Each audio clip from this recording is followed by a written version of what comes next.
Hello.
the speakers of the opportunity.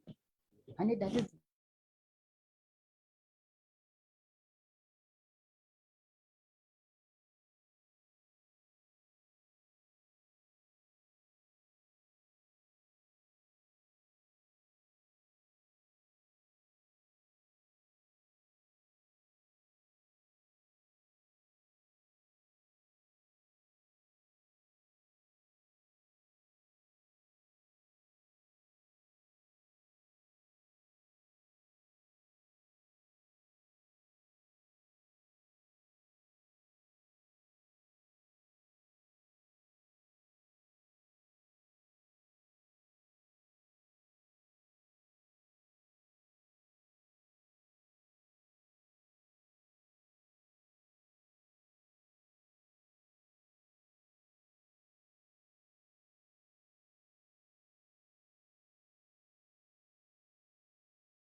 major services are Islamic banking, Takaful, Hyatt, and Sharia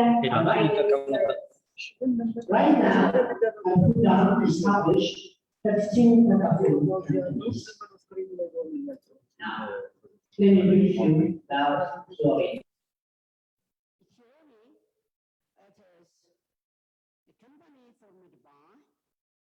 Ethiopian insurers, intermediaries, private individuals on 2016. The number of shareholders are about 103. The paid-up capital is 783 million. The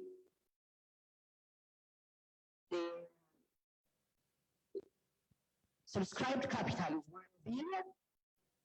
It is profitable, and it's the first national insurance company of Ethiopia. AlHuda and Ethiopia right now made a partnership agreement. It is a strategic partnership between themselves, and they try to change the Ethiopian insurance landscape. In the future, we are expecting more changes by presenting such wonderful events. I think we had so many events so far in Ethiopian insurance industry, but this emerging partnership expected to change the practice, the knowledge, the strategy, and the competition landscape of the Ethiopian insurance industry. Now the time of recitation, and I will invite Haji Umar Abdul Razak. Please welcome them to the floor.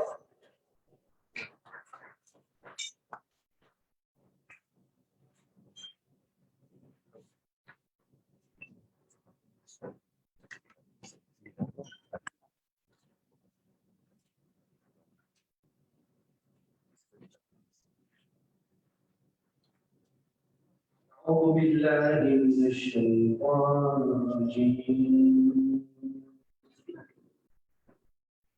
بسم الله الرحمن الرحيم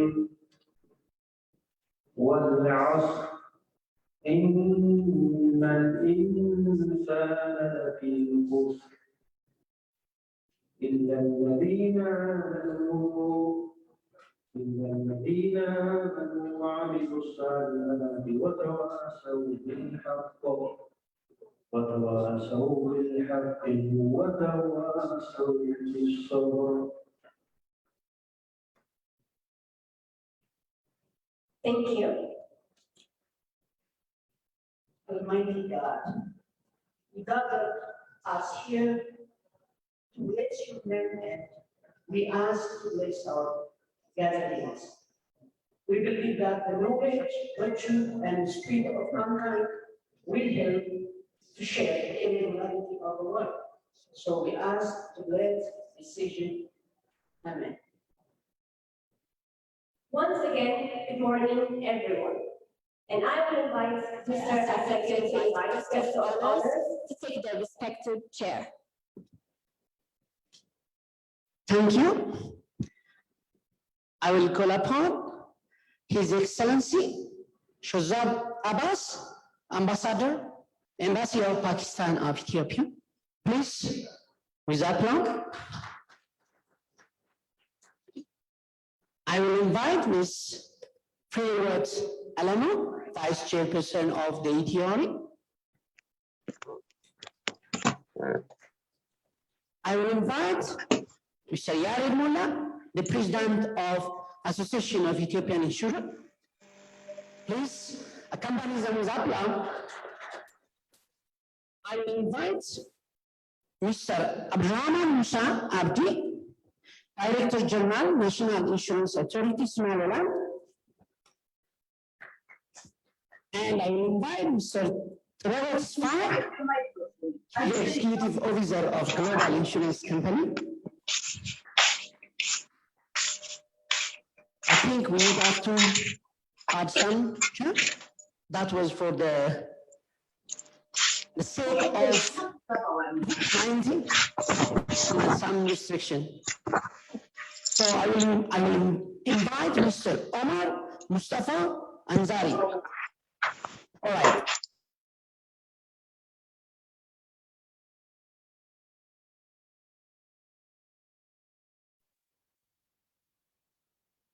मेरा खुद भी नहीं खाया।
He will deliver a speech. That's why he is a special guest. That's why I didn't call his name. Wisdom.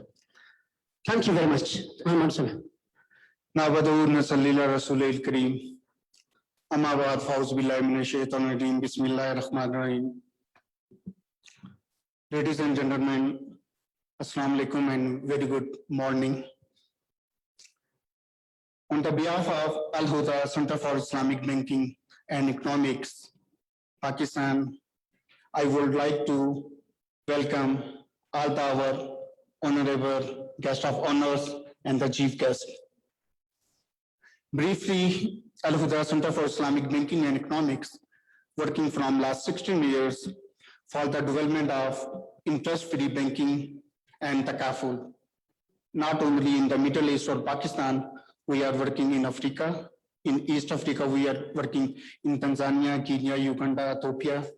In West Africa, we are working in Nigeria, Senegal, Ghana, Gambia, and many other West African countries. In North Africa, we are working in Tunisia and Morocco.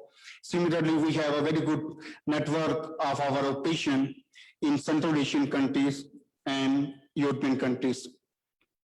I would like to thank to Ethiopian to be partnering with us to organize first ever event on Takaful in Ethiopia. As you know, Takaful is emerging all over the world. Right now, about 500 Takaful companies are working in 72 countries. We have very good evidence of the Takaful companies in Africa. And by the way, the first Takaful company formed in 1979 in Africa, in Sudan. So the first Takaful, we can say that Africa is the continent where the Takaful industry has been started. So more than 500 Takaful companies, along with about 33 Takaful companies, are working all over the world for risk management and to ensure the assets of Islamic banking and finance. Ethiopia already have a very good market for interest-free banking. Right now, 11 interest-free banks are working in Ethiopian market, and 2-3 full-fledged interest-free banks are about to come in this industry. So the client base of the depositor base of the interest-free industry in Ethiopia is more than 7 million, which shows a big appetite of interest-free banking product and interest-free insurance product as well.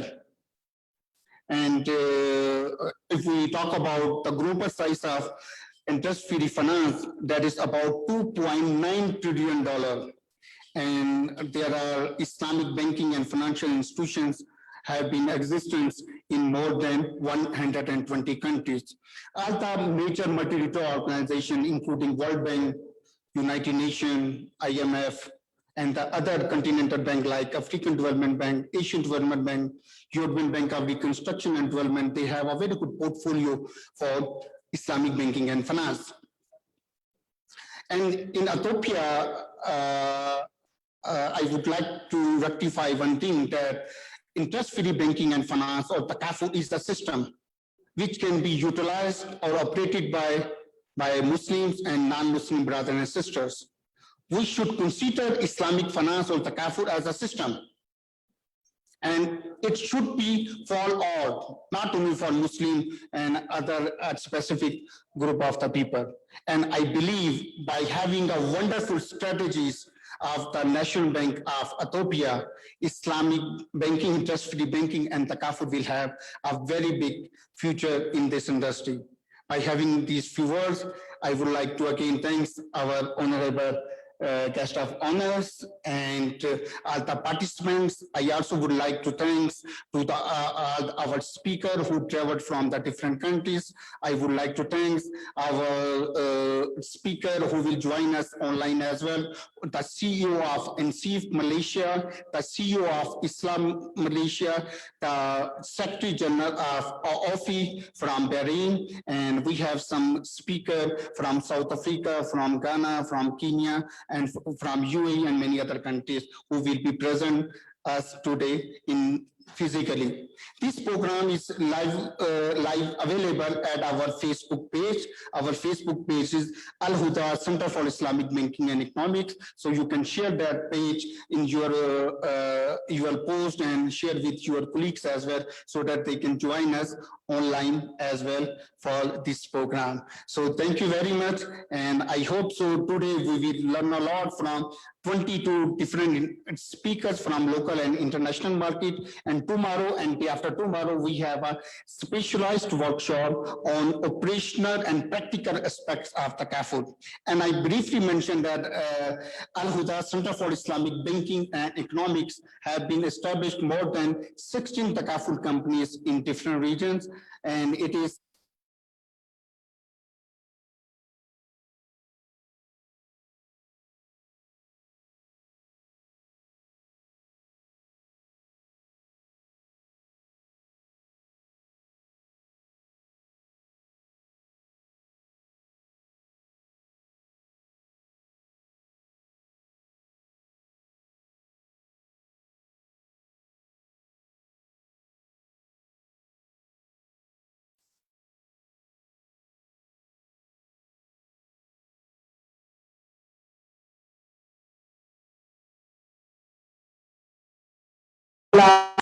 different kind of knowledge that will be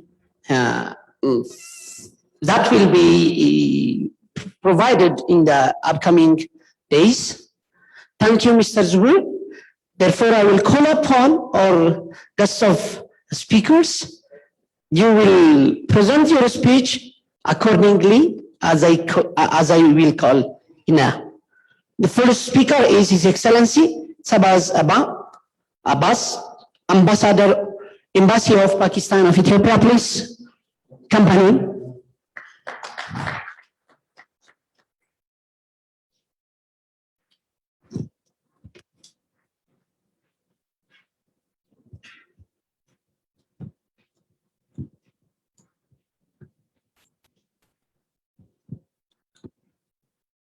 Bismillah ar-Rahman ar-Rahim. In the name of God, who's very kind and merciful. My name is Shahzab Abbas, and I am presently the ambassador of Pakistan in your beautiful country. It's at the outset, I would like to confess that my knowledge and understanding about this specialized branch of financing and insurance is very limited. But the most important thing is this very beautiful audience, full of knowledgeable people, interested people, sitting in front of me in this hall, is the true reflection that how world is craving for, looking more and more opportunities in the field of investment, financing, banking, and insurance. There is a depressing fact that out of 7 billion world global population,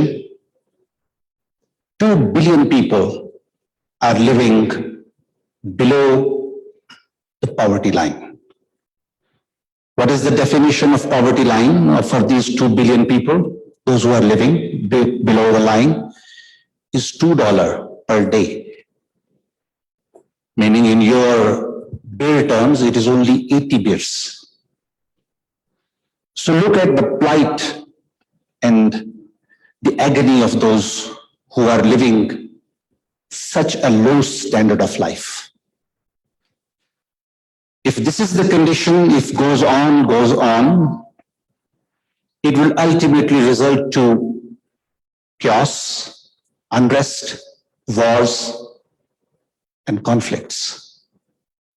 These are the menaces of the global humanity. We cannot live in a world which is full of so many unfilled mouths, unsatisfied desires. We have to create a conducive environment for them so they may also live with a decent life, decent standards of life, and at least a handful of resources to fill their bellies. This is the fundamental principle of Islam. And that is how the concept of Islam in finances is related to not accumulating money. Money begets money is not the principle of Islamic financing. Money with responsibility, money with sharing, money with the concept of profit and loss. This is what Islam says. So the Sharia, which is actually the principles and guidance of legal instruments in Islam, regulates the entire life of a Muslim, guided directly from the source of Quran and the life of Holy Prophet Muhammad, peace be upon him. So the ultimate objective, in my humble understanding, is to bring peace and prosperity for all humanity, creating an environment where we can live with responsibility, with sharing of burden, taking care of others' desires and others' basic needs.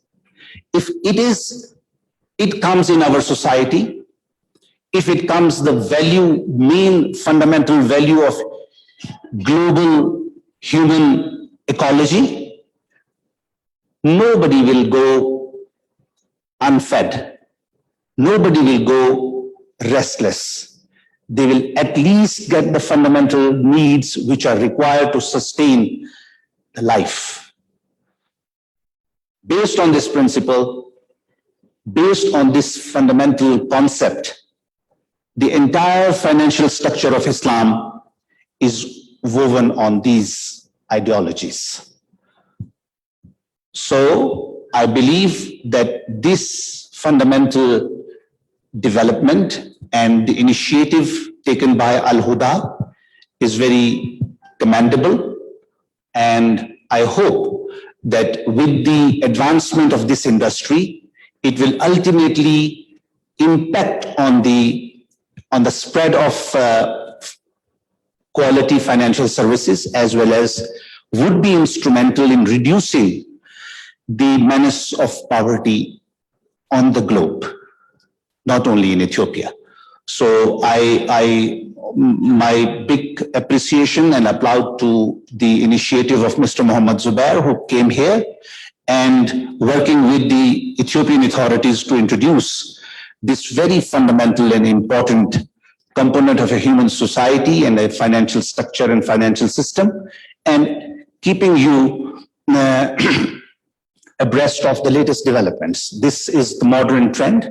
All international banking structures like HSBC and what HSBC, American Bank, all other international, Grand Lay Bank, all have started up. And currently, as Mr. Zubair has just mentioned, the size has crossed 2.5 trillion US dollars. So the industry has immense potential, and I hope with the support and assistance of the local institutions and the government support, I hope this industry would flourish in Ethiopia, in Africa, and ultimately bring a betterment in the life of ordinary people. With these words, I like to thank you, and I wish success to this conference and hope that in next couple of days' time, you would reach to a very fruitful and beneficial outcome. Thank you so much. Thank you very much. The next is Ms. Freud Alan. Please accompany her.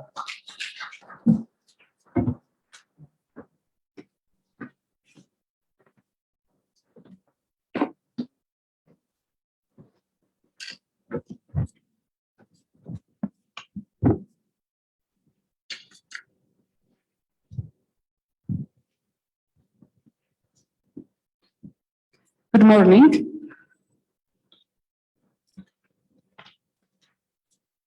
Distinguished Mr. Zubair, CEO AlHuda, distinguished guest of honors, Ambassador of Pakistan, Mr. Abbas, Director, Insurance Supervision of National Bank of Ethiopia, Mr. Balai Tullu, President of Association of Insurers, CEO of Nihama Insurance, Ato Yared Molla, speakers, invited guests, ladies and gentlemen.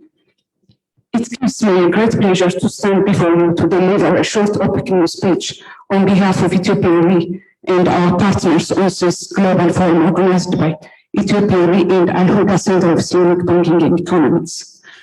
Ladies and gentlemen, as we are all aware, although continuous and incremental growth in gross written premium has been registered for the last many years, the state of development of insurance business in Ethiopia is at low level of development.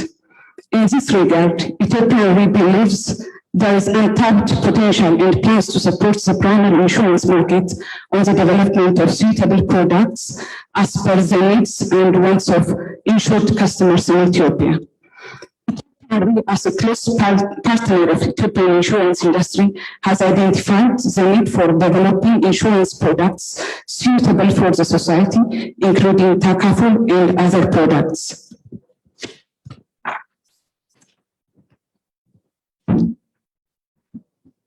I know from my own experience that this approach works, and that without innovation, development will not reach its full potential. I congratulate the organizers of this global forum for raising the issue of Takaful insurance and reinsurance for the industry that could serve as an alternative product for the Muslim community. This has come as a great source of inspiration, especially after the regulator issued the newly amended proclamation to enable players to start to transact Takaful insurance in Ethiopia. It's inspiring to note that the new product would serve the intended target group and boost the premium income for the industry. Ladies and gentlemen, we expect that the forum will be fruitful in bringing knowledge, ideas, and theories, as well as encourage the attendees to develop the tools to implement the products upon returning to their workplace. At this juncture, it's crucial to raise awareness and develop the capacity of professionals who are working in the insurance business. We must understand that the growth and development of the insurance sector cannot be realized unless there is proficient and skillful manpower. Globalization has made the world accessible to all types of risks and challenges, and these risks are wide-ranging, unpredictable, and many. Considering the potential in Ethiopia, I believe that our industry has the capacity to play a much bigger role in our society. As the new risks emerge, Takaful insurance providers should be able to respond quickly to provide the insured public with appropriate and adequate protection in terms of product and service innovation. Takaful insurance has been offered in many parts of the world, primarily for the asset protection and financial planning. However, it can also fulfill the vital role in supporting economic growth by providing the support and confidence in ensuring that risks can be mitigated or reduced.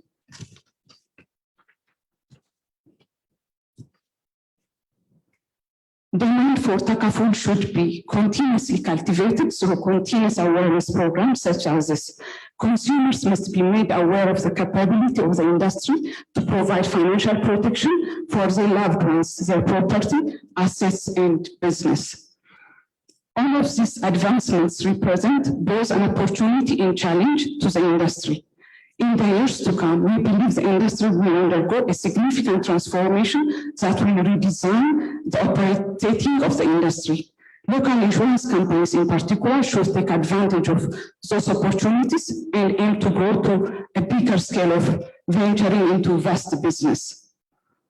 To conclude, the future inevitably holds challenges and uncertainties for the industry. As we steer through these uncharted territories, it's important to remain anchored to our purpose and committed to our long-term goal of a good sound, stable, dynamic insurance and Takaful industry, and for the industry to play a significant role in expanding the country's economic growth and development. Finally, we are happy to inform you that Ethiopia is committed to support the industry and will continue to encourage innovation and product development in the industry. With that, I thank you very much. I wish you all a successful and fruitful workshop. Thank you very much. Please accompany Mr. Yared Mola, President of Association of Ethiopian Insurers and the CEO of Niala Insurance.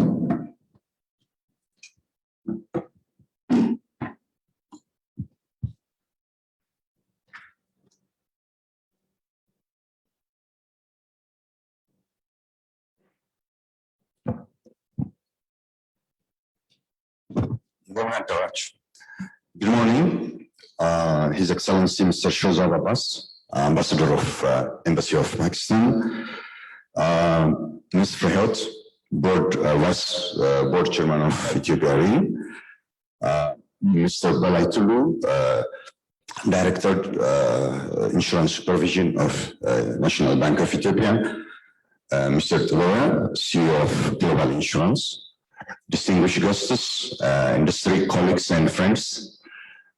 It's really nice to be here today. As you know, two of the critical indicators of the insurance growth and development in a country is insurance penetration, what we call the insurance contribution to a nation, and density of insurance, what we call premium per capita. When we look into the Ethiopian insurance industry, both are substantially low, indicating that the level of insurance in Ethiopia is still substantially low.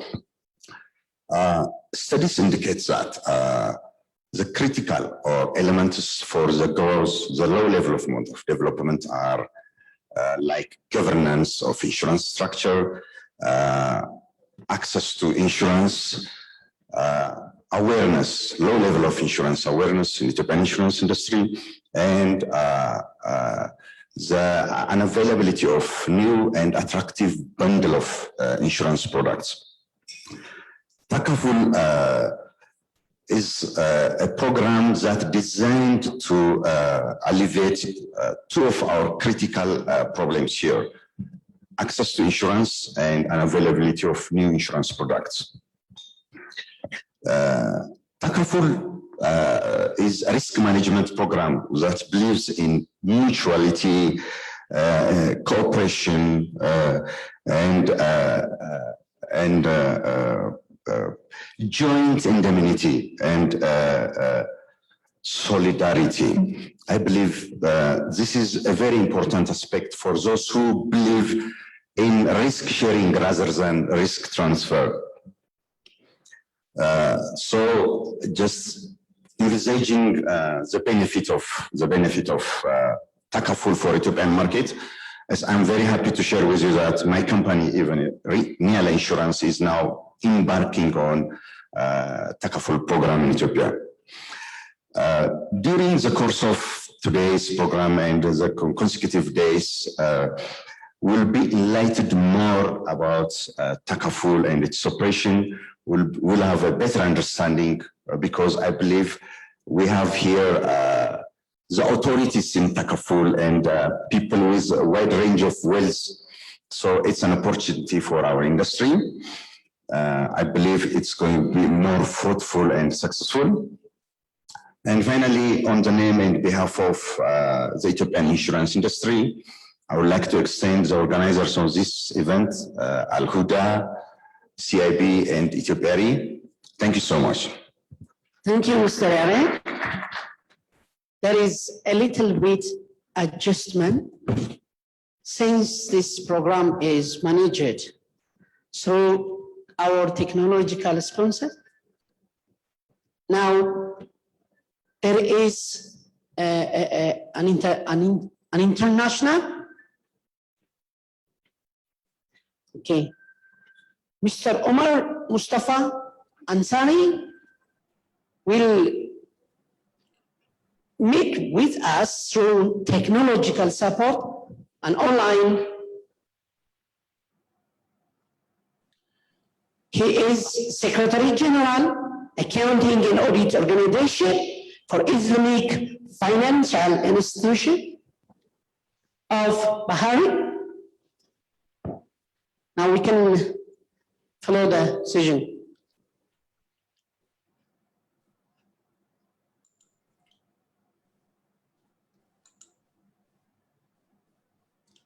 أعوذ بالله من الشيطان الرجيم بسم الله الرحمن الرحيم رب اشرح لي صدري ويسر لي أمري واحلل عقدة من لساني يفقهوا قولي.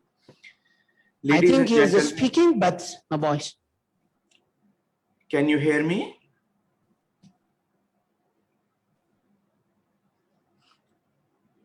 Is my voice legible to you?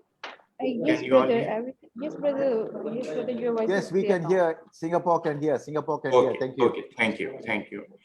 Bismillahirrahmanirrahim. Rabbi shrah li sadri wa yassir li amri wahlul 'uqdatam min lisani yafqahu qawli. Ladies and gentlemen, assalamu alaikum wa rahmatullahi wa barakatuhu. This is indeed a great pleasure to be with you on a virtual basis. It would have been lovely if we were able to make it physically, but it's still better to have this opportunity to be with you. I'm very much thankful to the management of AlHuda, particularly Brother Zubair Mughal, for keeping AOFI part of their initiatives.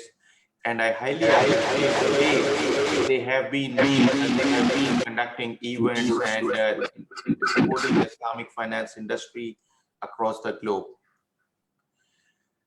This Takaful event, I believe, is of very much significance for the new markets, because we have seen that Islamic banking has started penetrating in the new markets, but as of now, still the penetration of Takaful industry is not that good.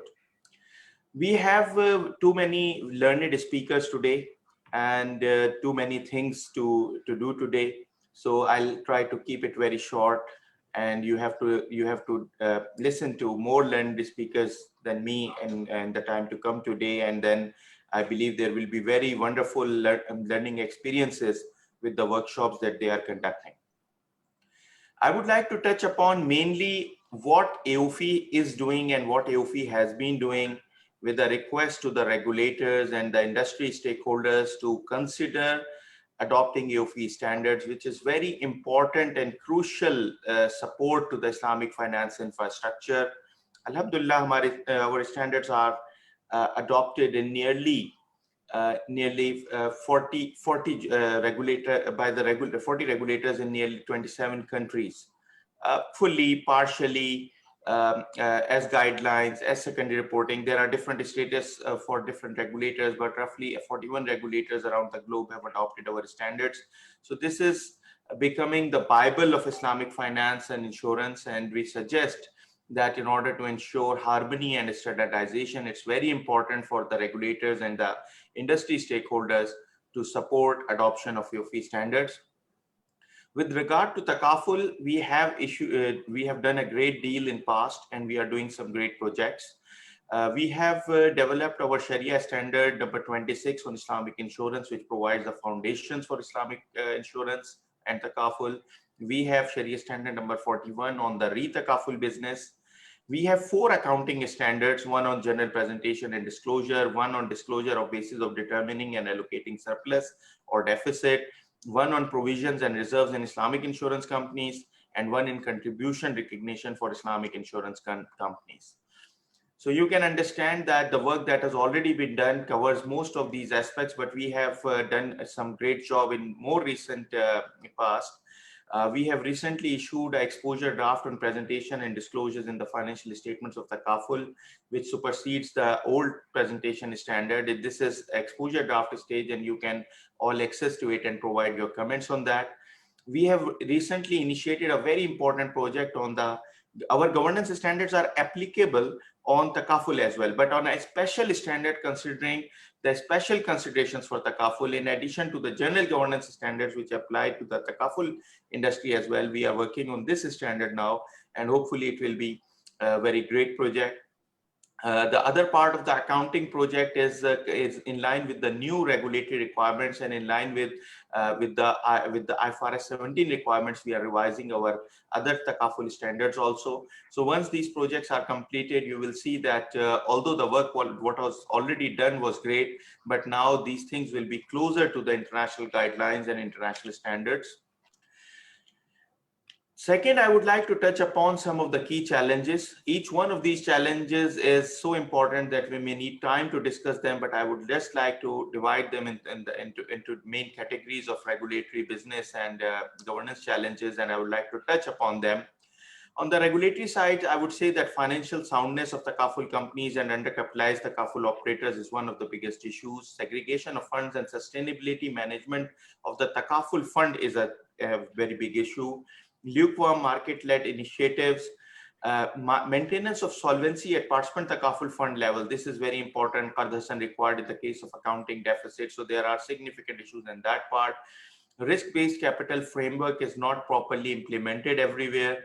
Takaful window models are becoming a challenge, whether to allow, whether not to allow, and if to allow, at what conditions and with what restrictions and what framework. Inconsistent models around the globe. There are 4 at least known Takaful models around the globe. So achieving a level of harmony and standardization is not that easy. And then role of public sector participation, that is compulsory protection by the government in most parts of our Muslim world and the underdeveloped world. You will see that this is not implemented in a good manner. So the result is that it's not supporting the Islamic insurance industry. On the governance challenges, there are some very important aspects that I would like to touch upon. Inconsistent or non-standardized Takaful governance frameworks are there. Sharia compliance reputation of Takaful industry is not that great. Transparency, disclosure, and monitoring of operations is weak. This is a big and very great challenge on the governance side. Service delivery quality is again one of the areas where a lot of people around the globe are talking about the Takaful industry as compared to the conventional counterparts. Practicality for new market entrants, there are a lot of practicality issues, and actually new market penetration is very, very difficult for the new players and the new market, both player level at the market level. Adoption of governance and accounting standards and regulations, which one to adopt, and most of the markets are now considering either developing their own or adopting AOFI, but still this remains a challenge, and particularly the smaller jurisdictions with lesser capacity on the regulatory side, they are always recommended to adopt AOFI and where necessary IFSB standards in order not to reinvent the wheel and to utilize their resources more effectively. We have very long list of business challenges. Some of them are identified here as key challenges. The size of pool sustainability issues is one of the key challenges on the business side. Unless you have a good size of pool, the insurance pool cannot be sustainable. The small size of Takaful market, so difficult to compete with the conventional. It's a big issue. Sharia compliance reputation. Service reputation, we discussed from that side, governance side as well. Demand for Sharia compliant Takaful products is not yet at a good level. We need to create that demand, and for creating that demand, we need to start thinking out of the box, and we need to go out of the normal marketing practices, and we need to find out new solutions. I'll touch upon some of them in my last part of my presentation. Fragmented landscape is a challenge. Limited ReTakaful options is a great challenge. It's a huge challenge, I would say. Lack of availability of good investments and asset management issues. Even if I do all the things properly, still I have a very big risk of having good opportunity of investments and asset management opportunities. Challenges with regard to distribution channels. It's one of the greatest issues. I would touch upon a little bit on that towards the end. And capacity building. Talent and leadership development, a great issue. Finding good insurance professionals is not easy in smaller markets, let alone it be Takaful experts. With that, I would like to touch upon some of the key approaches in order to realize the challenges for Takaful and what could be the way forward.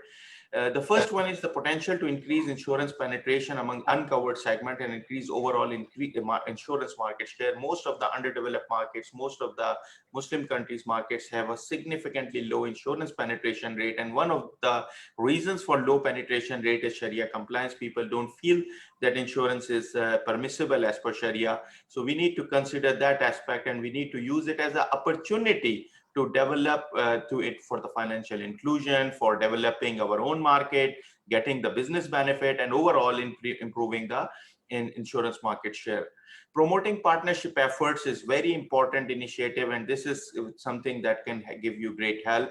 Partnership between Takaful operators and new fintechs. Fintech is the buzzword, but that buzzword actually has a lot of potential for the Takaful also, which is not exploited as of this time. We can see fintech coming into conventional and non-conventional business and investment models, but we haven't seen fintech being involved enough with the Takaful business. Then partnership between investors and Takaful operators.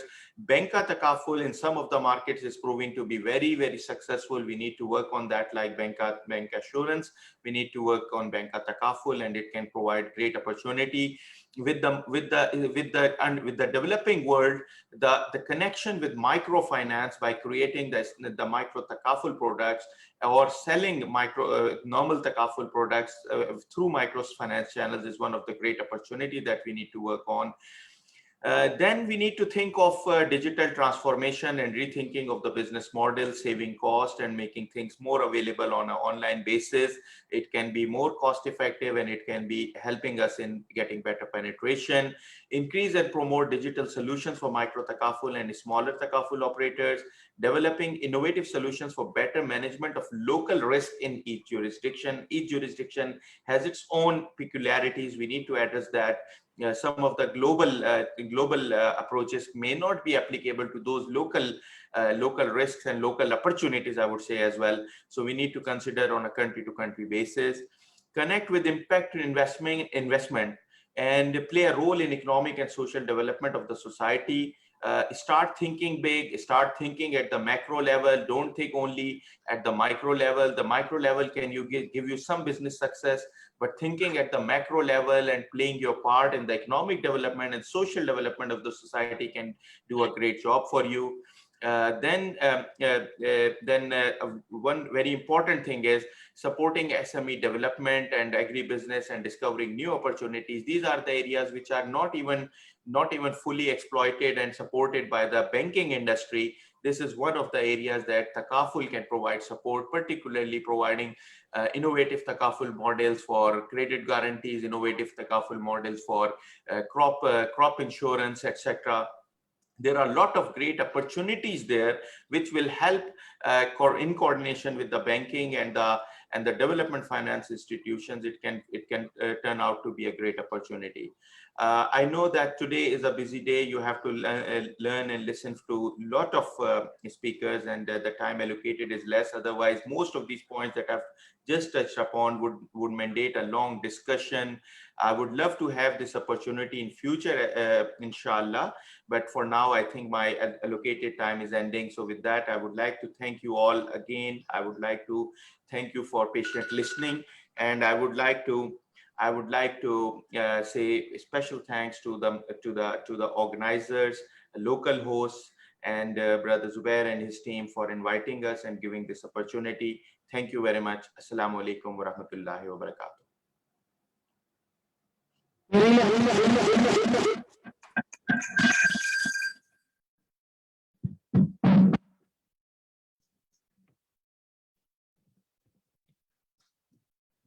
I think we have benefited a lot. The idea of Takaful, how it operates, different kinds of model, the regulatory framework, the governance, the investment aspect, it touched technology. So for Ethiopian Islamic finance and economic activities, and mainly for Takaful business, I think all this will be capitalized. We really appreciate, and please give applause. Almighty will address this applause. Now, Ambassador of, Ambassador of Pakistan will leave right now because of he scheduled a short meeting with Deputy Prime Minister of Ethiopia. And for that reason, Mr. Yared Mola, President of Ethiopian Insurer Association and CEO of Niala Insurance, will give an award to the ambassador, please.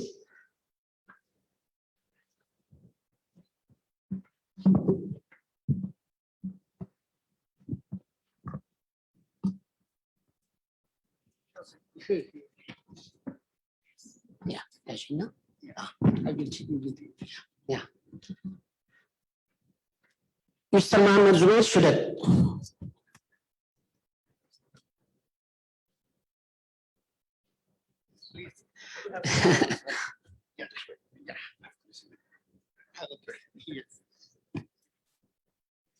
Yeah.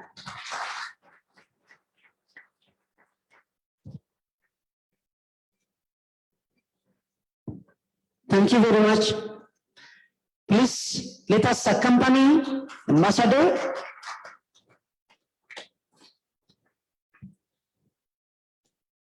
Our program will continue.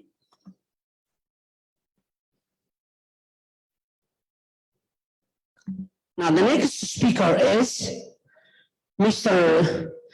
Abdurrahman Musa Abdi, Director General, National Insurance Authority, Somaliland. Please accompany him with a warm applause.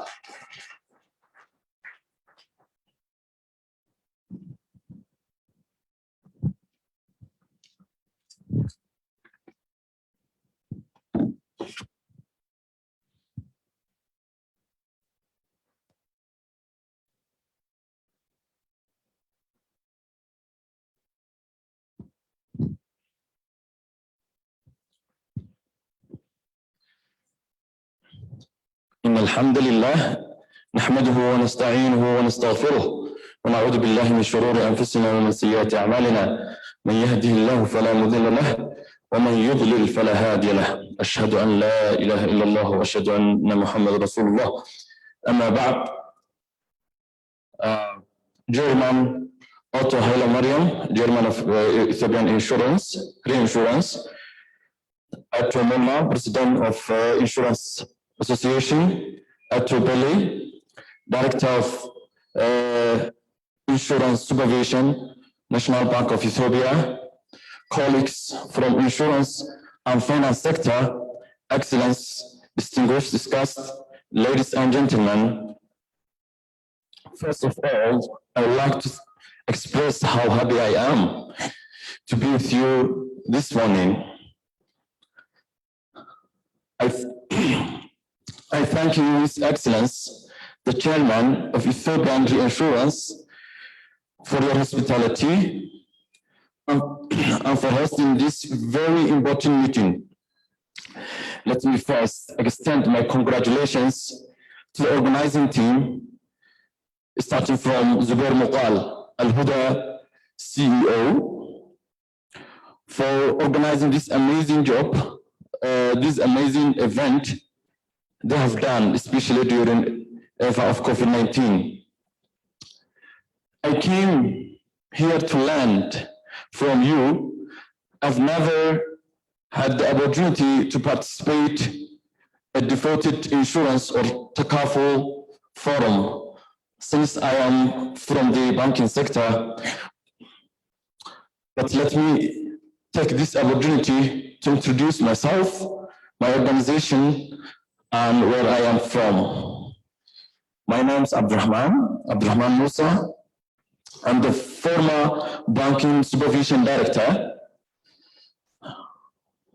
Currently, I'm the Director General of Somaliland National Insurance Authority, established 60 days ago, only 2 months ago, under the Insurance Act, Law number 92, 2020, to regulate, supervise, and develop the insurance industry in the Republic of Somaliland.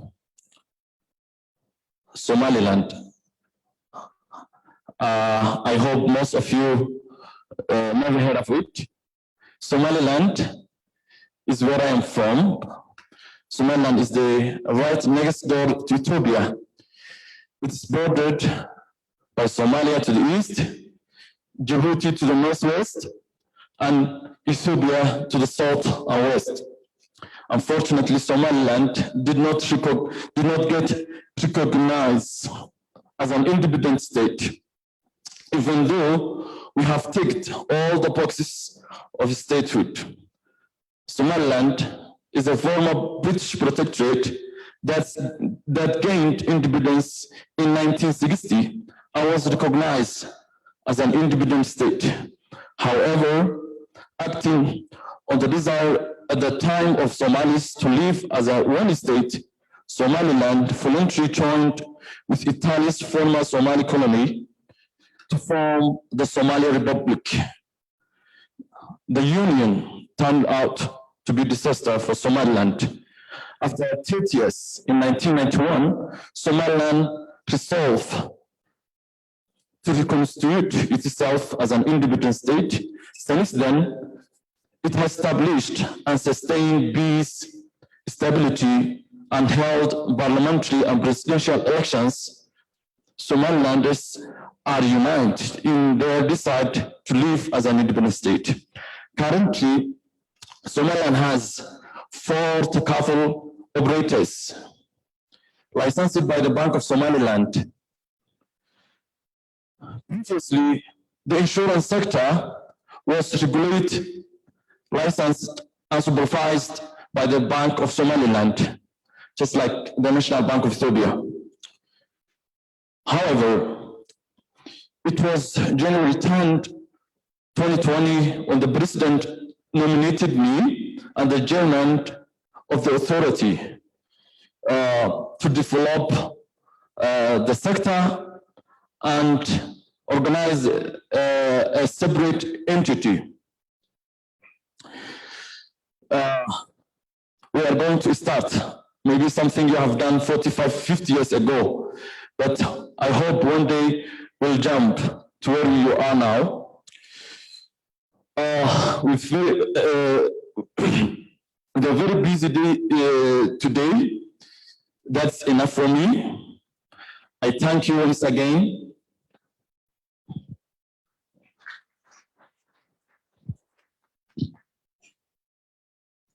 Okay, thank you. The next speaker is Mr. Robert Asfari, the CEO of Global Insurance Company. Welcome.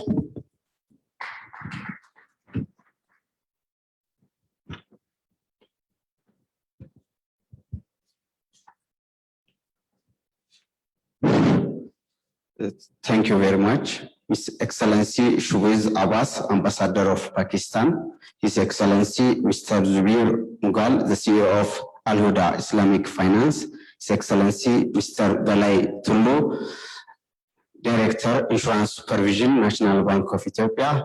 His Excellency Fayot Teshome, Vice Chairman of Vice Chairman of Board of Directors, Ethioria.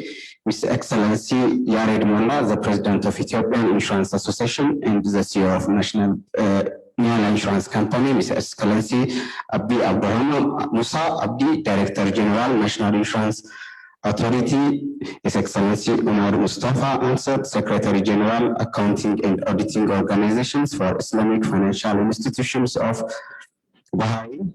Distinguished guests, ladies and gentlemen, First of all, I would like to gratitude AlHuda Islamic Finance and Ethiopia Insurance Company for your invitation to attend and share my idea in this forum on behalf of my company, Global Insurance and myself. The effort which shall be made by AlHuda Islamic Finance to introduce and enhance Takaful in the world in general and in our country in particular is highly recognized.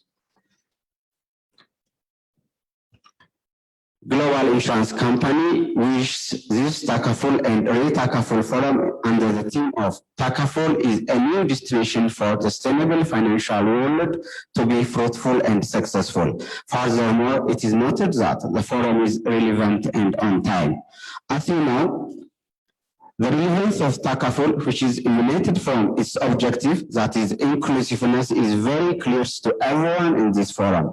The objectives highly tie with the concern of the government, the supervisory authority, the National Bank of Ethiopia, and the people at large. From my perspective, the key point should be noted is what issues does Takaful address to make itself more relevant and vital? As everybody knows again, any person has not only one value. There are many values incorporated in the persons. These values include economic values, social values, and spiritual values. Any model of business transaction fit only for one value by disregarding the others is not complete and sustainable. Takaful meets its objectives, which is risk management to address economic or financial values without contradicting with other values. It creates harmony within our value system. That is the reason why Takaful is the new destination for sustainable financial world is true. In our country, there is a proverb which is Andun telo, andun antaltelo, ayonum ndemibalo. Therefore, the product, what we provide should be complete enough to satisfy different values of our system. The real goal of inclusiveness is to reform the whole structures of the collective life of man. Likewise, the needs to have alternative products as Takaful is just to address all values based on solidarity and mutual cooperation. I do not go through in the details about Takaful operational framework, but I only focus on Sharia compliant aspects of the Takaful. According to many literatures, Sharia doesn't forbid the management of potential risk inherent in our day-to-day life in general and in the business world in particular. However, our risk management should be within the boundaries of Sharia. According to the operation of conventional insurance is not found Sharia compliant, mainly due to the involvement of Gahar, contract that uncertainty, and riba interest. Sharia emphasizes on the availing justice in any transactions to all contracting parties. It always needs to promote a win-win scenario. That is why Sharia-based financial services are referred to as ethical financing. Managing the risk in the ethical way is among the values that Takaful provides the world and the Ethiopia. The impact and the prospects of Takaful is mainly based on what additional values incorporated in the system. In the Takaful, both risk management objectives and Sharia values beliefs are satisfied. Therefore, the theme of this workshop, which is Takaful is the new destination for sustainable financial world, is much relevant and timely issue. To achieve this objective, the coordinated effort should be made by different stakeholders, such as National Bank of Ethiopia, insurance companies and their association, and Sharia scholars. Currently, Global Insurance Company, as a pioneer in the industry, is doing Takaful business with the support of National Bank of Ethiopia and different stakeholders, including AlHuda Islamic Finance. Therefore, I would like to gratitude all for their valuable support on behalf of my company, Global Insurance. Providing service in the new horizon is not a one-time job. It requires continuous improvement. It is my belief that your support will continue for those which are the pioneer, which is my company, Global, and to the industry at large. And again, I would like to gratitude all stakeholders for their valuable support.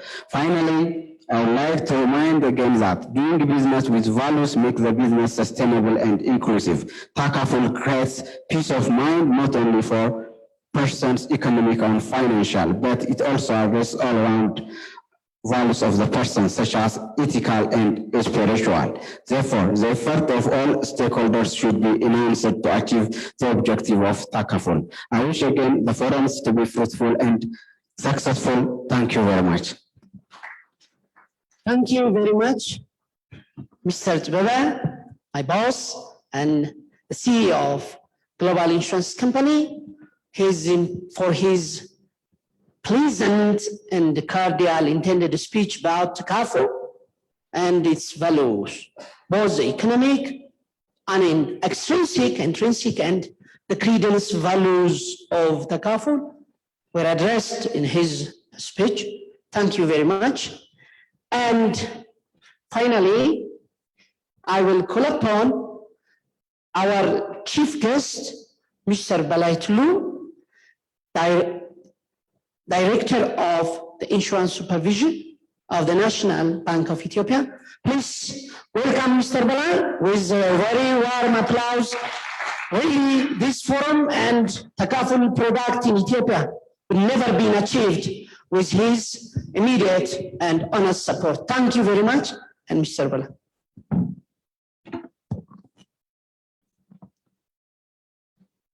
Good morning, እንደምን አደራችሁ? The CEOs of insurance companies, the president of the Association of Ethiopian Insurers, the deputy chairman of the board of directors of Ethiory, distinguished guests, ladies and gentlemen. Being the last speaker, I don't know what to say because after everything has been said by the earlier speakers. So in the interest of time, I'll try to focus on very few issues. First and foremost, I like to congratulate Ethiory and AlHuda, Center of Islamic Banking and Economics, for initiating this special gathering and bringing all relevant stakeholders, including the insurers, regulators, scholars, reinsurers, and all other important players in this particular market. As you know, the Ethiopian insurance market is yet untapped. This is evident from the figures you can find in all publications, and I don't want to go back to those figures. We believe that Takaful, as an alternative financial service, will provide the Ethiopian population an additional alternative financial service and will help the market to grow at a better and faster pace. As you can see, we have already a number of banks taking interest-free banking as one of their major businesses, and more full-fledged banks are yet to come. So this clearly indicates that there is a very good opportunity for our insurance companies. So we're expecting more insurers to come and to take or to grab this very good opportunity, because we hope this will add to the area of products they're already providing, and this will add to their market penetration.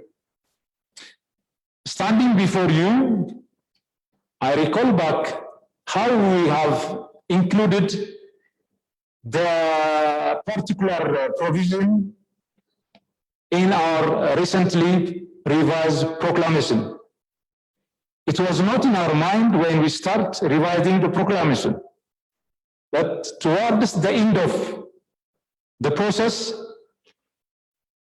we have anticipated that this is not an opportunity, a day-to-day opportunity, because we cannot take the proclamation every time we have some issues to the parliament.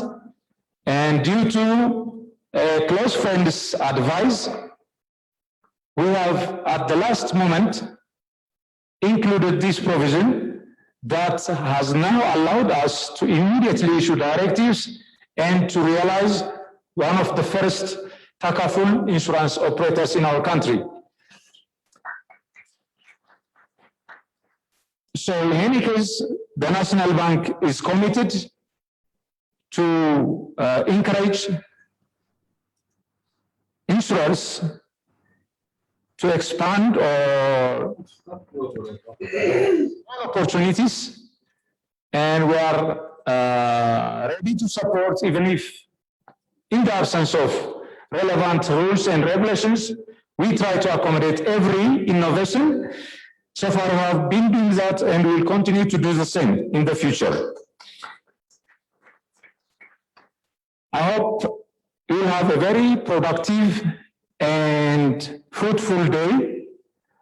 And now I officially declare that the meeting is officially open. Thank you so much. Thank you very much, Mr. Balai. And it should be here, Mr. Mahara Zubair, please. Now we will have an award ceremony, and the award is given to our guests of honors and speakers by our chief guest, Mr. Balai Tulu. Can I take this opportunity? National Bank of Ethiopia has made a tremendous change for the last 2 years. We have had directives of movable property rights. We have had directives of microinsurance, Takaful, capital market or lease financing, and I think stock market is on the way. We expect more support and energy from the office of Mr. Balai and Fraser. We really appreciate. Please give a very warm applause for the National Bank of Ethiopia and their team. Thank you very much. Now, the award is here. Mr. Balai will give award to all guests, honorable guests and speakers, and Mr. Yared Mullah will give an award to Mr. Balai. That is the program. Now the first award is given to Hariam, please. So, three words. The Three words. award is given in this program. There, for the photograph, it shall be here. Mr. Fawad, Ms. Fawad from Ethiopia, on behalf of Aila Mariam, I think.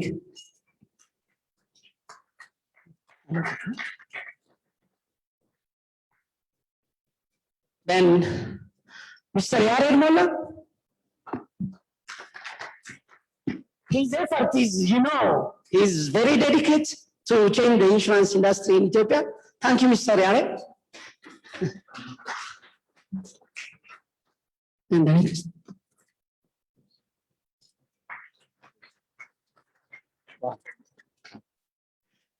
Yared, please.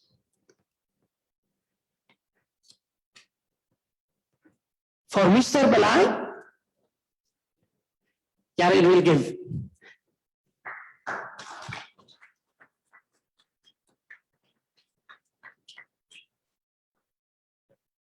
Then Mr. Balai, you will give for the remaining.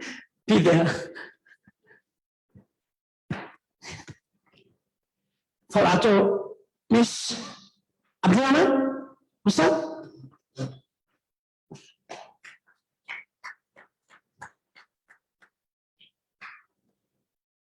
And finally, Mr. Tawrat Tasfai, and Mariam is senior marketing officer of Global, and she should accompany her boss.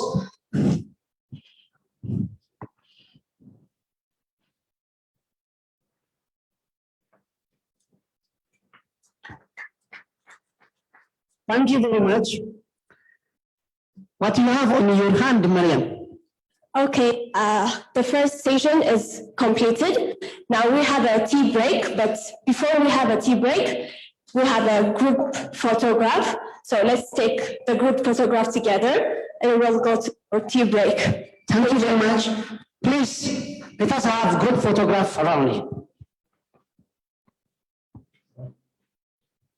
Some people will stand behind. Yeah, some people will stand behind, some people will be here, some people at the bar. Faisal, please. Paul. You.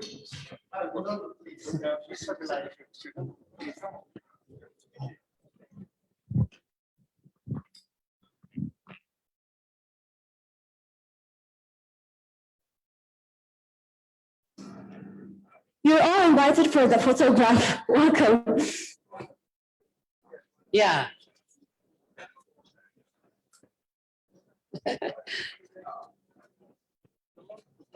Yeah.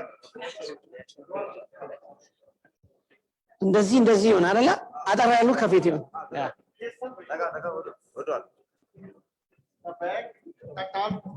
ያ ሸዋየ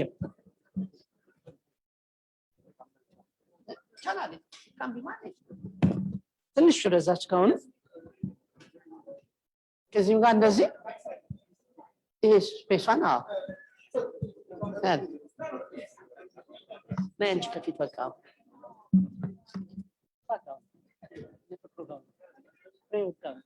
ያሬድና ፍሬዎት ማለት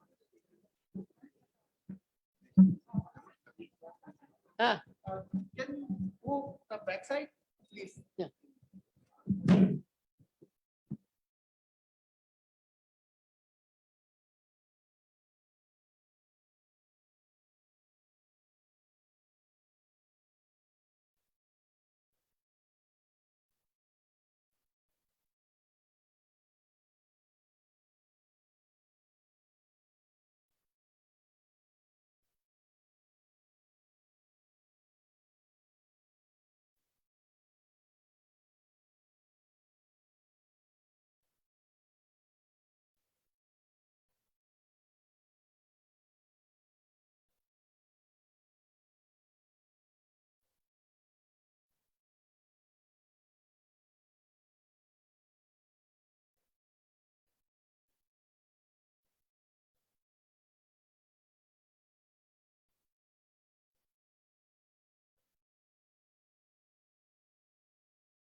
Maximum of 20 minutes.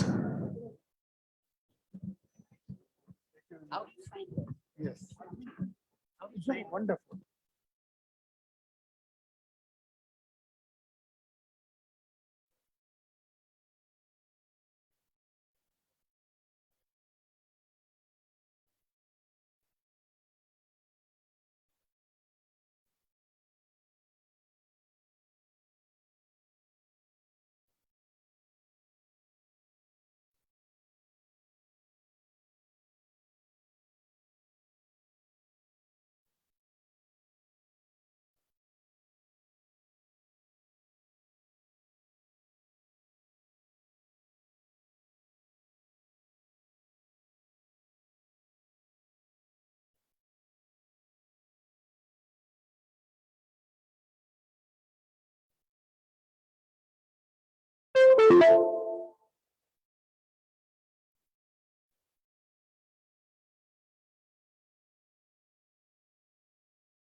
የኛ ሰው እኮ በቃ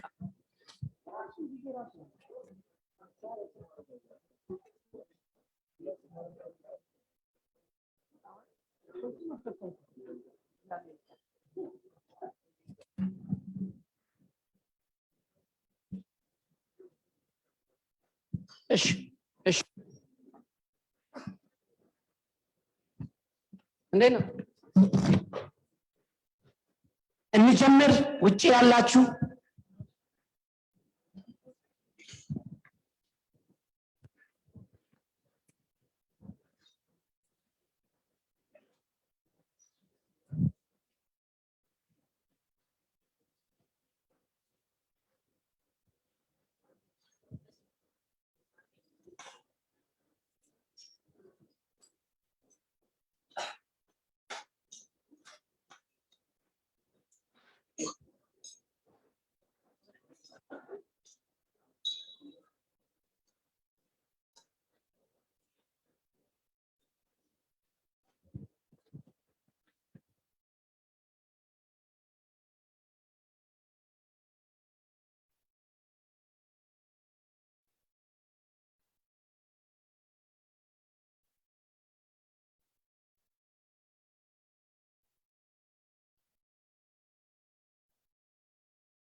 so as to manage our time effectively and efficiently, I think better to start right now. And Mariam, continue. Okay, welcome back to the second session, and I hope you enjoyed the tea break. So our next session is going to be, there are different presenters who will talk about assessing the future prospects for Takaful, development of Takaful industry in Ethiopia, and this will be moderated by Mr. Godisa Legese, Chief Executive Officer, Arash Insurance Company. Please welcome Mr. Godisa. I will call upon Mr. Fikru Tsagai. Mr. Fikru Tsagai, the young, vibrant, dedicated, highly engaged. He wrote many articles. He has learned a lot of financial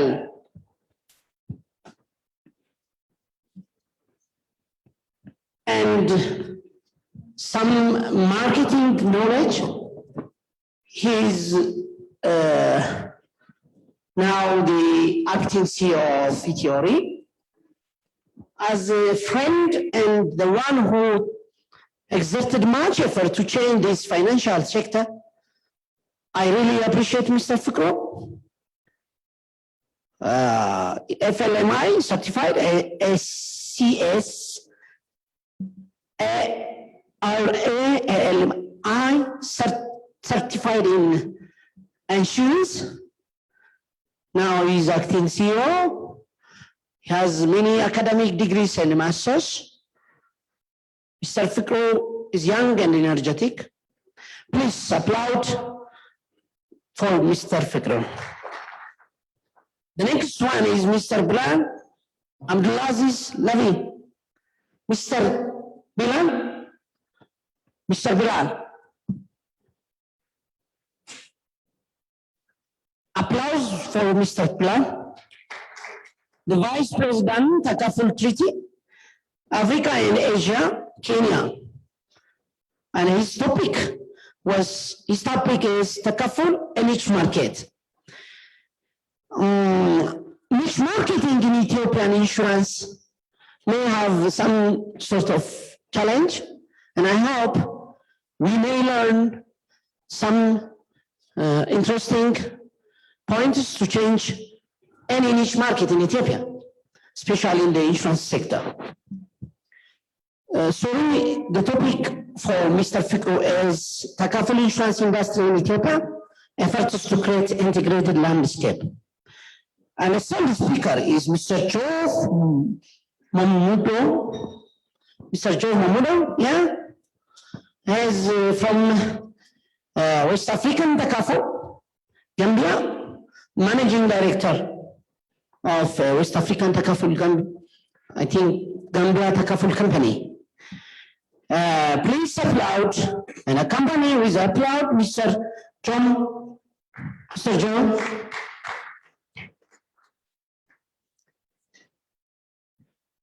And the next speaker is Mr. Paul. Yes, Mr. Paul is Commercial Director, Core-Based Technology, South Africa. His point of speech is digital onboarding. And Mr. Joe's focus area or point of his speech is on Takaful as fastest tool for economic growth and financial inclusion. Now, this will be moderated by Mr. Godisa Lekese, Chief Executive Officer, our insurance company. Thank you very much, Mr. Godisa. I hope he has a long year experience in the insurance industry, and I hope he will manage and regulate properly. Thank you very much.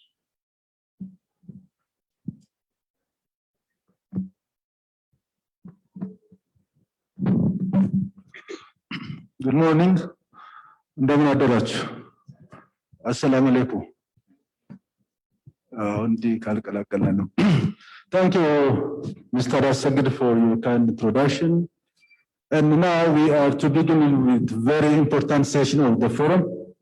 We have a very interesting topic in which we have 4 speakers, and I call your attention, and we have only an hour, which is very expensive, and each speakers get 15 minutes. So I call all speakers to manage their presentation with the time allowed. Subsequently, we have some minutes for discussions with questions and answers. So for the interest of time, I just directly go to the presentation. I now call Mr. Fikru to present his presentation, which is on the efforts to create integrated landscape, Takaful insurance industry in Ethiopia. Mr. Fikru, don't try to manage your time. Thank you very much. Okay, thank you, Mr. Godisa and Mr. Asagid for the very nice introduction. It was, heartwarming. My name is Fikru. And currently I'm working at Theory. I would not say much about my background because most of you know me, but for those of you who do not know me, I'm currently working in Theory as acting CEO and as Executive Officer, Strategy and Business Development. The topic of my presentation will be, I will have some background, I will give you some background information about Theory, where we are, the prospects and challenges of Takaful and the road ahead, about the Ethiopian insurance industry with respect to Takaful insurance. So I will take more time than suggested because as Theory is one of the owners and organizers of this summit, I would like to share some pointers about Theory and give some ideas about its objectives. So to put Theory in a nutshell, Theory is the first reinsurance company established in Ethiopia. It's probably the youngest in Africa. It's established as of 1st July 2016 to transact both life and non-life businesses. Currently, we are also open to work on ReTakaful businesses since it's a mandatory session to work in Ethiopia. As far as ETORI is concerned, we get 5% policy section from each and every policy, written or renewed in the country. ETORI is a unique venture. We can say it's a unique animal because it's the first public-private partnership in the financial sector. Before ETORI, in the banking and insurance industry, government institutions, parastatals work independently from the private sector. The private sector, they have their own unique way of ownership and structure, but ETORI is the first company as appeared as public-private partnership. ETORI, the shareholdings of ETORI are predominantly insurance. All insurance companies are owners of ETORI, plus 7 bankers and 78 prominent individuals. It also makes it unique. When we see the capital structure, the minimum legal requirement to establish an insurance company in Ethiopia is about 500 million Ethiopian birr, but ETORI is established with a subscribed capital of 1 billion, which was about 50 million USD by the then currency, but currently due to devaluation, the amount in Forex has decreased. ETORI has a vision of to become the insurer of choice in Ethiopia and our chosen markets. When I say our chosen markets, we are also stretching our legs throughout Africa, and currently we have started to write businesses from more than 10 countries. We are working with 10 insurance companies working in Africa. ETORI currently has about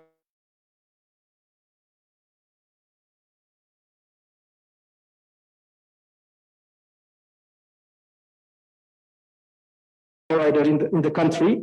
We are currently supported by expatriate advisor from known African expertise. Sorry, expatriate. These are the countries currently and companies that we are currently working outside Ethiopia. We are working with the Ghanaian market, the Sudanese market, Uganda, companies like East Africa, Ghana, Waikari, Continental, and Shikari, over 6 countries, and we are working with 10 companies, and the size of our foreign book is also increasing. This is with all limitations we have in terms of global credit rating. We are working with these countries and companies with the mode of business reciprocity. We have a very strong legal and regulatory support from National Bank of Ethiopia. We are enjoying 5% compulsory policy cession, 25% from all treaty cessions in the country, and we have also a right of first refusal in all facultative placements. Having said this much about my company, let me go directly, in the interest of time, to the presentation. Let's see some facts and figures that show where the Ethiopian insurance industry is standing in terms of Takaful business. To shed some light on what Takaful means and its historic records, actually, some of my colleagues during their morning opening remarks and presentation have cited some of the issues, but Takaful means it's a name for Islamic compliant insurance. You know it very well, most of you. It means simply a shared responsibility. It's based on solidarity and risk sharing principles. It started in Sudan, the formal one, in 1979, but in 1985, it was solidified by the Grand Council of Islamic Scholars of the Organization of the Islamic Conference. And this conference allowed the use of Takaful as the Islamic alternative to conventional insurance officially. Currently, there are about 130 companies in both Muslim and non-Muslim, including Western countries, operating this Takaful business. It has, recording. It has been established in its modern form, for more than 25 years, I can say. Coming to our part in Ethiopia, National Bank of Ethiopia has already promulgated a new directive, directive number STP1/2020. It's a new achievement in Ethiopia. When we see the banking sector, always it's a pioneer. The Islamic finance started in Ethiopia with the banking sector. In 2008,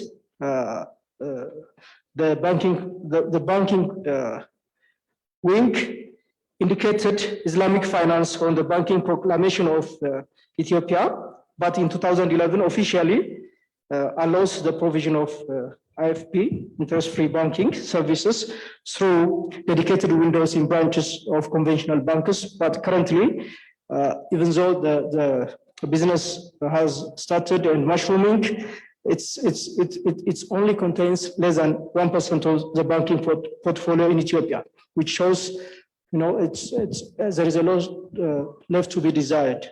Coming to the insurance part, in 2018, with coming of the new Prime Minister Abiy Ahmed, even the insurance sector started to, to see the insurance aspect also. And in 2019, NB allowed full Islamic law compliant financial institutions in late 2019, and in 2020, the STP1/2020, a directive to license a Takaful operator or Takaful window operator come into effect. So this STP1/2020 has, I can say it's an achievement. We have been trying for years, and NB has done its homework, and it's a great achievement for the industry also, because previously we were not allowed to operate in Ethiopia and to transact Takaful and Islamic insurance products, but now companies, they can either establish a full-fledged Takaful company, or they can also open and work with windows and branches for Takaful insurance as an alternative to our conventional insurance products. So the directive has clearly stated that companies can transact family Takaful or life insurance, or general Takaful or non-life insurance products. It also has clearly stated the insurance companies or Takaful operators to clearly define their operating model and all other aspects. It has also stated some special requirements. It requires the operators to get special authorization from National Bank of Ethiopia. They should, establish Sharia Advisory Council, which consists three members, one from one from the insurance background, the other from Sharia scholars, and the third one with a person with adequate expertise in financial services. By and large, we can say that this directive is somewhat comprehensive, but it lacks some of good points also when we make comparisons with what others have as a directive in other markets. It expects insurance companies to have a separate unit, to have a dedicated manpower, and to segregate the accounts of the conventional insurance and the Takaful business. It has also placed some disclosure and transparency requirements. And even when insurance companies start to transact Takaful business, they are expected to clearly put their model, plus clearly put on a visible location that they are operating with the Sharia principles and they are transacting Takaful insurance. But as I said earlier, even if it's comprehensive and good to start with, I believe it requires some improvements, to make it more comprehensive and to create an enabling legal and regulatory requirements. So what improvements are required? In my view, it has neglected the ReTakaful part. It barely makes mention of ReTakaful business. If you see the article, the sub-article 713 mentions or expects the insurance companies to ensure that claims and ReTakaful are paid from participants' fund. Apart from this, nothing has been mentioned in the directive as far as reinsurance is concerned. So ReTakaful contributions are not mentioned. The relationship manner in terms of with reinsurers are not, clearly, script or reshaped to suit the insurance transactions. The other issue, the gap I saw is about high authority given for Sharia Advisory Council. The role of Sharia Advisory Council is very huge. It decides in every aspect, including investment, promotion, claims, and the others. So these are some of the limitations. Again, in terms of investment, detailed investment areas, Sharia compliant, list of approved investment options are not listed there. Compared to other countries, the experience of other countries. Takaful is for all, I believe, but the current directive only mentions about the transaction or considers Takaful as a business between Takaful operators and the Muslim population or the insured Muslim public, but in other parts of the world, companies or industries are promoting Takaful being for all. It's not only for Muslims. Again, micro Takaful is not mentioned. Bank Takaful, which is a good, alternative way for distributing Takaful insurance, is not, has not got, I can say, the attention it deserves in the current proclamation or directive. Insurance, coming to insurance, officially, we have heard from Global Insurance Company in Ethiopia as becoming a pioneer or the first company transacting Takaful, but informally, still we don't have a clear, published report about the amount of gross return they wrote or their detailed performance. But others, we have only seen, newspapers, stating Awash Insurance, signing MOU with AlHuda and others, research institutes, Niala Insurance, starting the study or Oromia Insurance and others, working on the development part or the research part, but officially we have heard from, Global Insurance as the pioneer insurance company, formally launching the Takaful insurance. Otherwise, other insurance companies, including the state-owned insurance corporation, they have not started yet to transact the Takaful insurance business. As I said earlier, to make, Takaful insurance effective, we need to look at alternative distribution channels like, Bank Takaful. We have many banks operating in Ethiopia with better access, better distribution channels compared to the insurance companies, but currently the directive, as I said earlier, barely makes mention of the need for Bank Takaful or other aspects, and even we are not seeing interests from the banks also, to work closely with the insurance companies and, to appear or emerge as alternative distribution channel to transact Takaful insurance. But in other parts of the world, we are hearing about banks becoming as alternative distribution channels to transact Takaful businesses, because it makes them omni-channel or omnipresent everywhere, and they are becoming one-stop shop for financial services. So by transacting both Takaful insurance and availing bank services, banks are becoming a financial supermarket to avail the insurance and banking services. That's what we call Bank Takaful in the Takaful insurance industry. So with working with banks, this one I want to emphasize, since some of the representatives of some of the renowned banks are here. Banks should work with insurance companies, to create a good platform to transact this insurance, because customers can, as I said, one-stop shopping, one basket for all services. Banks can get also revenue by working with insurance companies. Even they can recruit more customers by availing insurance services. Insurers can also, make their distribution costs effective. The society at large can also benefit from this, transaction. When we come to Ethiopia, always we speak about, the potentials, because as I said earlier, again and again, there is untapped market and we are not exploiting the potentials. Ethiopia, in terms of population, the 14th most populous country in the world and the second most populous country next to Nigeria. We have a huge population, which is a potential for family Takaful. Even projections show that we will hit 210 million by 2060. The potential is also there. Currently, we are more than 110 million. And even if we couldn't make, official census last year, we conducted the final census some 11 years ago.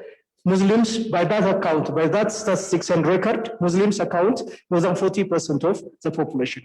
This means, we have a huge population, Islamic population, and estimates put the total number of Muslims in Ethiopia more than the number of Muslims in Saudi Arabia, Syria, or Yemen, and almost as many as in Sudan. So there is a huge potential, to work for. So companies, insurance companies and others should look into it and dig deeper to come up with suitable insurance products to satisfy the public. Even we have also, some religious bases, suitable religious bases. Islam in Ethiopia is one of the most widely practiced religion, and it's a religion of overwhelming majority of the Somali, Afar, Argoba, Harari, Berta, Alaba, and Silte, and also has many adherents among the Gurage and the Oromo, which is the largest ethnic group in Ethiopia. So even we have the Muslim population, we have a very strong, religious ties, as demonstrated by, strong phase for Islam. And Ethiopia has close ties with all three major Abrahamic religions. Ethiopia has the first hijrah. We all know this from, the Muslim religion. Ethiopia has the first hijrah in Islamic history and the oldest Muslim settlement on the continent.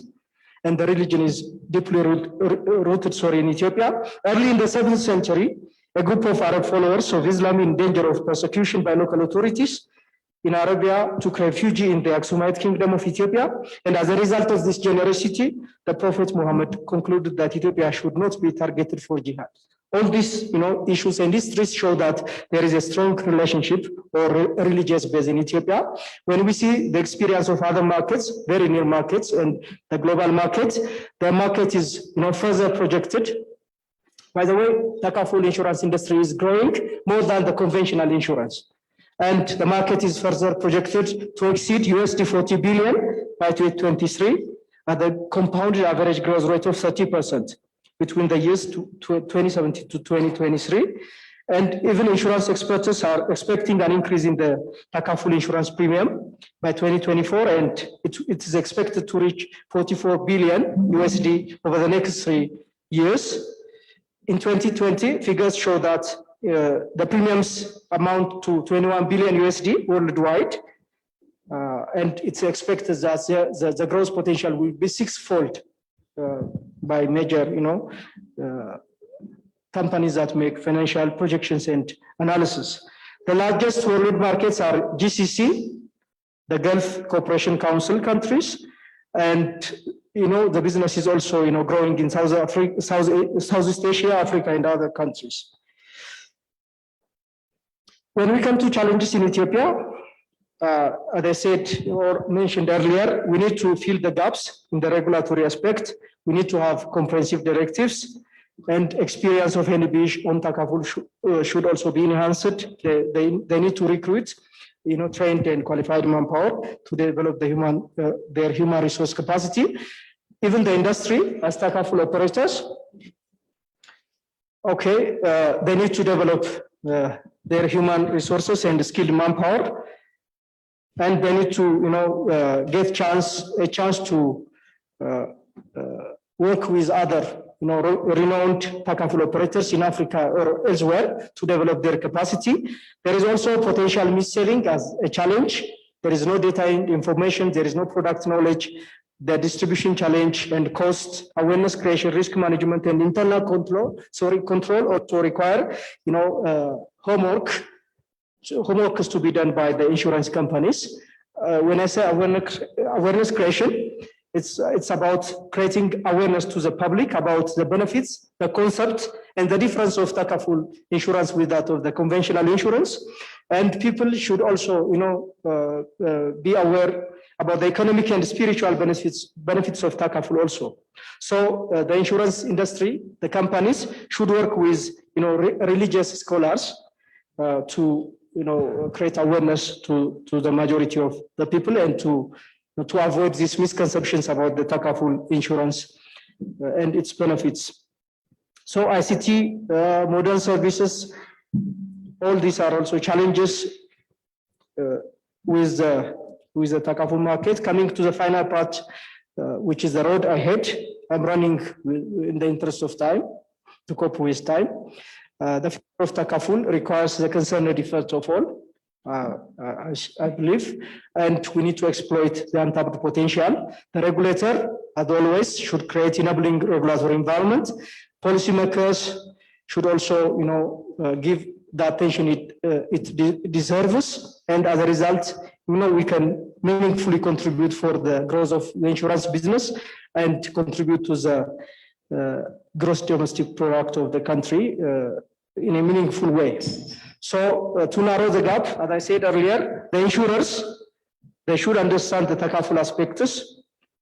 We know that, but they may lack the Sharia principles and the religious aspects. On the other hand, the religious scholars, they know the Sharia principles, but they barely understand the principles of Takaful. So these two should come together to avoid misses and biases surrounding the Takaful insurance business.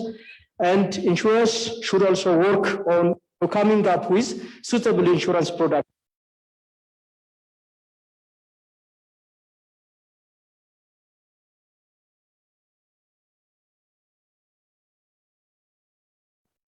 Train their capacity of their staffs.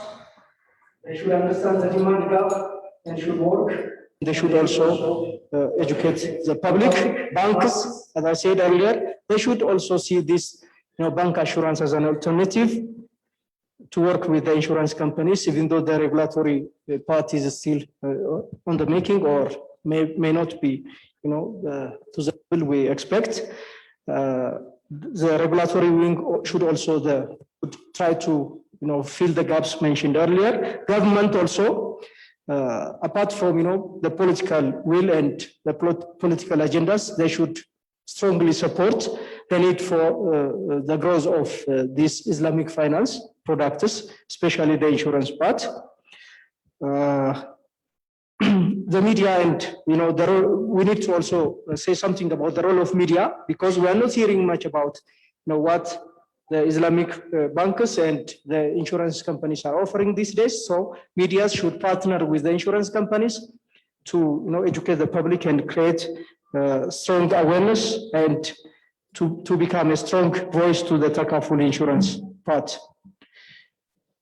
The insurance companies, including the theory, should also start to support the insurance industry, since they get something out of the success of insurance companies. I think this much is enough to my presentation. To conclude, I would like to wrap up with my presentation with a saying. In Africa and Ethiopia, usually we use sayings to conclude our speak or presentation. So I would be glad if I conclude this. It's a very known and common saying in Africa, which runs: if you want to go far, go together, and if you want to go fast, go alone.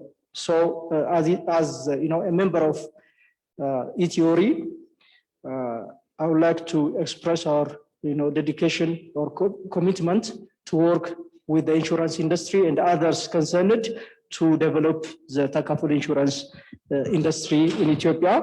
And I would like to say that ETHIORI is always with you to develop the business in Ethiopia.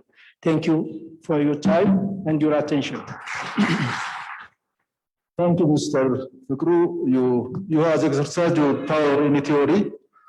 Anyway, you compensated with your presentation. Thank you for your good presentation.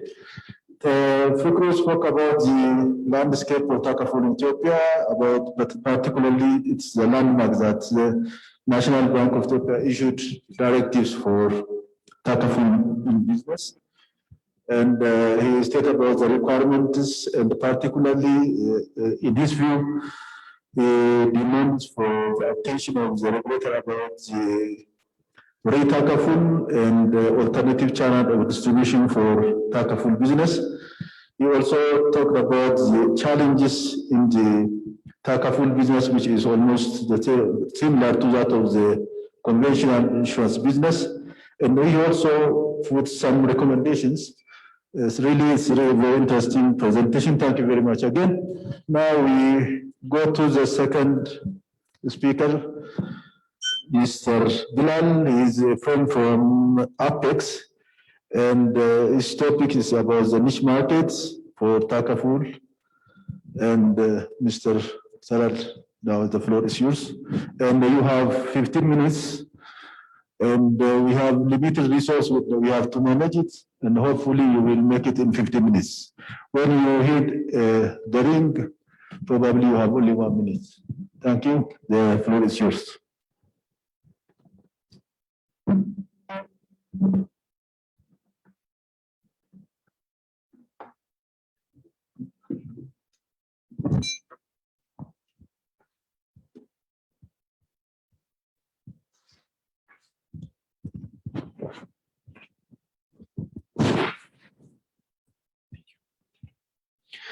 Thank you so much. I'll start in the name of Allah. أعوذ بالله من الشيطان الرجيم بسم الله الرحمن الرحيم ربي اشرح لي صدري ويسر لي أمري واحلل عقدة من لساني يفقهوا قولي اللهم صل وسلم على سيدنا محمد وعلى آله وصحبه وبارك وسلم. Good afternoon, my dear colleagues. My name is Bilal Abdulaziz Laving. I'm from Apex Reinsurance Brokers. I'm sure most of you who are in the local market know Apex Reinsurance Brokers. Before I continue, my CEO, Mr. Zuhair Atut, has given regards to all of you. He was in Dubai with some of the CEOs. And again, he has sent his regards together with Lawrence.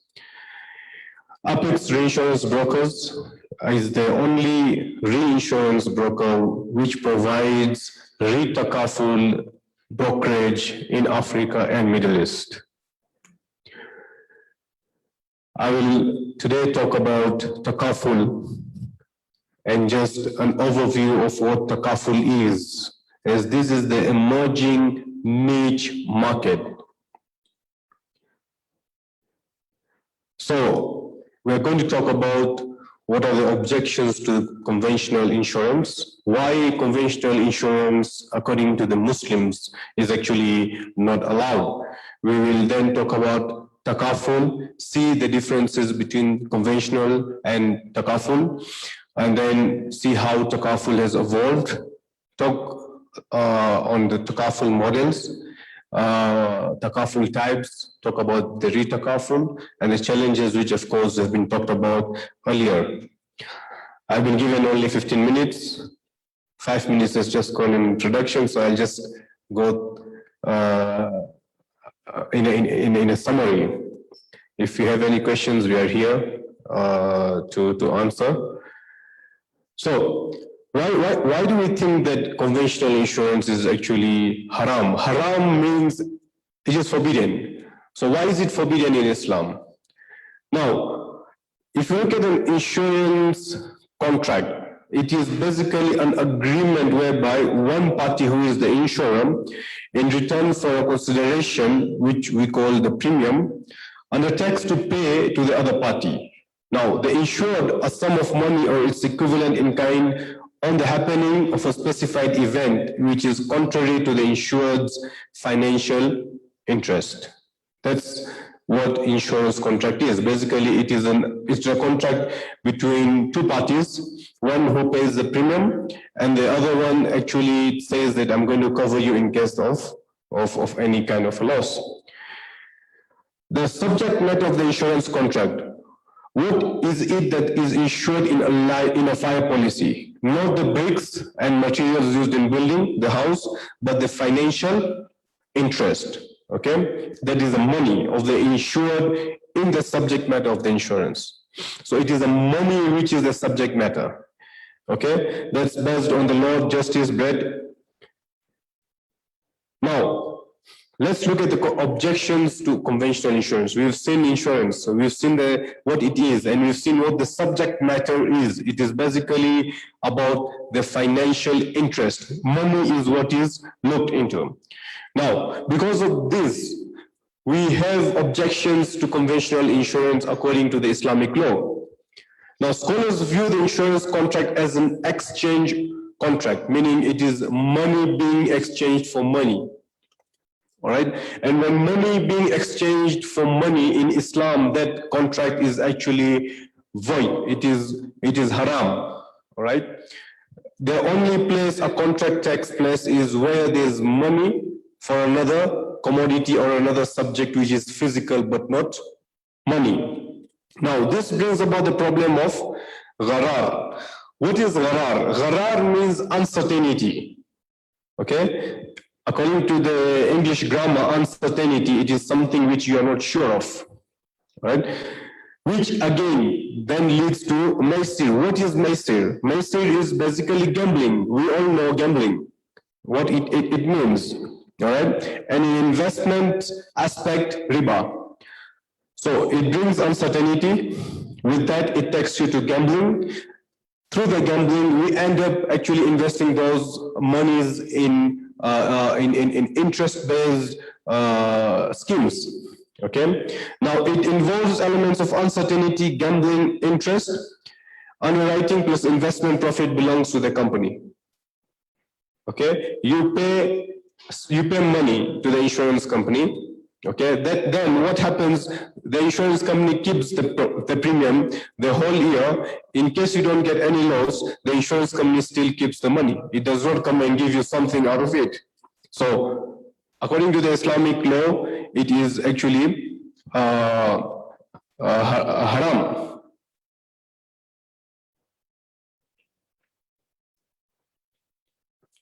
Now, let's look at what uncertainty is. Uncertainty is gharar. Okay, so conventional insurance contract is basically a contract of exchange, which is buying and selling, whereby you have the policy, which is the indemnity, is sold as goods with premium as the price of consideration. So we explain what is insurance, conventional insurance. Now, the consideration must be certain for exchange contract. Now, gharar in insurance contracts pertains to deliverability of subject matter, that is uncertainty as to whether the insured will get compensation promised. Now, uncertainty here is he going to get compensation as per the promise? So that brings certainty. Are you sure? You're not sure that that particular compensation is going to happen. Okay. Second, how much the insured will get. Even if you got a claim, the first one, you're not sure, first of all, if you're going to get compensation. Second, are you sure how much you're going to get? Once you get a loss, are you sure how much you're going to get? No, we're not sure. Okay? When will the compensation be paid? Now, we are not even sure if the claim happens today, when you're going to get that compensation. So that brings the element of uncertainty according to the Islamic law. Okay? Gambling. How is gambling involved? Now, insurance is a contract upon speculation. There's a lot of speculation. Are you going to get the claim? Yes, you have gone and paid the premium. Are you going to get the claim in the course of the year? You're not sure. That involves gambling. Okay? Now, good faith forbids either party from concealing what he privately knows to draw the other into a bargain from his ignorance of the fact and his believing to the contrary. Now, this is one of the cases between Lord Mansfield in Cato versus Boehm in 1766. Okay. Now, that is where the gambling issue came in. Now, the insured loses the money paid for the premium when the insured event does not even occur. Okay. So what happens in gambling, you go and put your money and the game plays, when you go to these gambling shops, so the game plays, and then at the end of the day, if you don't get anything, if you don't win the game, you don't get anything. So all your money is gone. All right? You're basically gambling. In case you get, you win. If you don't get, you lose. Okay? So it's the same thing here. You go and pay the premium. If you don't get any loss, your money is also gone. The company will be in deficit if claims are higher than the premium. Now again, if you go to the company's side, at the company level, okay, when the client pays the premiums, in case he gets a loss which is even bigger, the company will end up going into a loss. So on the company side as well, they are actually playing a gamble game. Now, interest, of course, we know all the investments happen in the insurance companies are based on interest. In the Holy Quran, there's so many verses whereby Allah says, God says that interest is prohibited. Okay? So Allah actually allows and has permitted trading, but has prohibited interest. So insurance funds are invested in financial instruments, which of course contain the element of riba. Now, let us quickly go to Takaful. What is Takaful? So Takaful comes basically from the root word called kafala. Kafala is a guarantee. It's basically a mutual protection and a joint guarantee. So operationally, Takaful refers to participants mutually contributing to a common fund with the purpose of having mutual indemnity in the case of peril or loss. Now, let's just take an example. We are here maybe around 100 people. Okay. Now, so we decide that we need to actually have a common pool whereby in case one of us gets a loss, we can get some money from the pool and give it to that person so that he can recover from the loss. So we all agree, we said, okay, fine, we will all contribute to this particular fund. So we create that fund. Once we have created that fund, I'm told I have 3 minutes and I've just started my slide. So we just go through faster.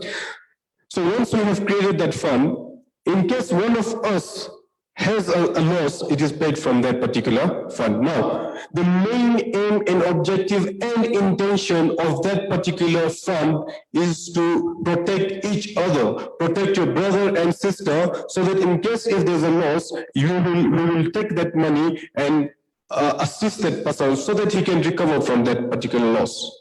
That is the main aim of that particular fund. It is the aim is not that you get the benefit out of it. The aim should not be, and the intention should not be of yourself. It should not be that if I get a loss, I will get the benefit out of it. No, it should be that I have to protect my brothers and sisters in case of the loss.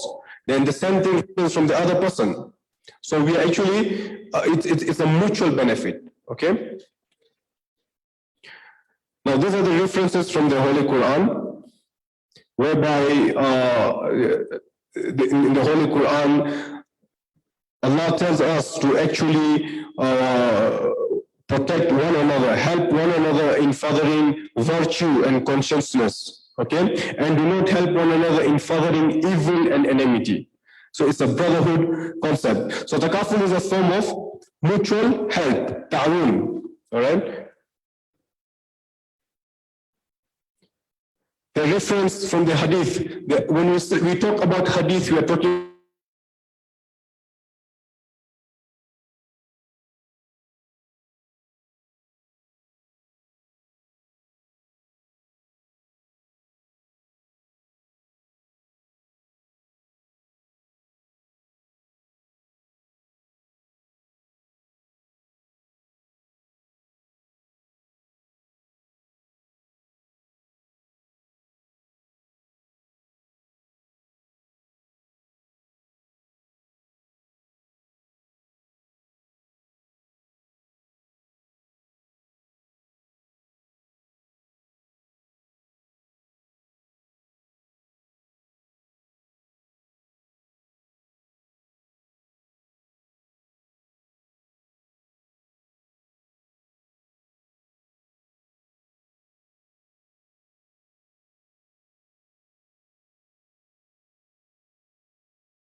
basically togetherness. Payments made with intention of contribution. It eliminates the elements of uncertainty, gambling, and interest. We have models for insurance, which we'll talk about, that is Wakala and Mudaraba. It is based on joint guarantee, indemnity amongst participants, shared responsibilities, constitution of separate participants, Takaful fund. That is very important. A Takaful company should have its own participants of own fund. If you summarize in 1 minute. Sure, I'll just go ahead and finish it off. So you must have a participants Takaful fund. You must have a Sharia board, okay, and the investments must be as per Sharia. So basically, the main drivers of Takaful are individual purification, are brotherhood, charity, mutual guarantee. Of course, you need to take care of community well-being as well. I'll just quickly take you through what is the difference between Takaful and conventional insurance. So the organization basically is based on profit for the shareholders, while in Takaful is mutual for participants. The basis is risk transfer according to conventional insurance and cooperative risk sharing in Takaful. In conventional insurance is basically more on profit maximization, and in Takaful is affordability and spiritual satisfaction. In laws, mainly conventional insurance looks at the secular or regulations, and in Takaful we look at the Sharia law plus, of course, the local regulation. The ownership conventional is based on shareholders, while Takaful is based on participants. Management status, of course, is based on company management, and in Takaful is the operator. Form of contract is a contract of sale in conventional, while in Takaful it is cooperative Islamic contracts such as Wakala, Mudaraba, Waqf, and is based on Tabarru. Investments, of course, it is based on interest based, while in Takaful it is based on Sharia compliant. Surplus, the whole surplus goes back to the shareholders account, while in Takaful it is participants account. So basically we have three models. We have Wakala, Waqf, and Mudaraba. Since that time is actually not on my side, I will just end my talk on here. Thank you. Thank you, Mr. Bilal.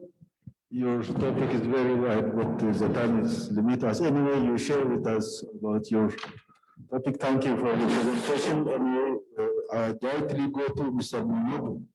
Mr. Mahmoud is from Gambia. He's Director, CEO of West African Takaful, and Mr. Mahmoud just try to manage it with load. Well, because we have another session, and the floor is yours, sir. Thank you.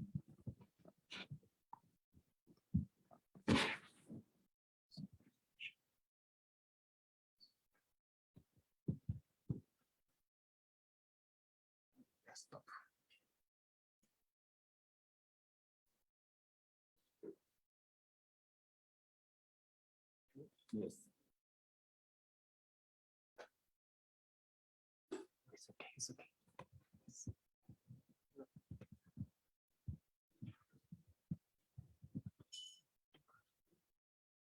You can pass this to the photographer.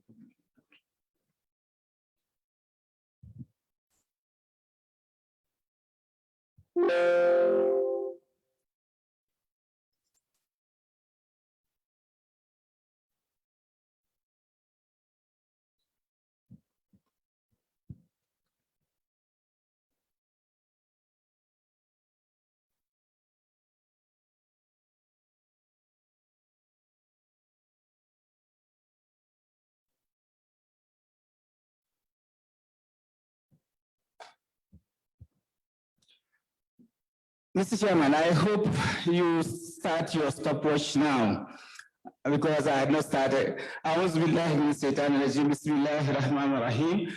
Assalamu alaikum wa rahmatullahi ta'ala wa barakatuhu. A little bit of history. Since there is no biography written, I enjoyed the experience of working conventional insurance for 14 years. before being infected by this virus called Takaful, when I traveled to Malaysia to attend the International Islamic University to do my master's. In 2005, I graduated and came back to the Gambia with this infection. In Nigeria, they call me Mr. Takaful. They call me Mr. Takaful, and unfortunately, in my own country too, they call me Mr. Takaful. Why? Because I'm not into it for money. I have a passion to promote Takaful for its fairness and transparency. I wrote my dissertation or a book on Takaful, and by the help of the Almighty Allah, my government in the Gambia, through my influence, passed the regulation for West Africa, for Gambia to be the first country to establish Takaful. What are we saying? We're saying my slides will be 1 to 14. 1 to 7 analyzes conventional insurance, 13 introduces Takaful, and 14 to 15 appreciates Takaful. So what is the concept of insurance? It says pooling of common resources to help the needy. The fortunate many helping the unfortunate few. The conventional players in the hall knows that this is the concept of insurance. That is to say, we are 5,000 here. We all are privileged to own vehicles. 3 or 4 or 10 or 100 of us will suffer losses during the course of the year, but we don't know who. So if we decide among ourselves to create a pool of money so that whoever suffers a loss is given from that pool, put back to the position he was before the loss, so that we continue to live as a happy family. This is highly appreciated and fully supported by Islam, if that was the conventional practice. That is, we are fortunate many, but few amongst us who suffer loss will be supported to come back to the position they were before the loss. That concept embodies joint help. We must have been ready to jointly help each other. We must have been ready to come together in solidarity like soldiers in the same uniform defending a land. We must have been ready to cooperate among ourselves. So conceptually, insurance is not contrary to the rules of Islam, but for their principle and practice, the conventional is condemned, just for their practice, but the concept was accepted by Islam. Please, distinguished ladies and gentlemen, participants, you will be the ones to appeal to the chairman to allow me a few more minutes so that you get to the end of my presentation. I don't like it when people attend Takaful conferences and go out not appreciating Takaful to their fingertips. So that's why we are here. It goes on to say, what is it? My brother Bilal have done justice to this. We can move faster. He's saying Islam doesn't like the principle and practice of conventional because it embodies gharar. That is, you are buying and selling of goods and services that do not exist. Selling and buying of goods or services that exist but unable to be delivered to the buyer. Selling and buying of goods and services that exist but can be delivered to the buyer but not able to determine when. What are we saying? You say Jew is a joke. When you buy insurance, he says you've not bought anything. But accidents happen every day. Yes, I agree you've bought something. Remember, the vehicle that you went to insure, you come home, your wife would say, where did you go to? You say, I went to buy insurance. Buy insurance. You gave them 5,000 for 100,000 value, they give you a piece of paper. That piece of paper is not equivalent to the 5,000 you've paid them. What are they saying? If you suffer a loss, we will pay you. Well, you're driving carefully, you don't want to get involved in an accident. Your life matters, the life of your loved ones in the vehicle. You drive the whole year, 365 days. They didn't see you again. You come back to the office. Oh, Mr. Bilal, you are a good customer. We give you 15% no claim discount. Talking about discount? What about the money I gave you last year? 365 days. I didn't come back to you. You want me to pay you more? You know what? My grandfather used to tell me this. that conventional education is in 3 phases. One is learn so well that whatever you see, you read and understand. The second is learn so well that whoever comes your way, you cheat him. The third one says, learn so well that the one you cheat will not know that you've cheated him.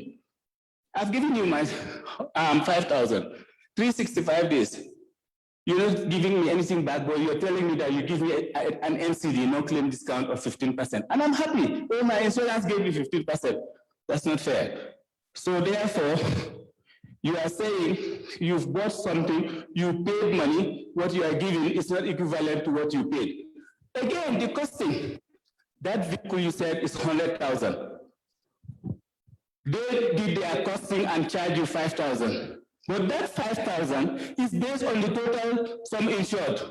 Who tells them that one impact will be a total loss? It could be a windscreen and 2 headlights broken. It could be that you have your bumper broken, but yet still the costing was not right because it was based on the total value. So long as it remains buy and sell, it's difficult to justify. Okay. So due to its buy and sell transaction, when the subject matter is not known, what have you really bought? That you get compensated when you suffer a loss, when you suffer a loss, you don't want to get involved with an accident. For how long do you have to pay premiums before you get any returns? When would a claim occur and what would be the quantum? And the source of payment, all this Bilal have touched on. He says the policy holder, on the other hand, you paid them 5,000, but you are saying when they suffer a loss of 100,000, you expect to be paid. Out of a small 5,000, you expect 100,000. So it is saying small, or you're hoping to receive a huge proceed from claim small payment of premium. The chances, policyholder losing all premium paid, the chances are that you do not suffer a loss. If you don't get involved in an accident, you lose your 5,000. So it's like a chance transaction. Christianity does not support a game of chance. Gambling is not allowed in Christianity. Gambling is not allowed in Islam. And conventional practice of insurance is like a game of chance. You benefit when you suffer a loss. You do not benefit when you do not suffer a loss. It's like a chance transaction. It says it also involves investment of premium in riba base. The money they have, they always want to put it in conventional banks or in investment avenues that will multiply the money. That is like, there is a riba. Interest on policy loan, reform, not this all my brother have talked about. Let's say, what is Takaful? Defined as section 2 of the Malaysia Act, Malaysia Boleh. That's the country that teaches you how to fish and not giving you fish. I studied there and it was a grant. They made me to be infected by Takaful, so I'll ever be grateful to Malaysia. Long live Malaysia, thank you. According to them, a scheme based on brotherhood, solidarity, and mutual assistance, mutual financial aid and assistance to participants in the case of, the chairman is writing. All he's saying is that this is something that we have agreed among ourselves, that you are the operator, we give you money. But we agreed among ourselves that whoever suffers a loss, please put from that money, take from that money and pay for that loss. Now, at the end of the year, whatever is realized as surplus from those contributions goes back for distribution as profit sharing. So you will ask yourself, if this is a company that shares all its profit out, are they charitable? No, Takaful is not charitable. You pay for our services, but we tell you from day one that out of this pool that we are collecting and managing for you as operators, we are taking 30%. So the first year, 30% of 5 million was not enough to pay our salaries and a startup costs. So we dip our hand into shareholders' capital. The second year, we do 100, it's break even. The third year, we do 200 million. 30% of that is more than what we need for our salary. So whatever surplus on our side goes to our shareholders as dividend. So with Takaful, you have an obligation to maintain 2 bank accounts, an account for participants. When you go to conventional insurance, you are a client. When you come to Takaful, you are a participant. You are coming to participate in the creation of that pool. And it. So there is a participant account and there is operation account which belongs to us as operators and our shareholders. So our operation account starts with our capital, 15 million. If Ethiopia says the capital for Takaful is 200 million, you start with 200 million. The participant account starts when you start operation. 70% is there, 30 is here. Their account can only be used to pay genuine claims, ReTakaful, or commission to intermediaries. At the end of the year, that account has to be audited. It has to be, these regulators are supervising you, auditors are there, there is a Sharia board. So it's very much regulated to the extent participants have that all you are doing is very clear around. So it goes on to say the meaning of Takaful by Brother Zubair, when you read through, will tell you that Takaful comes from the Arabic kafala, which is Takaful is Sharia compliant, the Islamic alternative to conventional insurance is based on the principle of ta'awun or mutual assistance, as Brother Bilal has just told us. So it is us participants who have agreed to mutually help each other, but whatever is derived out of it as surplus at the end of the year, it must pay zakat to the needy, and the rest must be distributed to our participants. I established Takaful Gambia. From there, I went to Zambia to establish the first Takaful for Zambia. It's 95% Christian, 14 million population. All my staff were non-Muslims, so Takaful is not for Muslims only. It's a product which is appreciated for its fairness and transparency. From Zambia, I went to Nigeria to establish the first Takaful company for called Jais Takaful. Again, over 100 conventional companies, but we all agreed that we go home with what is meant for us. There was no hard feeling for the industry to accommodate Takaful. So what is Takaful? We say it's full insurance minus all the objections. That is Gharar, Maisir, Riba. Okay, we create employment. How is it that Takaful breaches or brings about economic growth? It creates employment. More tax is paid by their operation, and also it encourages people to insure the uninsured insurable risk. Some people are not insuring because of religion. This Takaful is coming to encourage them to now insure. So successful economies are backed by vibrant insurance industries that we do know. And how is Takaful regulated? We have the investor, we have statutory capital, then we have the operator regulating them. The board of directors are regulating operation. Sharia advisory board is there to regulate that what they are doing is Sharia compliant. You have auditors at the end of the year, and then you have the regulators at your neck. So therefore, it's very transparent and can never be confused. We're talking of, I'm just knocked the table, let me stop. We are talking of micro Takaful. Generally, micro Takaful is viewed just like other normal insurance on small scale for lower people, a mechanism to provide Sharia-based protection to the blue-collar underprivileged individuals at an affordable cost. What did we say? That Takaful is for all. You've insured your risk. At the end of the year, you've not suffered a loss. You're giving your share of profit. You have nothing to think about insurance. A successful Takaful company will knock at your door to say this is your share of our operation as zakat. $25 for every 1,000 must go to the needy. So, investor, there is profit, shareholders are giving dividend. My first zakat in Gambia went to the Royal Victoria Hospital where I bought detergent, soap, towels, and not I give it to the hospital, which is for all. The second zakat went to 8 high schools. Each high school, I gave 5 scholarships to needy students. The third zakat went to provinces, to farmers in the form of a truckload of rice, oil, sugar, and the like.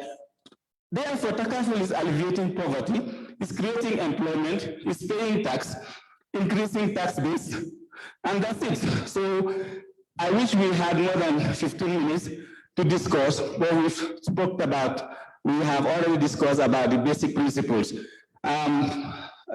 thank AlHuda and pray to the Almighty Allah to continue to give them strength as they are doing a great job in spreading Islamic finance to the whole world. I'm with them. I have a passion to see Takaful in the 4 corners of the world. Assalamu alaikum wa rahmatullahi wa barakatuh.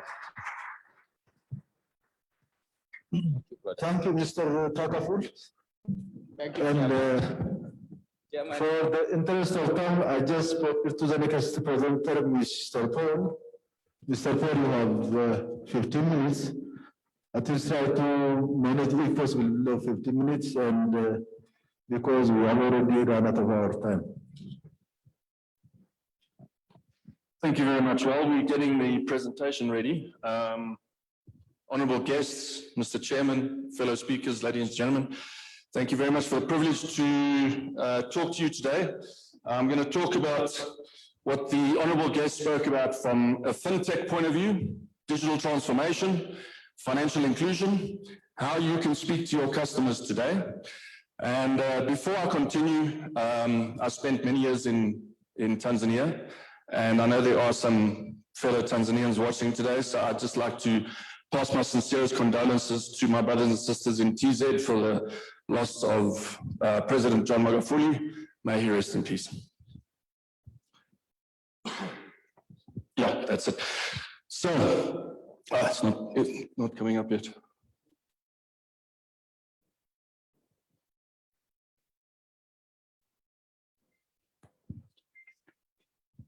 Okay.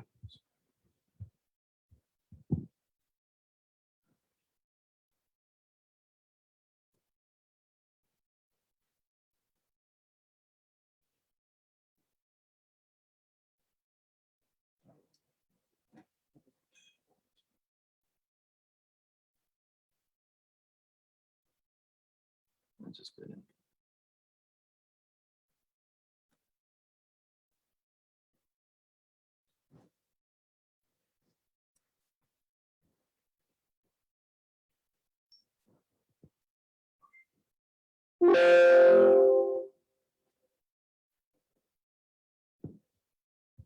And we have a technology breakdown.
Something's happening.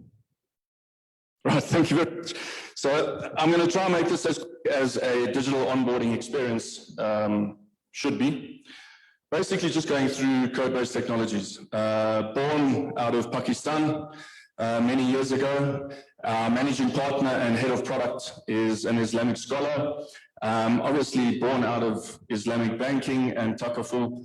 And then in 2017, we decided to rewrite our entire stack of core banking, Takaful, middleware, and front end to a total open API banking structure.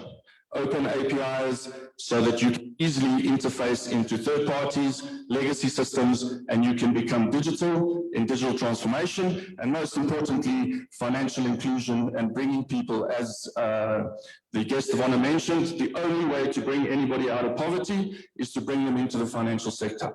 And that's what we're here to help. Fortunately, we've won a lot of awards along the way since 2017 for our open technology, Islamic banking, and we've also won top 10 technology company in the UAE. And I seem to be having a meltdown again. There we go. Code-based technology, some of the good things we've done now. Kuwait Finance House in Bahrain, they wanted to onboard a lot more customers. As you know, in Bahrain, there's only a certain amount of bank people that you can get. So we started a digital arm for them called Jazir.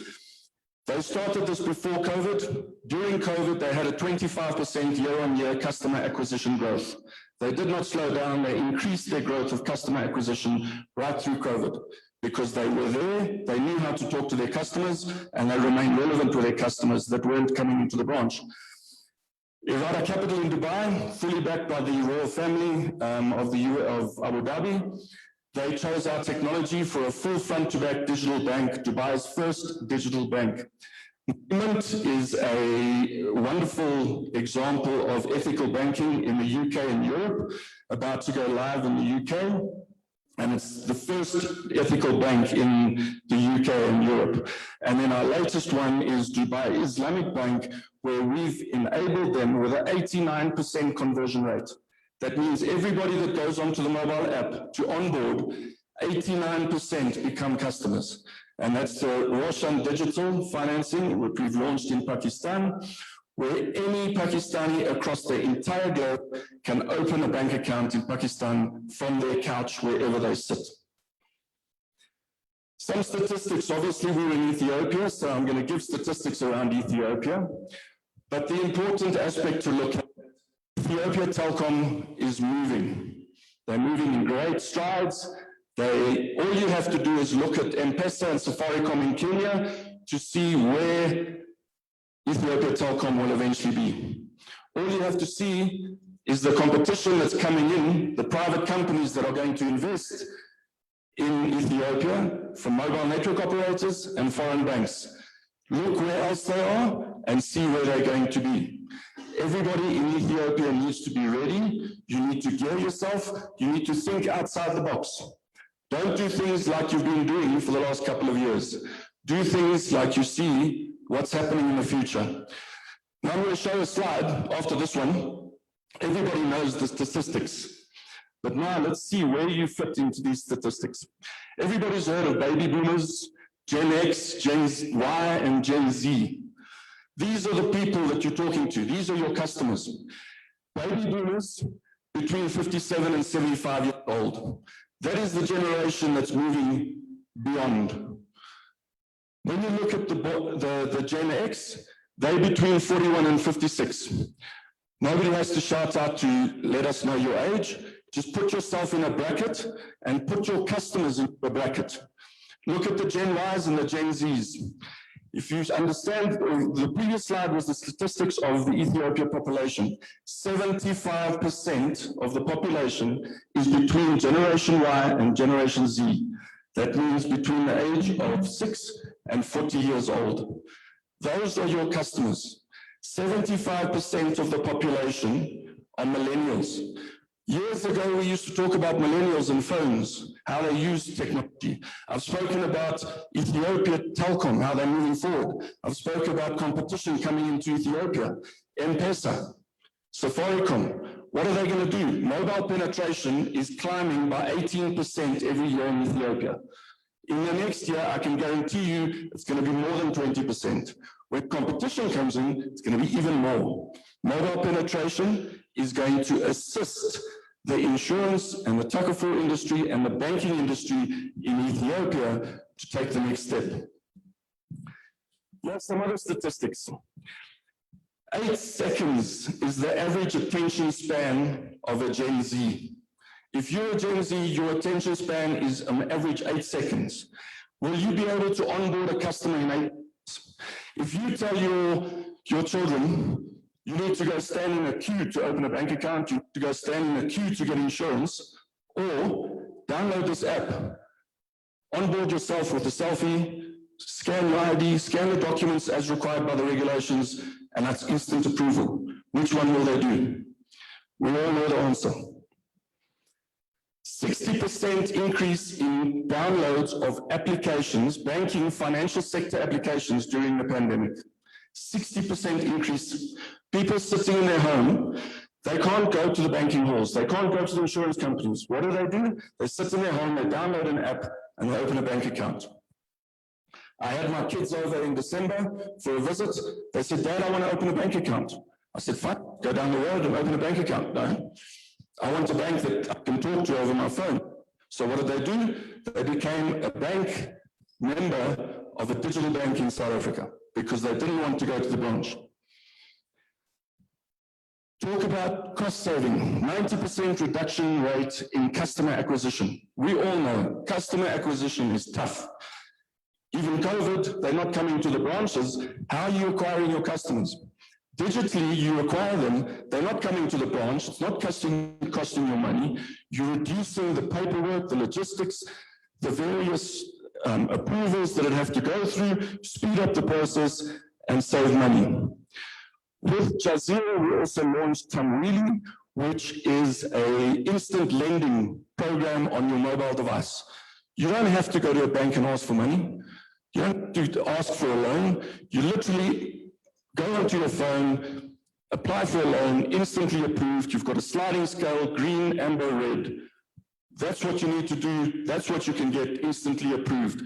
95% drop in processing time. So, from a digital onboarding perspective, everybody's spoken about digital transformation. Digital transformation is not taking a document and putting it on the web and telling the customer, instead of writing with a pen in the branch, you can now type it on the computer. That's not digital transformation. Digital transformation is taking the pain away from the customer to onboard them automatically through scanning, OCR reading of information, and putting them through the process as quickly as possible. 75% of the population in Ethiopia are the instant gratification population. I want something, I want it now, I want it as quick as possible. Those are the people you're talking to. When you transform, first transform your customers so your customer can see you're making a change.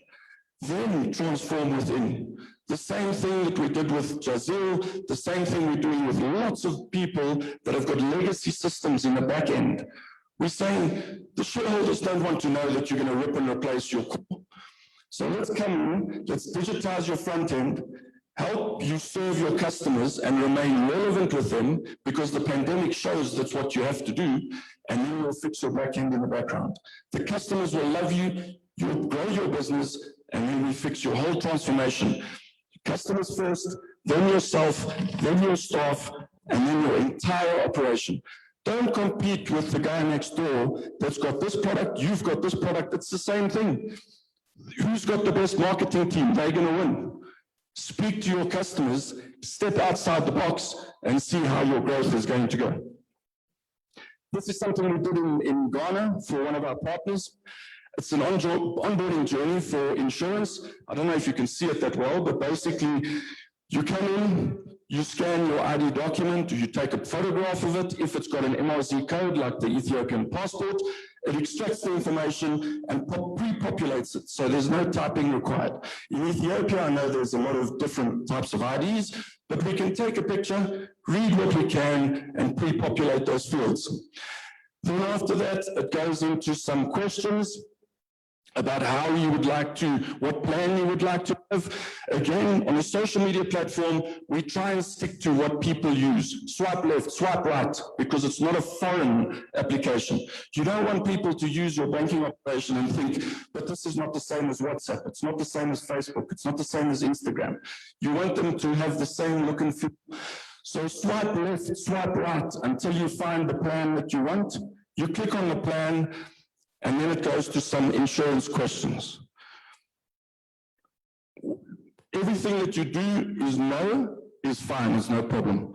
As you can see, this customer on the right-hand side, the last question was, are you a smoker? The customer said yes. The insurance picks up and it says, okay, let's move to the next one. Would you like any extra benefits? You can select yes or no. Then it comes through, it gives you a rundown of exactly what your premiums are that you selected or what your premiums will be.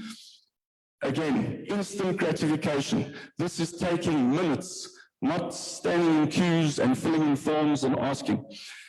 You then come to your total premiums. It says, you're happy with that? Would you like to pay? The answer is yes. Thanks, I'm just about finished. So the answer is yes. You put in your banking details. You've got your insurance for a year. That is the way that that customers want to be spoken to today. COVID has been terrible on all of us. Exactly a year ago, the entire world went into lockdown. What happened to banks? You go into your shareholders' meetings as insurance companies and banks. Shareholders say, what happened to our profits?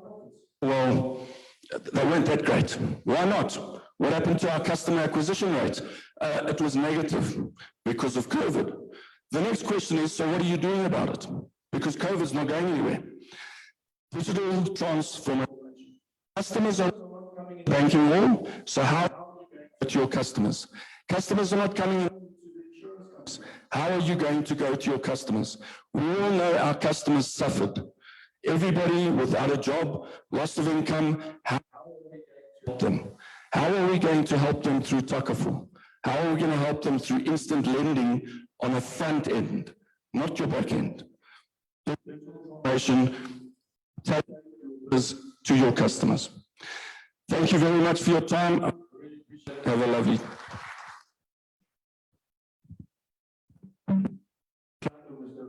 It's a very interesting topic.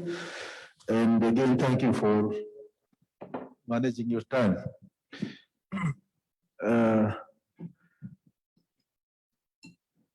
I thank presenters that for the very pressing me to change and for question and answer part. We are going in the afternoon session, including for session. So just for this session, we are going to conclude this because we are almost run of the time and almost quarter to one. And I appreciate all the presenters. The presentation was very nice. It was very interesting topic. Hope you took some notes and we may raise your question in the latter session. I thank you all the presenters and the CEOs, and we finalize our session. Thank you very much. Okay, thank you, Mr. Godisa. We really appreciate all presenters, and for that reason, an award is prepared, and I invite Mr. Zubair to present the award with Mr. Godisa. Welcome.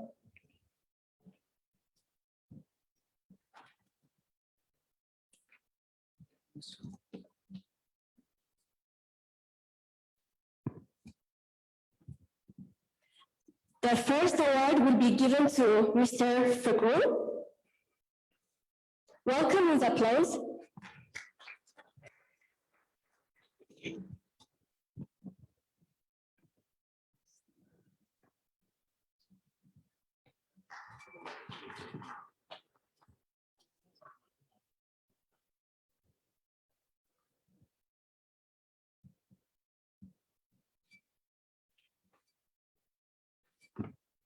Okay, the second award will be given to Mr. Bilal Abdul Aziz.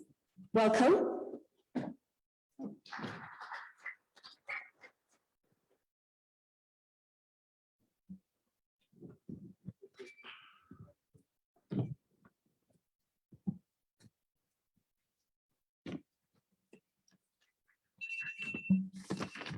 Okay, the third award will be given to Mr. Juf Mamoju. Welcome.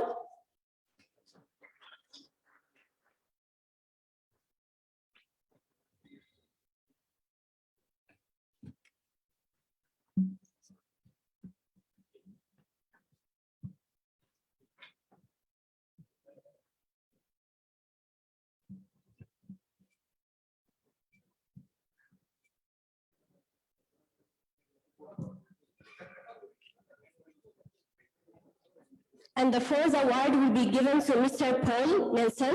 Welcome, Mr. Paul.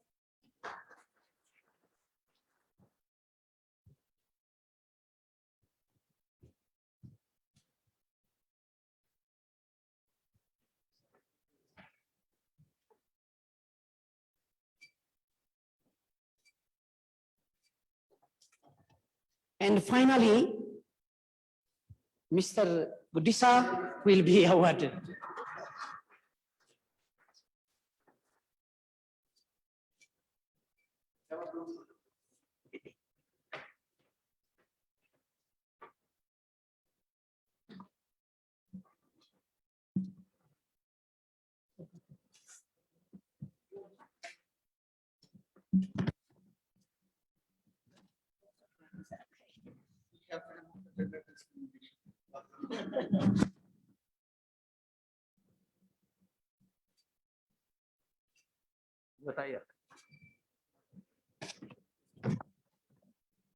Okay, thank you.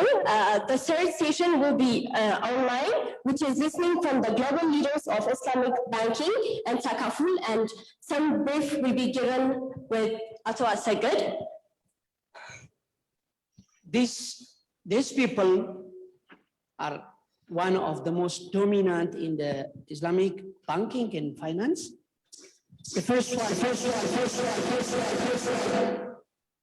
as Professor Dr. Azim Omar, President and Chief Executive Officer of International Center for Education in Islamic Finance of Malaysia, the most dynamic and knowledgeable person, has done many researches, and his output in the Middle East is the most dominant one.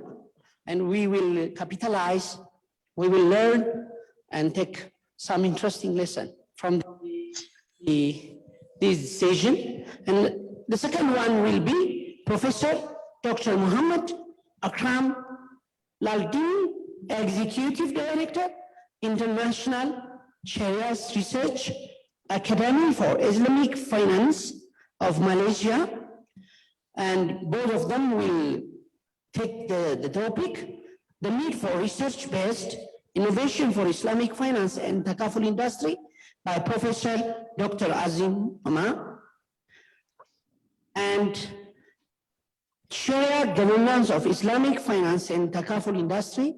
I think this is a challenge for Ethiopian Islamic banking and insurance, because most of our Sharia advisors are not the scholar of the finance and economy, and we will capitalize a lot and learn some interesting pointers. Now, if they are ready, yeah.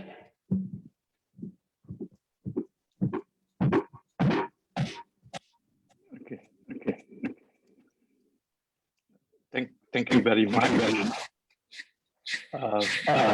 Brothers and sisters, Assalamu alaikum warahmatullahi wabarakatuh. And good afternoon to all of you. How is the sound? I noticed there's an echo.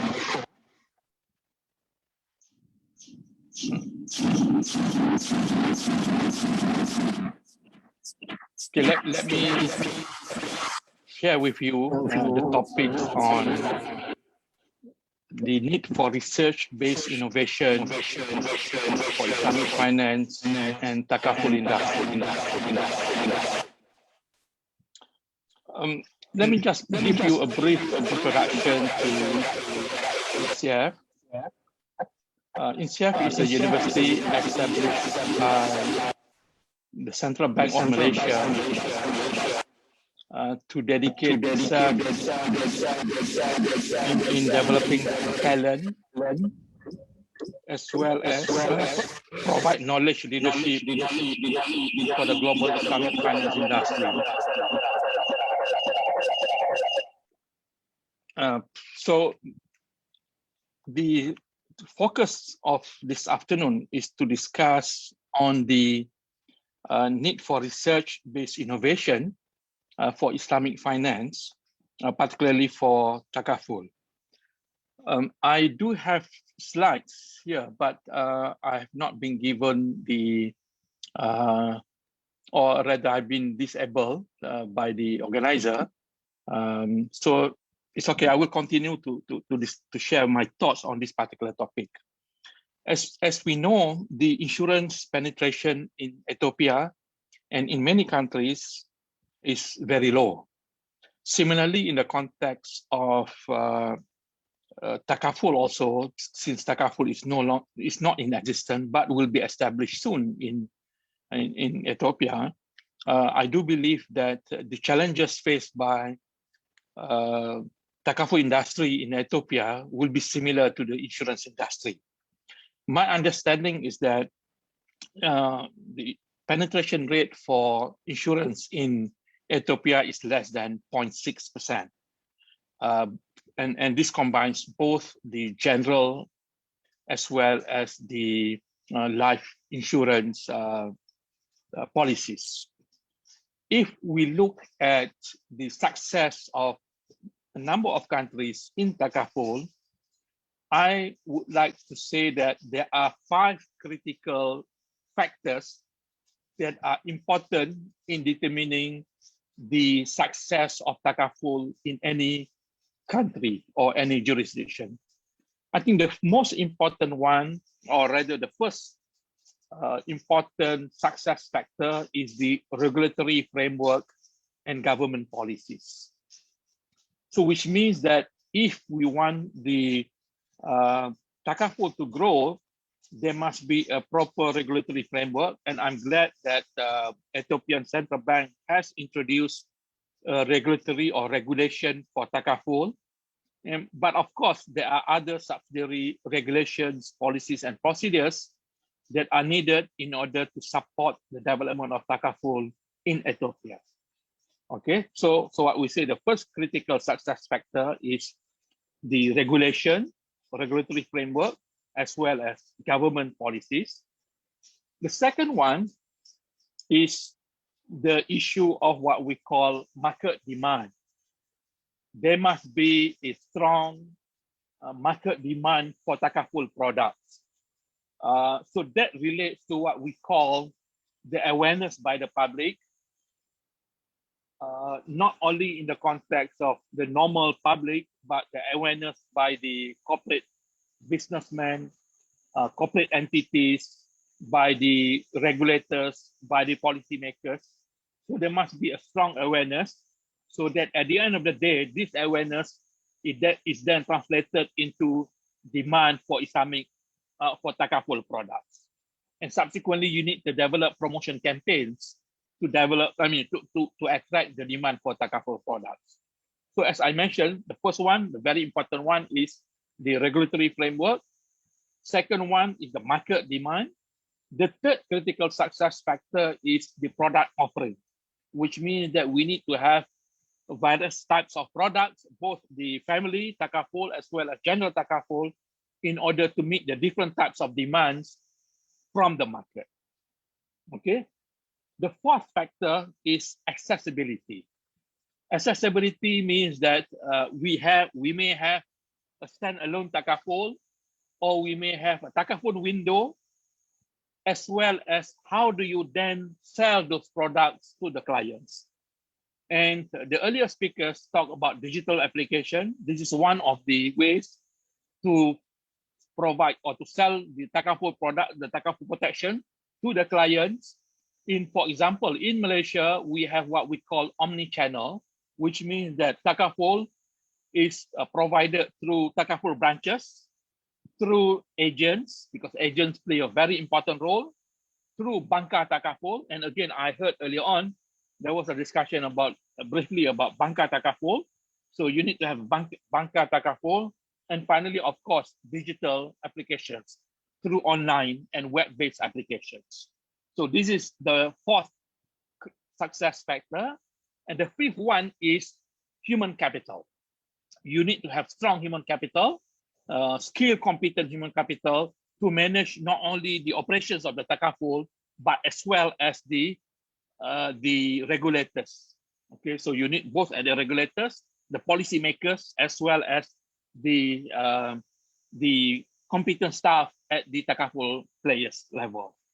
So based on these 5 critical success factors, I would then go into the kind of research-based innovation that we need to do in order to support the 5 critical success factors. I think the first one is, let me repeat, the first one is the demand from the market. The demand from the market. So which means essentially, we must conduct research in order to understand the level of awareness. If we do not conduct this kind of research, then obviously Takaful will just stay a very small percentage. And like insurance, Takaful may have a penetration rate of less than 0.6% for Ethiopia. So which means that the Takaful operators need to understand the market in the context of one, are they aware of what Takaful is? What is the difference between Takaful and insurance? And how Takaful can help the consumers in terms of their own lives as well as for protection purposes. So understanding, conducting research in the context of awareness on the public, on the business, on the students, on corporates, and on government is very important. That is the first one. And once the research is being done, again, you need to develop tools in order to educate the public, the communities, and so on in terms of that kind of research. The second one is on product offering. As we said, my involvement in Takaful industry has been quite lengthy. I'm also part of the Sharia committee of a Takaful company in Malaysia, one of the biggest Takaful company in Malaysia.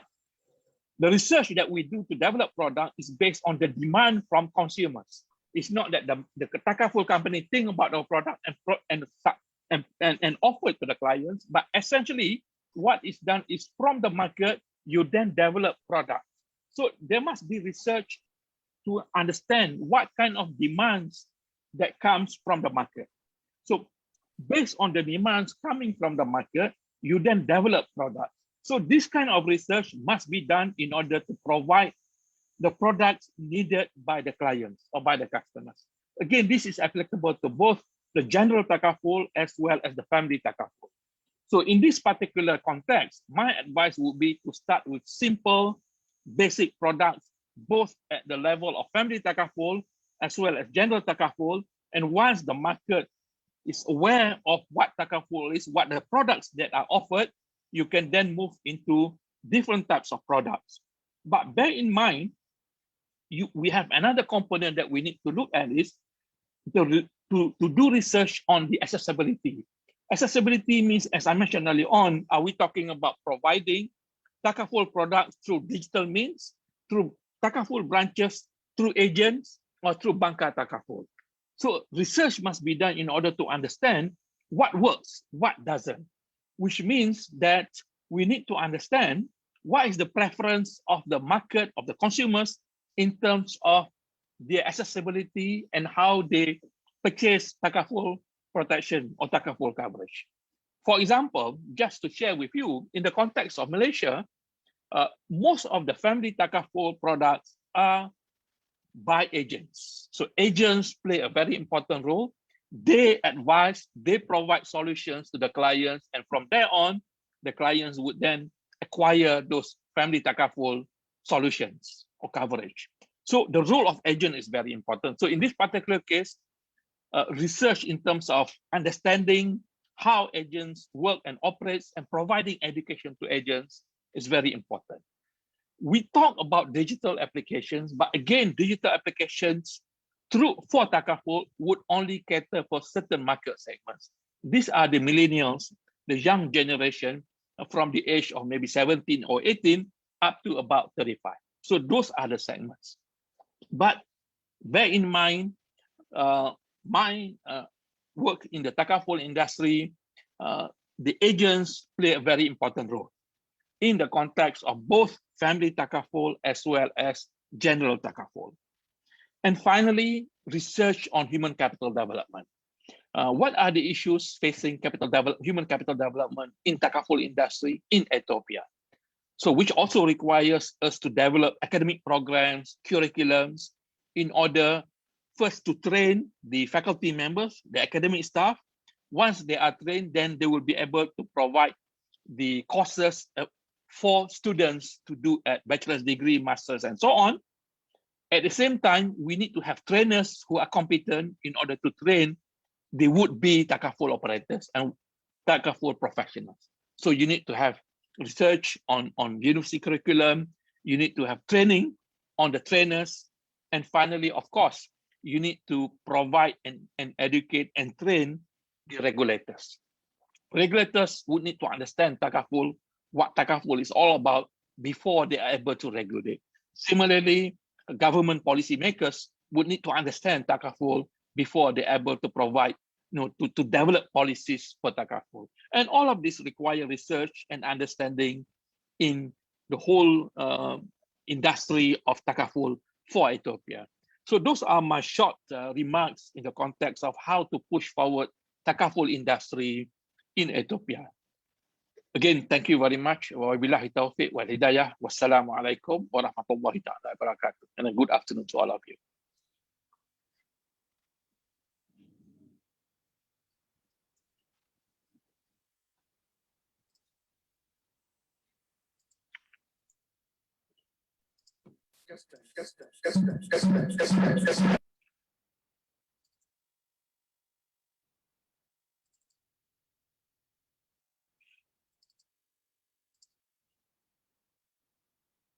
Email.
Can I start the session?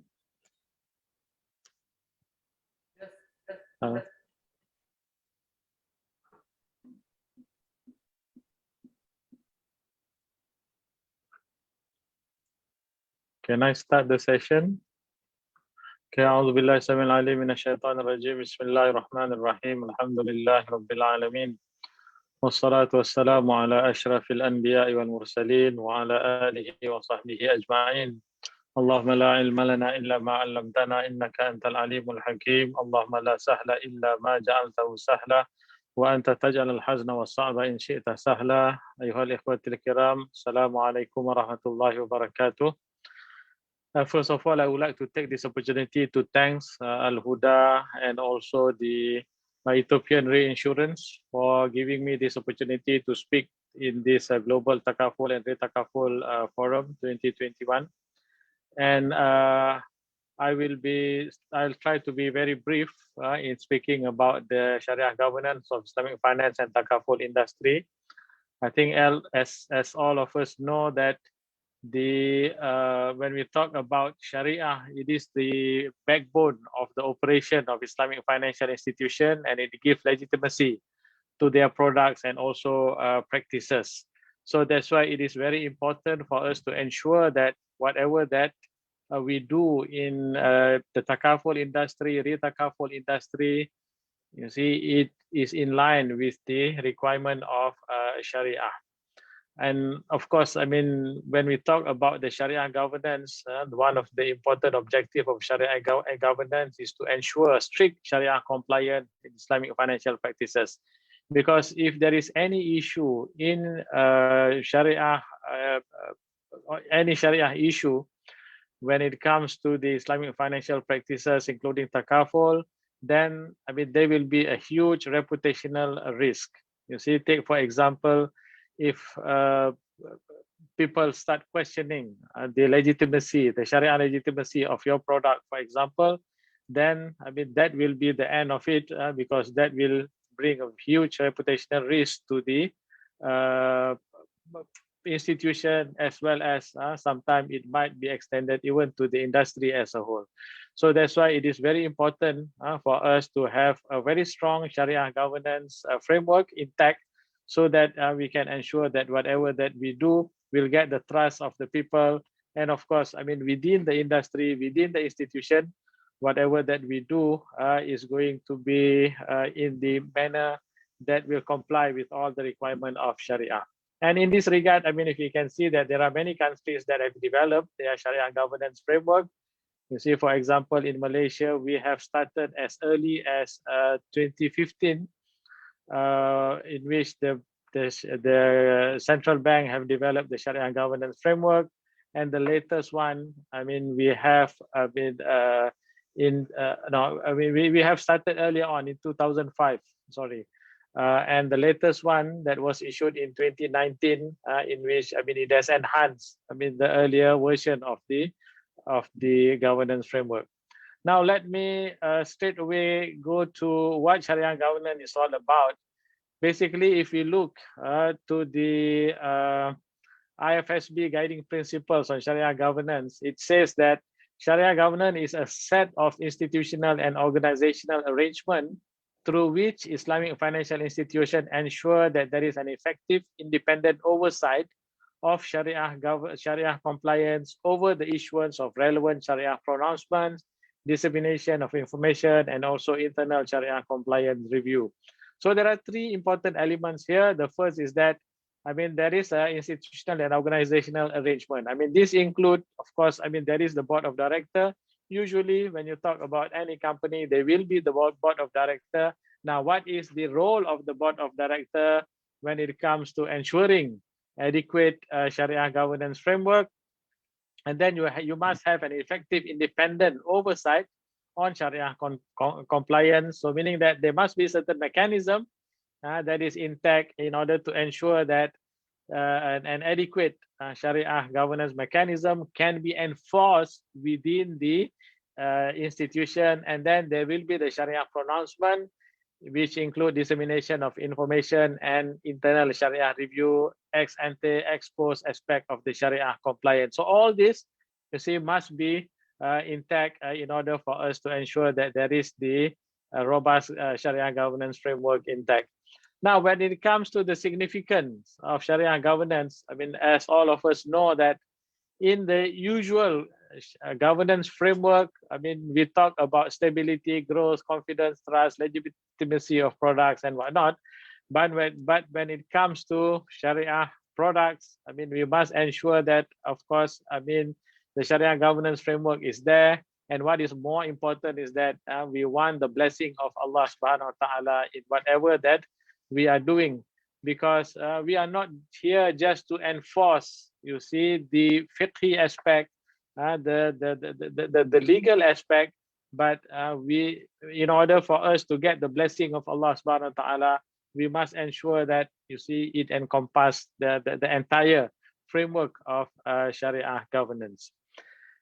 I will explain to you some of the when we talk about governance framework, I mean, there are several models that can be seen in the market, and I think some of the slide does not appear correctly, but let me just go through with you. I mean, there are several models of Sharia governance framework when it comes to different jurisdictions.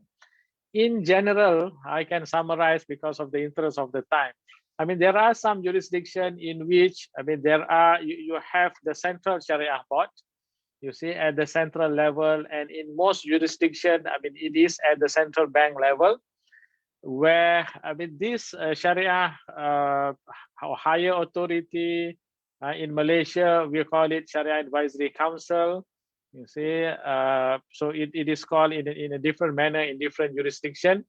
But the role of this higher authority at the central level is that, they will try to harmonize the practices within the jurisdiction, in which at the bank level or at the Takaful company level, they will be the Sharia advisor, okay? But whatever is decided at the institution level will also be deliberated and brought to the central level. It all depends on which regulatory authority that is regulating the Takaful industry. For example, in Malaysia, the central bank is also regulating the Takaful industry. In certain jurisdictions, there might be a different regulatory authority. There might be a separate regulatory authority that is regulating the Takaful industry. In some, we have seen that the Capital Market Authority, they are the regulator for the Takaful industry. So it all depends on whichever setup that is in the country. So there is a Sharia authority at the central level, and then at the when it comes to the Takaful company, then the Takaful company must have their own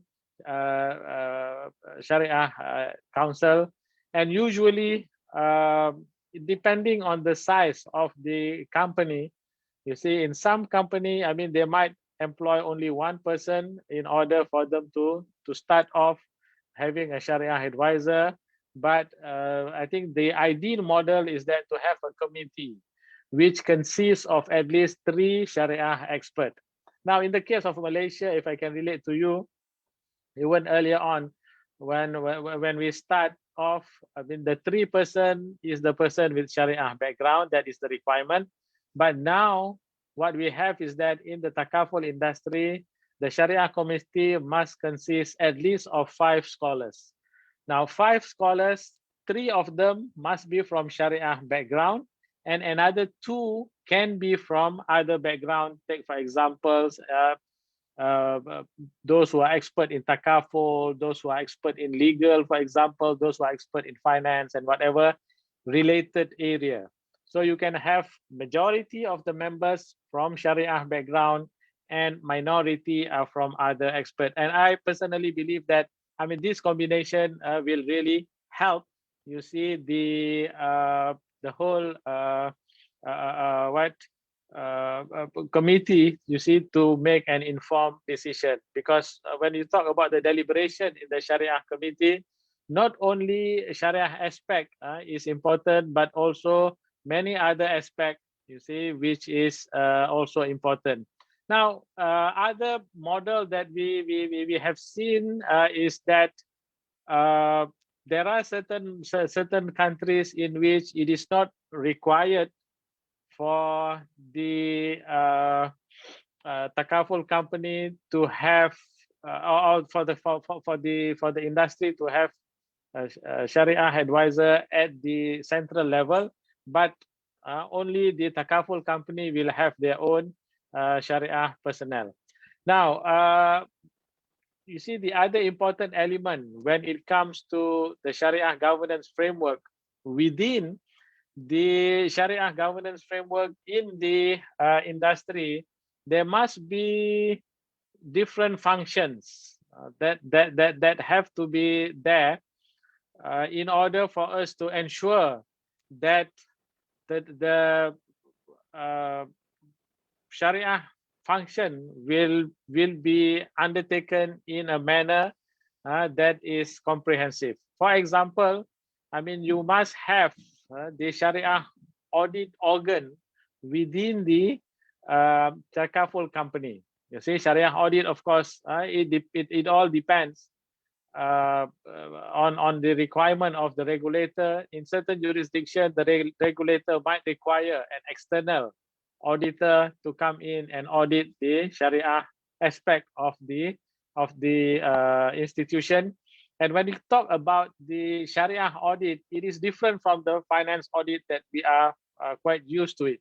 when it comes to Sharia audit, usually what the auditor will do is that the auditor will look into the Sharia decision that is being taken by the Sharia committee, and then they will try to see how these decisions are being adopted and also implemented on the ground. And this will entail another function, you see, which is quite prevalent in the industry also, that they have the Sharia review function. And the role of the Sharia review function is very much to ensure that, you see, before the audit is undertaken, you see, there are teams that will ensure that whatever is decided at the Sharia committee level is being understood and also implemented accordingly, so that when audit is being conducted, there will be less audit issues. Because you see, the role of Sharia review is very important, because when you talk about Sharia, you cannot afford to make mistake. You see, if you make mistake, then the reputational risk is really huge. As I mentioned earlier on, you see, people might not trust your product and whatnot. So that's why it is very important to have the Sharia review function, you see, within the institution. And then, of course, I mean, when you have the Sharia committee will need to deliberate on different issues, and that will entail the Sharia research team within the institution, and also Sharia secretariat that will assist the Sharia committee in order for them to deliberate and also issue their resolution. So once the resolution is issued, then of course, I mean, it has to be taken onto the ground. And the role of the Sharia committee is not only in deliberating the products, but they also must ensure that, I mean, they have to vet, I mean, all the legal documents, because legal documents are important. If there is any Sharia issue in the legal documents, I mean, that, you see, might lead to legal consequences as well, and legal risk. And also, of course, I mean, all the materials, the advertisement and whatnot, is also important to be vetted by the Sharia committee, so that you don't have any issue with the advertisement and also marketing materials. Because sometimes, you see, there are some Islamic products, when they make a mistake by using conventional terms such as interest and whatnot on the marketing materials, I mean, that again will bring a huge reputational risk. And finally, before I end, I think one of the important aspects is that, you see, within the institution, there must be a good interaction between the Sharia committee, the management of the Takaful company, as well as the board of the Takaful company, so that the Sharia committee will be given adequate information before they make any Sharia decision, so that they can make informed Sharia decision. And at the same time, of course, I mean, the communication with the board of director is also important. And in the case of Malaysia, the regulator encourage, you see, for the institution, the Takaful institution, to appoint the chairman of the Sharia committee to be as a member of the board, so that, I mean, they can be the bridge, you see, between the board and also the Sharia committee. So I think I have taken more than the time allocated for me. So I will stop there. Thank you very much. And I hope you have benefited from the presentation. I have several slides that I couldn't go through it. And I hope, I mean, perhaps, I mean, you can, the organizer can disseminate the slides to you, and you can benefit from the slides. So thank you very much. Wassalamualaikum warahmatullahi wabarakatuh.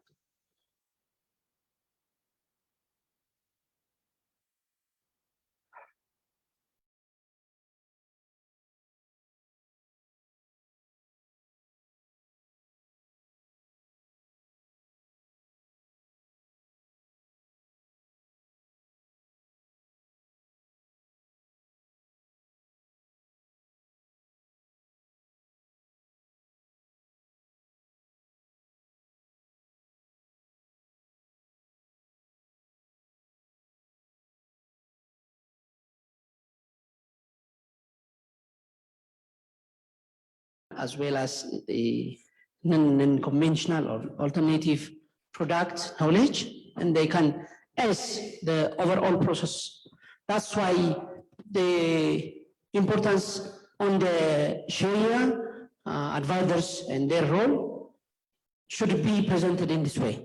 Now we really appreciate, please let us give applause for those professors. Make it again, the second one is for the second person. Now the next program will be. Okay, thank you. The first session is a panel discussion about the need of Takaful products for interest-free banking and finance industry, and it will be moderated by Fraser Ayalo, Director, Microfinance Institution Supervision Directorate, National Bank of Ethiopia. Please welcome. Mr. Abubakar Abdul Karim Redwan. Abdul Qadir Redwan. Can you please come on the stage? And Mr. Musfin Bazu Ilma. Mr. Abdul Qadir Redwan is Director, Interest-Free Banking of Abyssinia Bank. The young, vibrant. And Mr. Musfin is as well the IFB Director of National Bank of Ethiopia.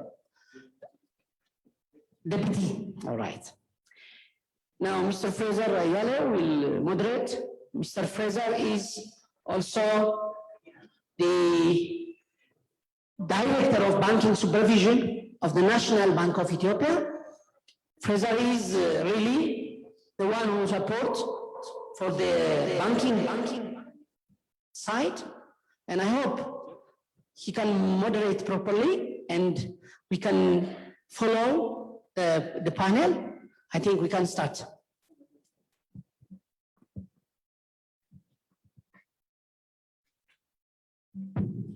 Okay, good afternoon, everyone. And I would like to say welcome again to this forum. Yes, my name is Fraser Ayalo, and I'm Director for Banking Supervision at the National Bank of Ethiopia. So the topic of the discussion for this event will be on the need of Takaful products for interest-free banks and the finance industry at large. So I think we have here two panelists that will be making their presentation. So each presenter has 10 to 15 minutes to present their presentations, and I hope that they will be making it in respect to allotted time. So without further ado, I will leave the floor for them to proceed with the presentation, but I will request them first to briefly introduce themselves, their name and where they come from, and then they can proceed to their presentation. Thank you. Thank you, Mr. Fraser.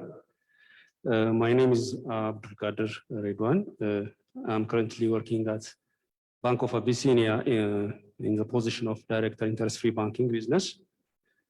I have been in the interest-free banking business since the start in similar position.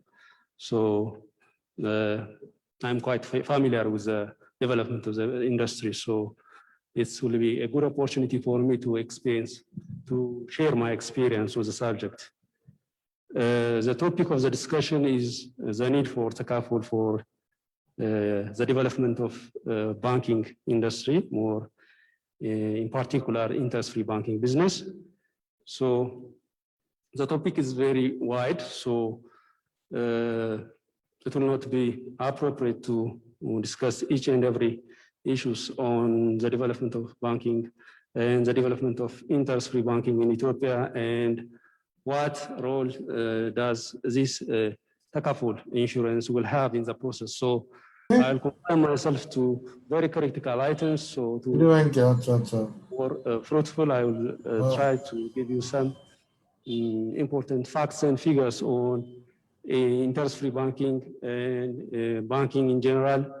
And I will leave the discussion of the need for Takaful to Musfin to go on it. So to begin with, I think it's very important to say something on the development of banking in Ethiopia. So if you take a look of the macroeconomic context, the interest-free, there are more than 18 banks in Ethiopia, two of them public owned, and not less than 1 trillion in deposit have been mobilized from around 33 million savers through these banks. And similarly, currently we do have more than 1 trillion loan extended by these banks, which account for not less than 33% of the GDP in total.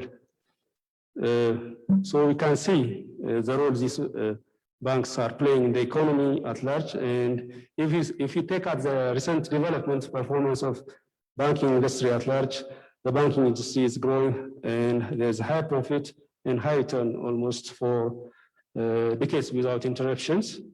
And the growth of this sector is no less than 20% in terms of deposit, loan, as well as profit. If you take an average of the growth for the past 10 years, we can have around 22% growth in profit, 32% growth in loans, and 30% growth in deposit. The sector accounts for no less than 1% of the GDP. This has been unchanged for the past 10 years. If you take out a look for the service, the conventional banking offerings are varied. So to take a few points on this, we do have a traditional offering like deposits, loans, and guarantees. International banking, digital banking service are available through conventional channel, and we can find similar offerings via interest-free banking service. For the time being, these services are offered on window-based, and there are many banks who are on the verge of joining this business through another model, namely conventional, namely a full-fledged setup. So I think this suffices to give you some insight about the overall development of banking in general, and to say something on the interest-free banking, the directive to allow banks to operate and to give interest-free banking services was first issued in 2011, and the CIBE 51 2011 directive on to authorize banks the business of interest banking was the first directive in this respect. And recently, due to the necessity of revising the platform for allowing full-fledged banking service, licensing on authorization of interest-free banking have been revised, and CIBE 02/072/2019 was issued subsequently. Currently, interest-free banking is showing a good progress, but the industry has not yet reached a position where it can be considered as fully mature and competitive in terms of its service offering as well as various indicators. This can be assessed through various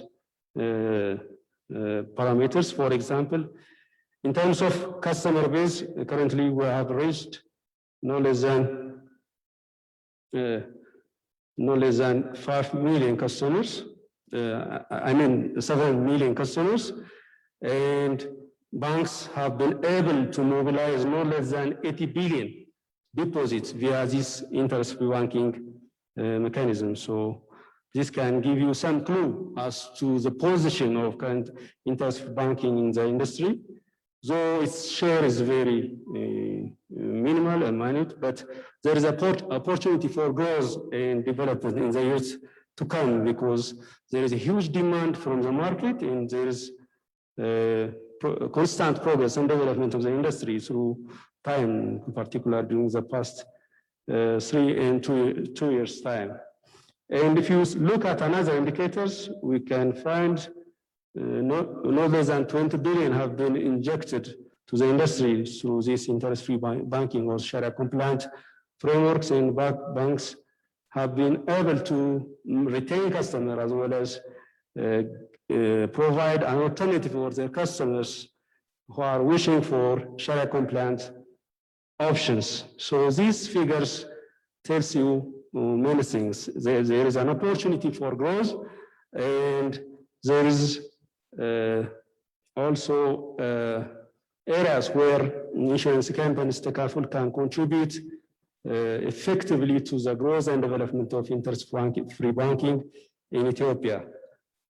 In fact, the interest-free banking business is operating in an environment where there are many challenges and limitations, and this challenge have been successfully been addressed, and now we are having some positive prospects in the years to come.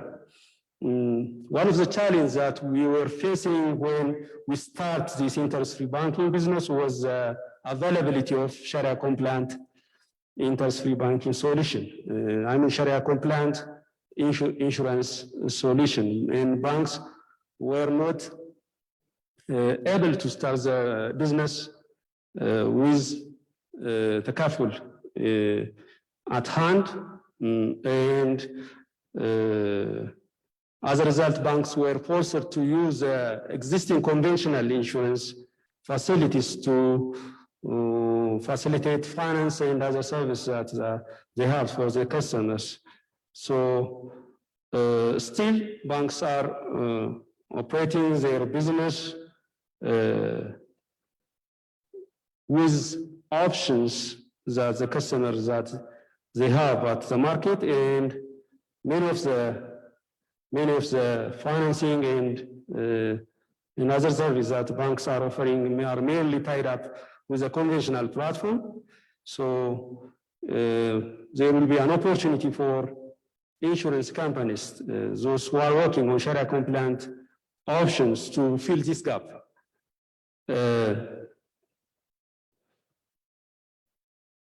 So in addition to this window-based banking service offering banks, there are many banks who are currently on pipeline to join the banking industries, and some of them are already on the starting phase. So these banks will have keen interest to get this Sharia compliant service from insurance companies. So this will be an opportunity for you as well. As to the competition and other factors that in the industry is found, there are, in fact, we are found at early stage, and there is no such serious competition in this respect. And many of the issues which are challenging the business are common to all who are acting or who are performing in this area. And I think there are many issues to resolve commonly, and there are areas where we can collaborate more than compete with respect to the development of interest-free banking industry in general in Ethiopia. I think this information are very important for you to consider in dealing with banks. But when it comes to the Takaful operations, and currently we are offering these services, as I already said, through conventional, by having conventional insurance schemes. So customer confidence in banking industry is highly affected due to this.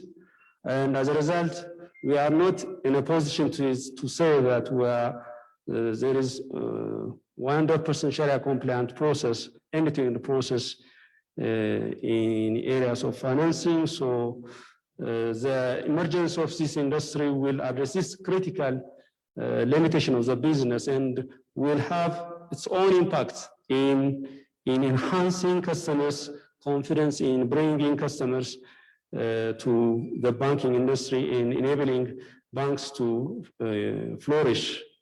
So in addition to the infrastructure and other sales-related activities that we could offer through the various multi options we have at our hand.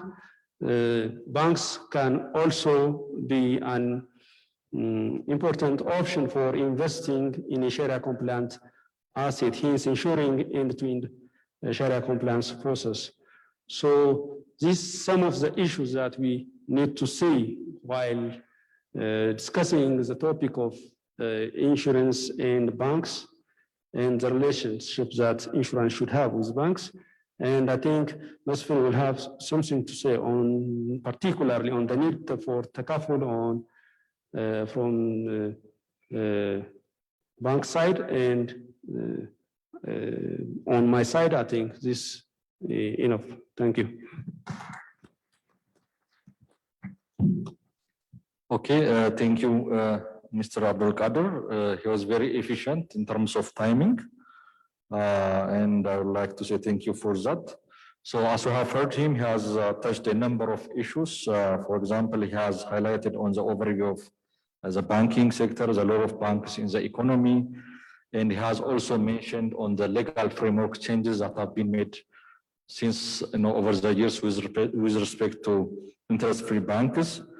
And he has also touched on the level of, resource mobilization and financing made, through these interest-free banking products. And he has also raised the serious challenges that they are facing while, trying to provide these interest-free banks to the community. So, in the very major challenge that he has touched is, lack of Takaful products and the related, reputational and confidence issues being raised because of this issue, and has also raised other challenges. So I would like to say thank you, and I will proceed to the next speaker. So similarly, I will ask him to introduce himself, where he comes from, and then he can proceed to his presentation. So I will give again 10 to 15 minutes to make his presentation, and I hope we'll make it so. Thank you. The floor is yours.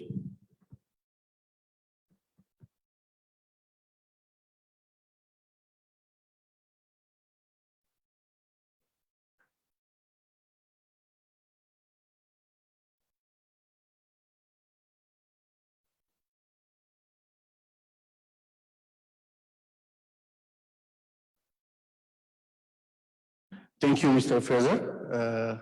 Good afternoon. My name is Masfin Bazu. I'm the Deputy Chief Interest-Free Banking Officer at Dasha Bank Share Company. I have served the bank for more than 23.5 years. I hope you won't calculate my age. I would like also to take the opportunity to thank Mr. Zubair and AlHuda for organizing such an event for Takaful industry. In many of the finance conference and forums, insurance professionals and experts were complaining that banks have dominated the space. So thank you very much for giving due attention for this new but vast segment of the Islamic finance industry. My colleague, Mr. Abdul Qadir, has touched upon the background for my final presentation. You would probably think that, why would bankers take the center stage to discuss on Takaful? But we are happy that we are invited, and this is a mutual, it's a mutual benefit for all operators in the Ethiopian finance industry.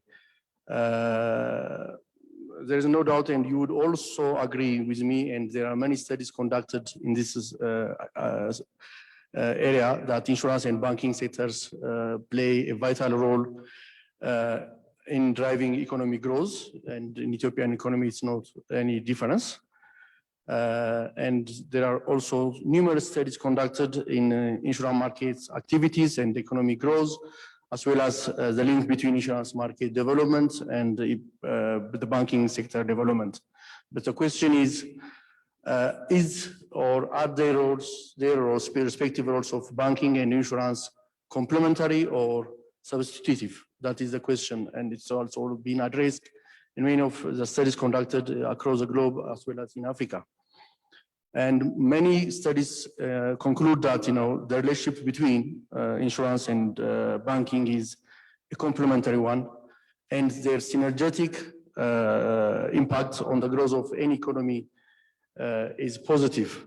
And Mr. Abdulkader has also given you the growth momentum of Islamic banking, or what we call it in Ethiopian context, interest-free banking. So you would probably be wondering how the interest-free banking business has recorded such remarkable growth in the absence of Takaful. Mr. Abdulkader also has touched upon that we have been using conventional insurance. This has not been done on our initiation, but we have secured, after rigorous efforts and consultation with our respective Sharia advisory committees, they have given us a temporary ruling that we can use conventional insurance until such time that Takaful operators come into the picture. And with the advent of global insurance coming into the industry, we are now using some of the products they are offering in the areas where they operate. So what's in the industry? I know that many of insurance companies are now opening up Takaful window. So with the advent of such insurance companies, we can at least address what Abdulkader has mentioned as the eroding of public confidence, especially in our Islamic finance or interest-free banking products. So with the advent of Takaful, we can increase our customers' confidence in us, our customer relationship with our customers. That means more adoption to our IFB products. Then the rest is history. That he has mentioned that there are 7 million customers at our industry. So the insurance companies can utilize this opportunity, not only the primary target customers, but more than the 33 million customers that are one way or the other have been introduced to the banking system. I was listening to Mr. Omar Mustafa's presentation, the Secretary General of IOFI. He has touched upon one other aspect that the Takaful industry the global Takaful industry has a challenge with regard to the distribution channel, and many of the speakers who have given presentation prior to us have also mentioned the Banca Takaful model.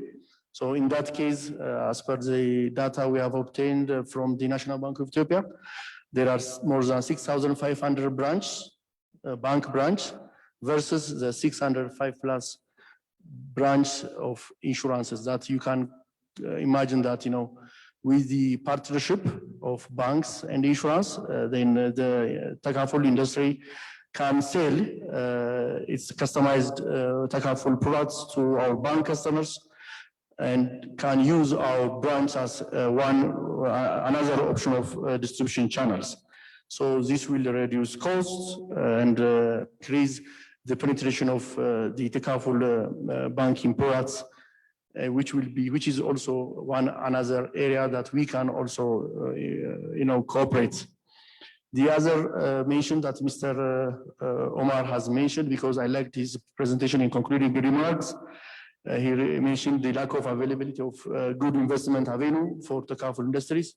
So this will also be the case for Takaful operators in Ethiopia. But don't worry, we are there. Islamic finance industry is flourishing. So you can use until such time that you have a variety of investment avenues.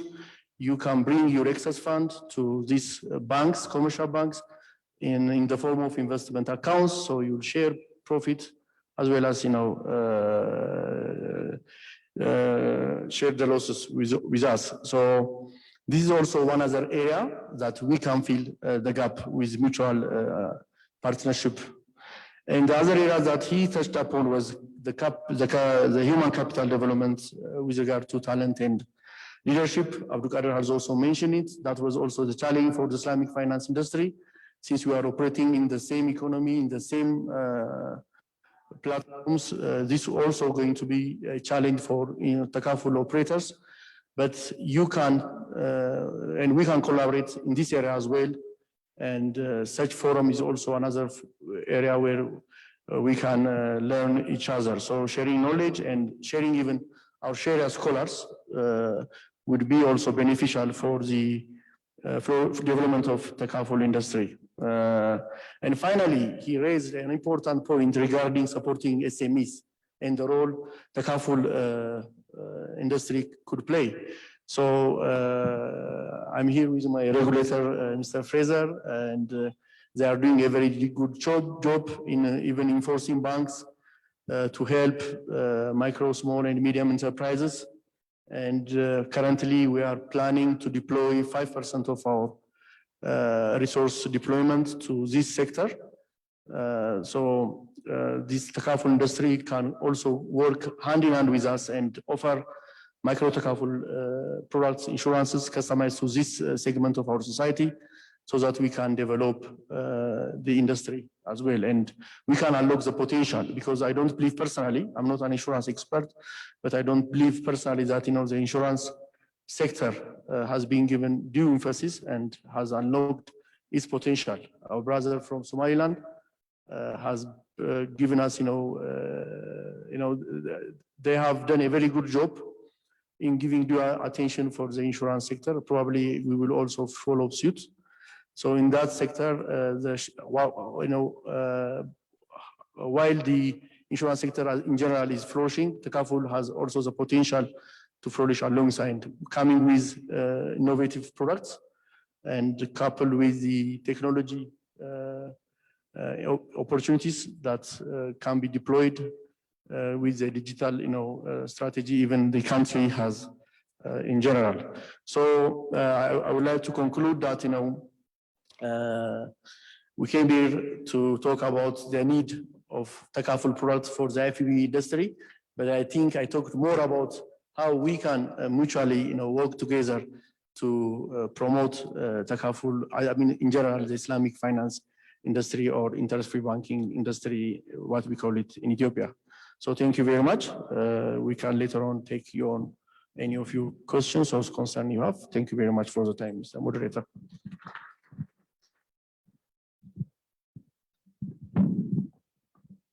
Okay, again, thank you, Mr.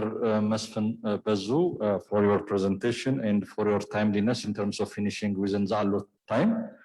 So he has started his presentations by giving appreciation and gratitude for AlHuda, and I would like to join his gratitude. So I will ask the participants to give one round of applause for AlHuda for what they are doing in terms of developing the interest, we call here in our country, interest-free financial system. So they are doing a great job, and since the challenges ahead are plenty, we hope that their intervention, engagement, and support will continue in the years ahead. So Mr. Bazu has touched a number of things. For example, he has referred to different studies where he concludes that a number of studies suggest that the nature of relationship existing between the banking system and the Takaful, Islamic finance and Takaful is more of complementary rather than highly competitive kind of thing. And he has also raised the similar challenge that they faced in terms of going to the conventional insurance products for their interest-free products, and the temporary kind of approval given to them by the Sharia committee. So, and luckily, few conventional insurance companies has started to provide this Takaful service as a window approach, and through them, there is expectations that at least the reputational questions that are being raised will be somewhat managed, if not managed very well.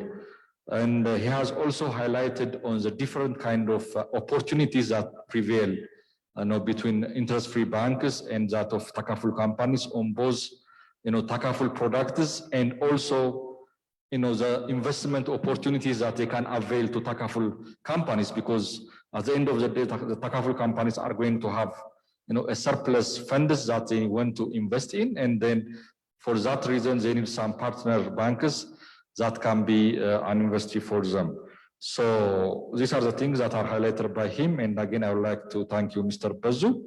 So since we are approaching, lunchtime, and since I feel that, most of you are feeling, starved, I will be taking only very few questions from you.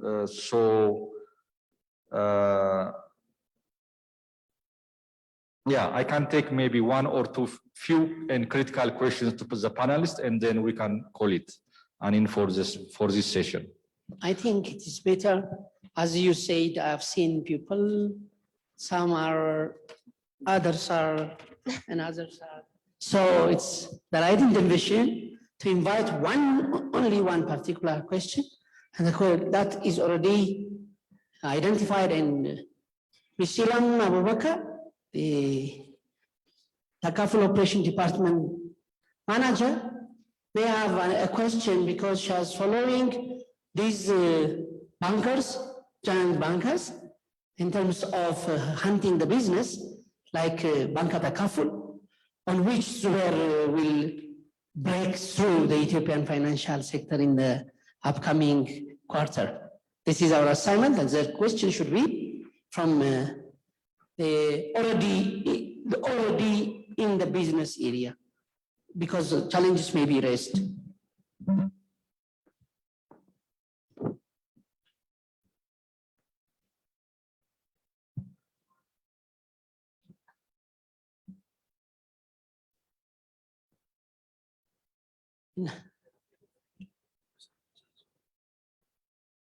Shall I read our question?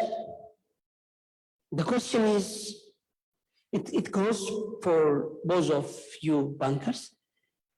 From the previous session and online presentation, I learned that Banka Takaful is the most essential and effective for the growth of Takaful. What is your strategy, marketing readiness to assist the community, and particularly the existing Takaful companies? It may be global insurance. This was a question.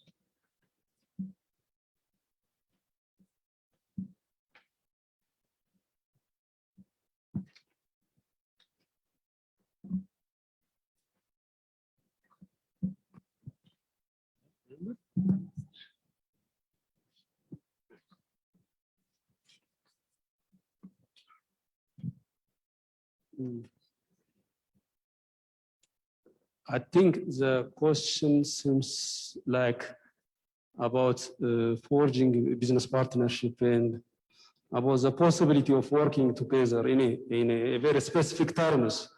I want to address it in a more generic ways than specifically proposing some solution to the questions that you are posing.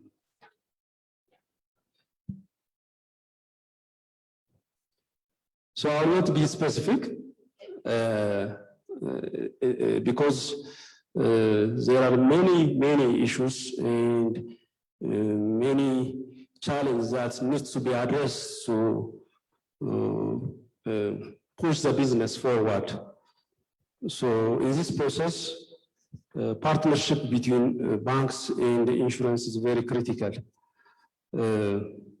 As I have already mentioned in my initial remarks, I noticed the fact that the growth of banking business and financial industry at large is very interdependent. So the growth of banking industry is highly impacted by the way insurance companies support the development. So there is some interdependence between these industries. So when we come to insurance industry and the banking industry in the Ethiopian context, particular to the insurance industries, there are many limitations in its development and growth. Part of it emanated from the perceptions and facts that the way how we live and how we perceive and give priority in getting insurance coverage from insurance bank, insurance industry at large. So these perceptions, attitude, and in fact, the level of poverty and low level of income that we are finding hugely impacts the growth of insurance industry. But out of business necessity, customers come to insurance companies. So there is a fund there that that should be managed in a way that protects policyholders' interests, as well as in a way that best promotes the insurance industry at large. So in this process, banks have their own role, I think. So as a banker and as an individual who are working in this industry and who are looking for competitiveness in terms of offering various type of solution to both our customers as well as to the stakeholders, to the insurance companies, there is a need to think about this. So one of the initiatives that we hopefully take shortly is forging partnership with insurance industries at large and looking for a way of channeling these funds to Sharia compliant management. So Mudaraba saving or saving types which offers benefits to the would-be depositors, including insurance companies, can be an alternative to look at and forge partnership in this respect. So our bank has this strategy, and in fact, it is not an option for banks to consider investment accounts. It's a necessity now, because most of the deposit accounts now are coming through Waria modality, the so-called banks, customers are left with no option than putting their money without having any return subsequently. So those banks who are coming to the forefront and are willing to offer this investment modalities will be in a better position to win the competitions that will definitely face in the time to come. So we will have this modalities, and insurance companies will have the opportunity to invest in these Mudaraba facilities, and I think this will in return will have its own contribution to the overall development of the industry at large. I think this is enough in the terms of time. Thank you.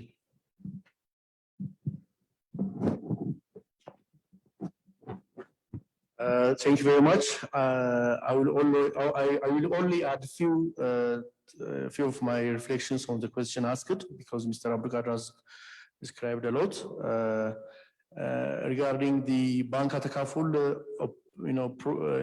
partnership model that insurance operators, Takaful operators and banks could have. The Takaful operators, or in full-fledged or window model, are very lucky that this concept has not yet been, according to my information so far that I have so far, the bank insurance model has not been yet implemented in the Ethiopian context. So you can also, I think there is an initiative going on, and insurance experts may add on it. It's going on, and probably we can also offer the Bank Takaful products over our counters, over our branch and platforms, as and when we are allowed to do so. But regarding the partnership, I cannot speak on behalf of all the banks here in Ethiopia, but from Bank of Abyssinia and International, I think we are always keen and open for any partnership that we can forge with the Takaful operators coming into the industry. And since this is my final words to you, I would like to take also this opportunity to thank Mr. Fraser, our moderator, and Mr. Balai. I couldn't see him. They are always keen to support, the industry in their respective domains. So I would like to thank them on behalf of you, the participant, and the operators and the experts alike. Thank you very much. Thank you. 30-second take-up assignment of the banks. Yes, we know that there is no bank Takaful arrangement, but when we visit and look different depositor of your customer and depositor, they said previously there was no any option. Because of the fact that there is no any option, we are obliged to buy the conventional insurance products. Then they said, when you provide the loan, that is halal. When you back the loan with conventional insurance, that will be haram. This is the take-home assignment from my side, because I should have to intervene at this particular juncture. This is very relevant, and the Ethiopian insurance industry is changed, and globally is also provided the Takaful insurance products. So at least you can link all your potential customer as well as existing customer who are or who are in interest of Takaful. At least this can be as a moderator and a banker. You should have to ask a question, because this is a panel, and a panel discussion should ask at least one question for both bankers. With regard to you, you will have an interview, you will have a time. 1 minute. Assalamu alaikum. I think at this point, it's always a question when you mention the product without telling some of us what we are referring to. Banker Takaful being a starting point for banks and Takaful to relate. It's just to say those small loans that you give to low-income earners, the Takaful is coming to say to the bank, don't ask for collateral. They will not have collateral. But we are here to say for every loan you give to them, when they die, we pay the balance. When they get permanent disability, we pay the balance. When they are retrenched from earnings, we pay the balance. So that otherwise, if this banker Takaful was not there, they are low-income earners, they don't have collateral to give to the bank to access such loans. So therefore, we are saying it's a good point for banks and Takaful to start their collaboration. But it's not the only product that we can collaborate from, but it's just one of those that is a burning concern now. If we have to consider financial inclusion, the low-income earners, petty traders in the market, they want facilities, but they cannot have guarantee. So this is it. Assalamu alaikum. Okay, I think it's time to wrap up the session, and I would like to thank all the panelists and participants. Just to wrap up, in a number of countries, Takaful normally develops hand in hand with the expansion of interest-free banks.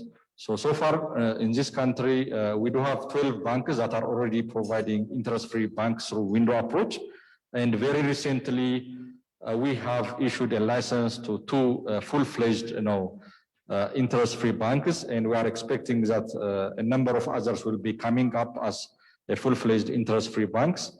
And again, these interest-free banks are very instrumental in terms of, establishing, full-fledged Takaful companies, and that's what the international experience suggests.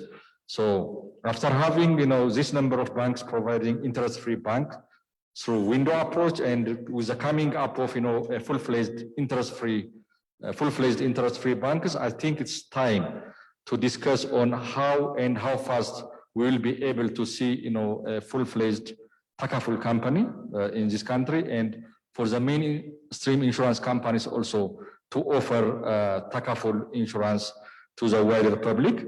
So with regard to the business potential and opportunity, there is real opportunity to collaborate in a number of issues, including governance, Sharia governance, and other challenges. So I believe that there is a room for both Takaful companies and Islamic banks to cooperate. And there is also a big room for big business opportunity. For example, for the interest-free banks, whatever the form of financing they are providing, they need insurance products that are in compliance with the Sharia principle. And again, the Takaful companies want to invest their surplus with interest-free banks. So there is huge complementarity between these two companies, and they develop normally hand in hand. So with this context, I think it will be good, to push forward this agenda and ensure that both Islamic finance and Takaful companies grow to such an extent that we'll be having a kind of dual system where the conventional financial system is being operated parallel with the Islamic financial system. So that should be, I think, the ultimate end. So with that, I would like to say thank you, and thank you so much. Thank you very much, Mr. Freda. Now, we really appreciate all presenters, and an award is presented. And I will invite Mr. Zubair to the stage, and the award will be given with Mr. Freda. Welcome.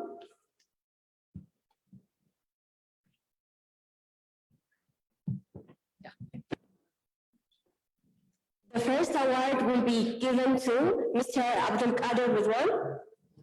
Welcome.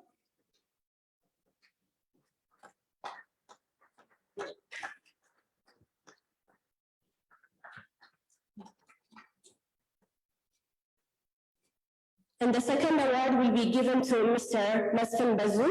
Welcome.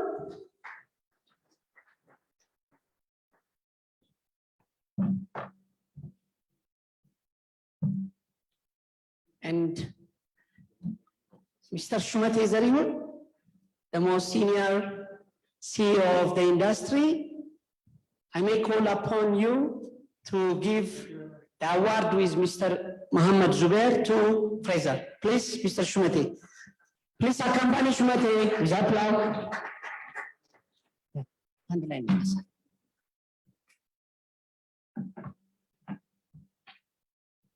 Fraser.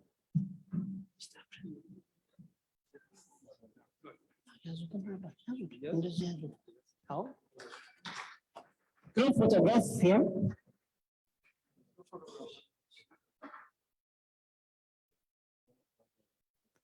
Yeah.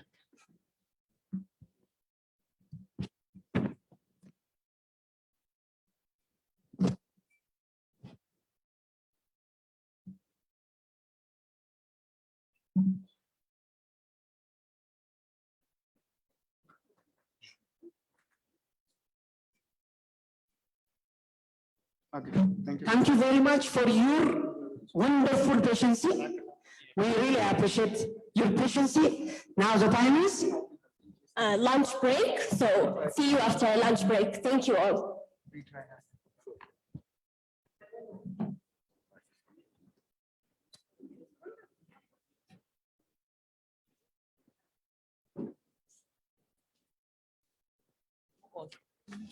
This one. This one.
Penila.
stretch your hand up. And do it again. And lift it with your legs for 3 times, like 1, 3 times. 3. I hope you're refreshed. So all of you have a seat. Thank you very much. Yeah. Now, before we start our program, Mr. Dinner is going to be the same, yeah.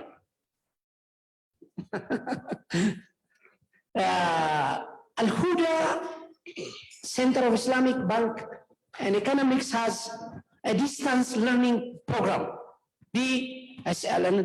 I am the student of AlHuda. There are 3 sessions: certificate Takaful professionals, duration in 12 months, certificate Sukuk professionals. This is also duration in 6 months. No, executive diploma on Islamic banking and finance, duration is 12 months. Certified Takaful professionals, duration in 6 months. Charter Sukuk professionals. Sukuk is a kind of bond, a financial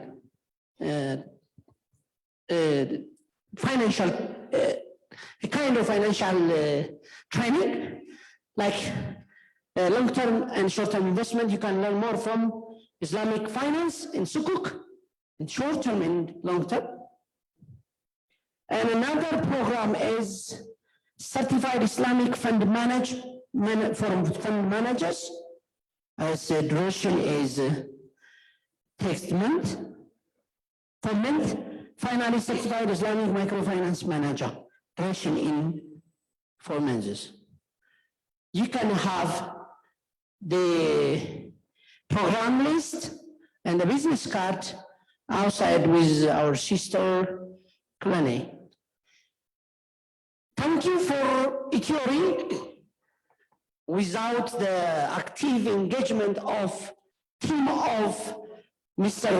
Fikru and the board of directors of Ethiopia, this program would not have been achieved like this.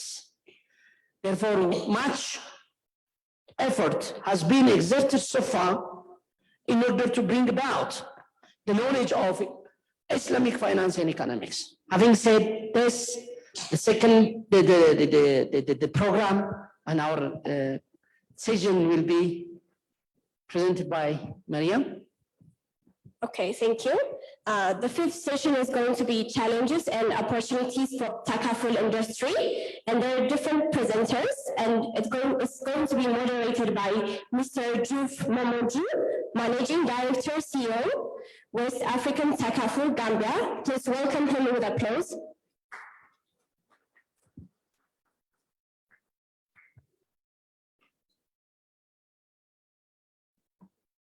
Who are the participants?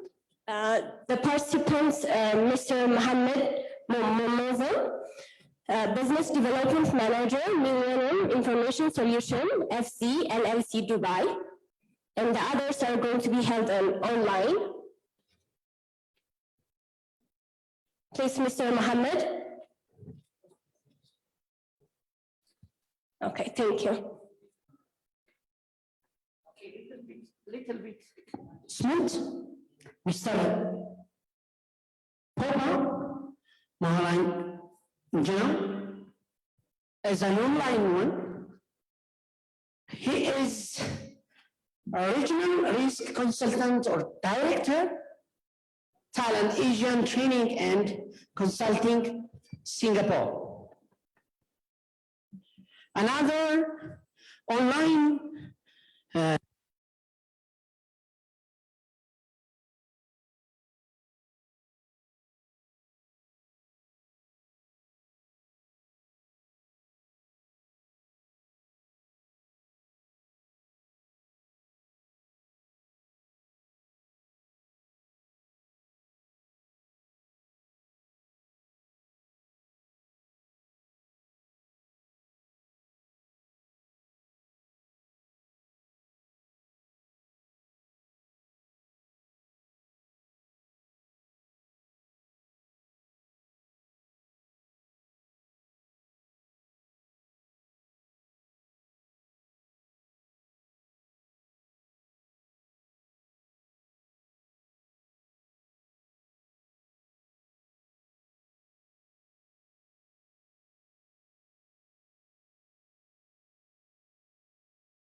No sound, no sound.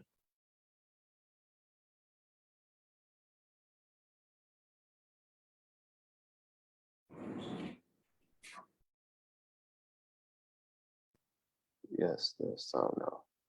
Okay.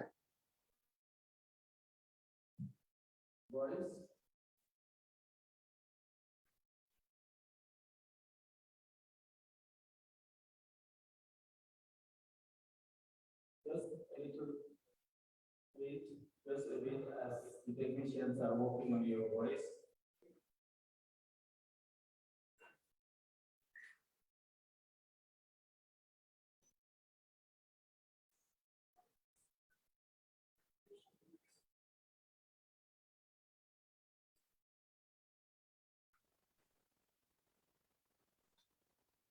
Are you waiting for me?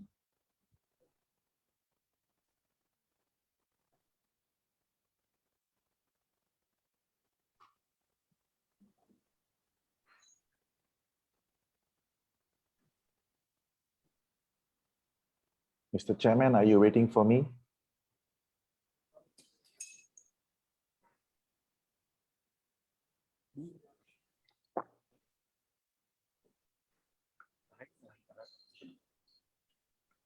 Sir, kindly start your presentation.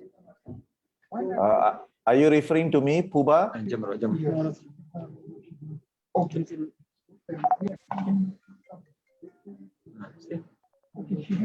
Hello?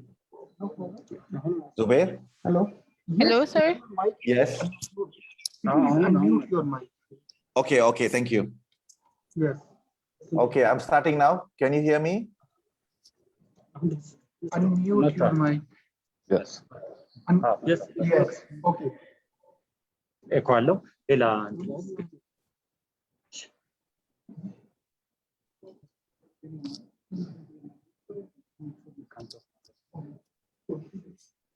growth.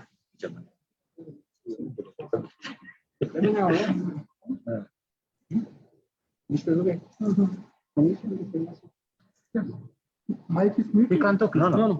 Okay, I can talk now. I can talk now. Okay, good afternoon and good evening from Singapore.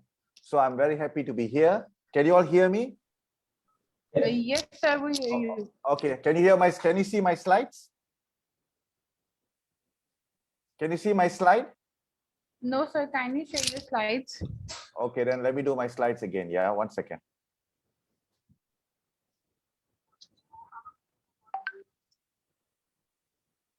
Can you see my slide now? Yes, sir. Okay, thank you. Thank you. Okay, good evening, good afternoon, everybody. And thank you for giving me the opportunity to present a short session on the study of how contractors all risk CAR Takaful cover is promoted and applied in the African market. I'm excited to be here from Singapore, all the way coming to Addis Ababa to participate in this event organized by the Center of Islamic Banking and Economics, AlHuda. Thank you as well to Mr. Zubair Mughal, CEO, and also Ms. Shafgutka for coordinating the participation from Talent Asia Training and Consulting of Singapore.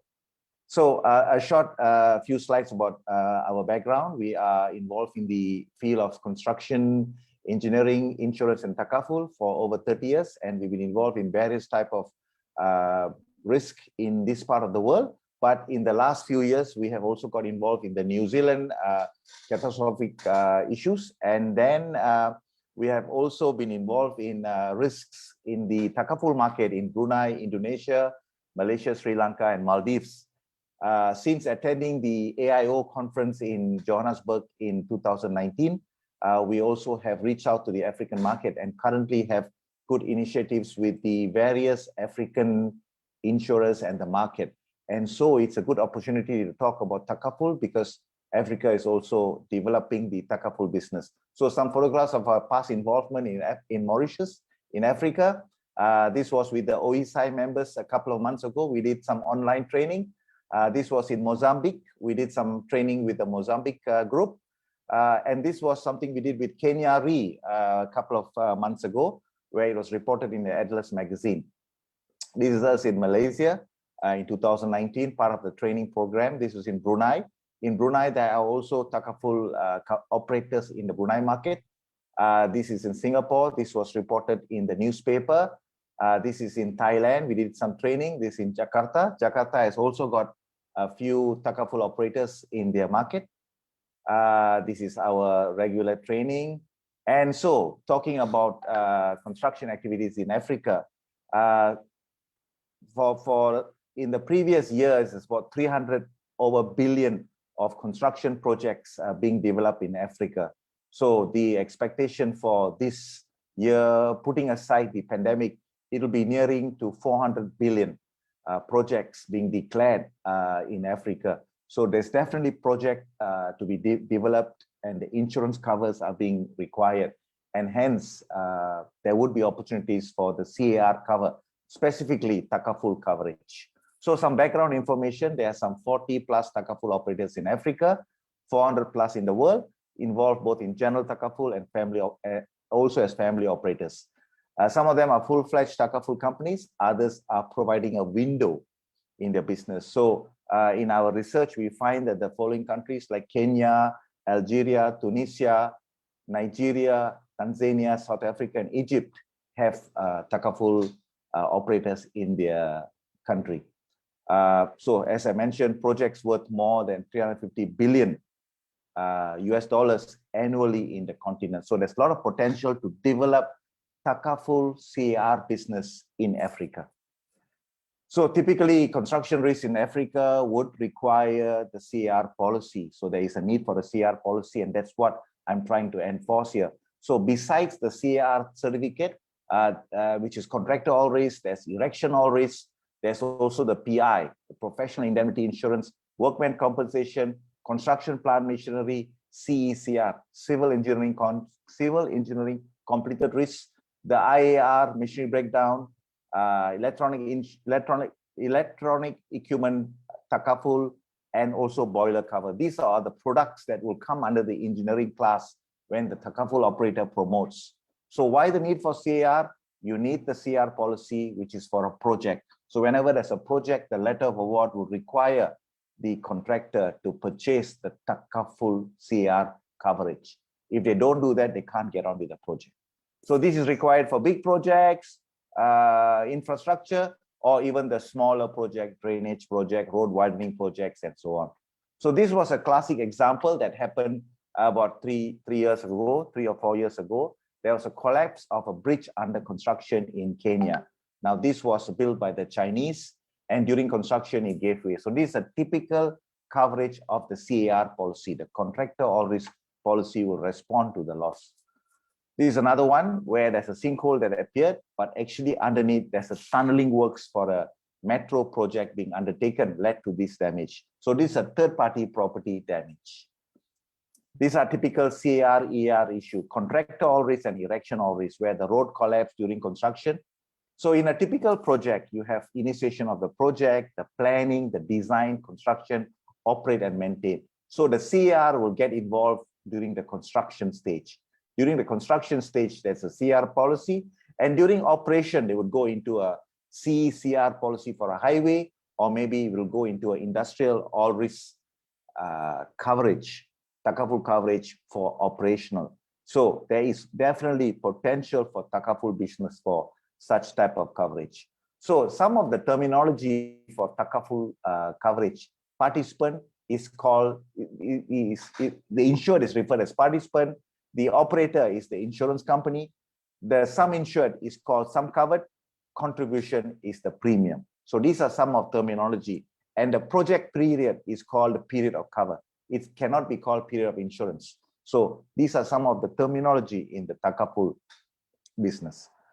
Moving on, the CR certificate will have a jacket and a schedule like any other policy, the jacket and the schedule. So typical construction drawings are there, and these are some of the type of works that will be covered.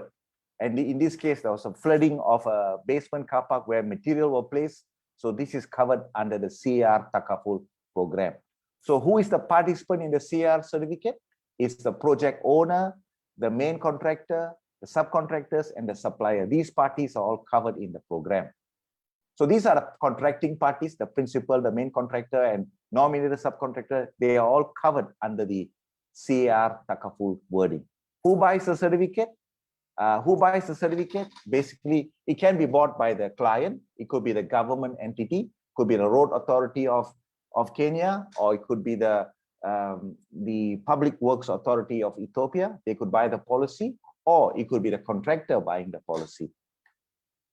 So in most cases, the letter of award or the conditions of contract will specify the need to buy the policy, whether it's a CR Takaful policy or CR Takaful coverage, or whether it's a conventional insurance policy.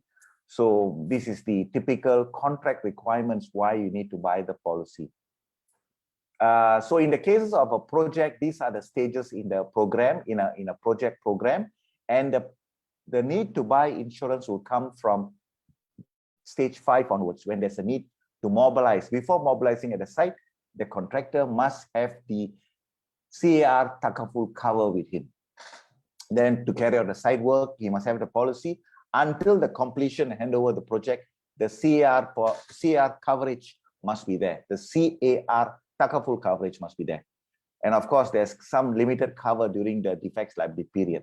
And then it goes into operation, you might go into another certificate cover under Takaful. It could be a fire policy, or could be CECR policy, or could be a industrial oil risk policy. So type of the contracts, it doesn't matter. It can be a conventional, can be a turnkey project, design and build, or whatever. But the need for CR Takaful should be specified in the contract. As long as the need for insurance is specified, there's a need to purchase the product. And it's important to educate the members of the public and the contractors and builders about the coverage provided by the insurance wordings, the CAR Takaful wordings. So these are some of the principles of Takaful coverage, which we can spend a lot of time, but due to limited time, I will not go into it, but utmost good faith and so on. These are common terminologies in insurance that most of the insurance or Takaful practitioners are aware of. There's a difference between the CAR policy and EAR, because CAR is more towards civil projects, by EAR is for non-civil projects. The structure of the CAR policy itself has got a few formats. You've got the general exclusions, period of cover, if section 1 and section 2. So section 1 and section 2, and what are the differences?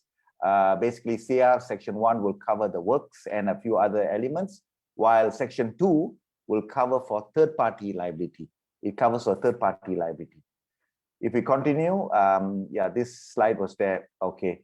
The certificate wording for section 1, it covers the operators meaning the insurance company, hereby agree with the participants. Participants are the insured contractor or the developer or the owner, suffers any unforeseen and sudden physical loss or damage from any cause. This is the standard coverage afforded under section 1 of the CAR Takaful wording. So these are some of the general conditions of the policy which are specified in the general conditions, and contractors undertaking the project has to comply to these wordings. These are some of the interesting clauses that are attached to the standard Takaful wordings: underground cable, about underground cable damage, and then the vibration clause, and then you got the maintenance visit. All these are just some selection of clauses just to enlighten the audience at today's conference about the coverage afforded under the Takaful program. So I've just got some damages to show about typical construction incidents that are covered under the Takaful program. Construction of power lines and its collapse due to a storm, and then you got a bridge under construction that gave way, and then you got a landslide that happened. This is also a construction related issue. Damage to third-party property here, and then you've got a sheet pile. This is a sheet pile collapse during construction, a landslide at a project site. This is an embankment failure during piling works. This one is a bridge crossing, a cable bridge crossing that collapsed after a heavy rain, is also covered under the construction program. A slope failure after a heavy rain due to a newly constructed car park area. Some drainage works that was newly completed, also damaged by the floodwaters.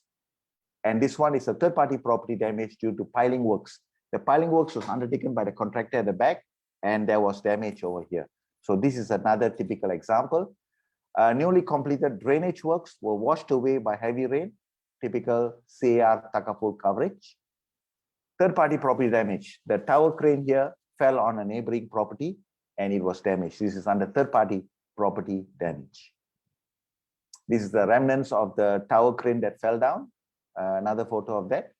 Okay, this one is a roof truss that was damaged during construction by a falling crane. So this will also be covered under the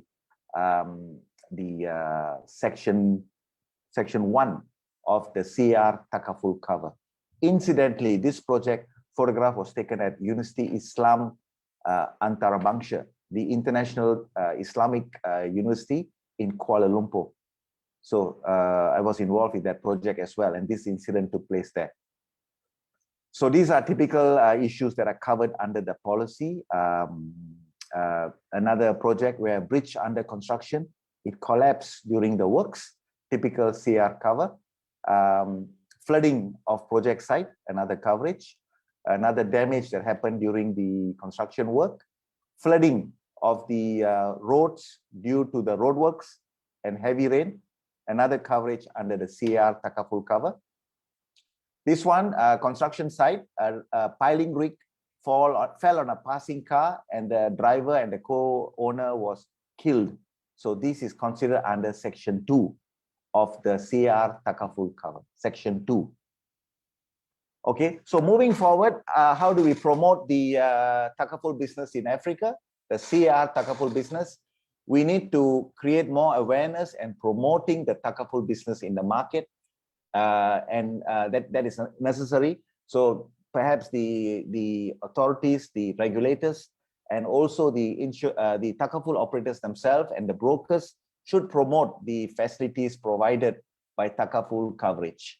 Number 2, the ReTakaful capacity may also have to grow in accordance to the growth in the business, because the ReTakaful market could also grow to take in the bigger risks, the bigger projects, and those projects which have big some covered values.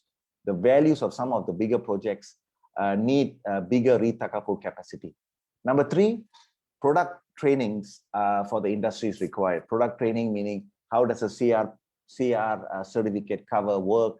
How does the professional indemnity cover work? How does the CECR policy work? And so on. So these are basically a summary of suggestions on how to promote the CR Takaful business in Africa.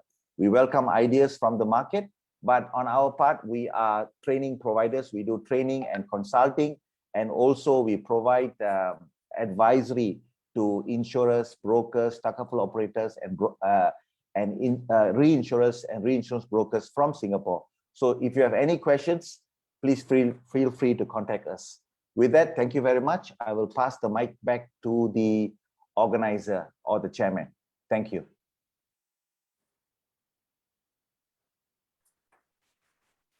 Another round of applause for the program. Another round of applause for you, please. Thank you. Thank you so much. Will this have any questions? After the last speaker for the session, we now call on Mr. Mohammed Muzain Hussein to present his paper to us. We'll take questions after the last speaker, please. Thank you. You're most welcome, Brother Mohammed. Is that working? Why?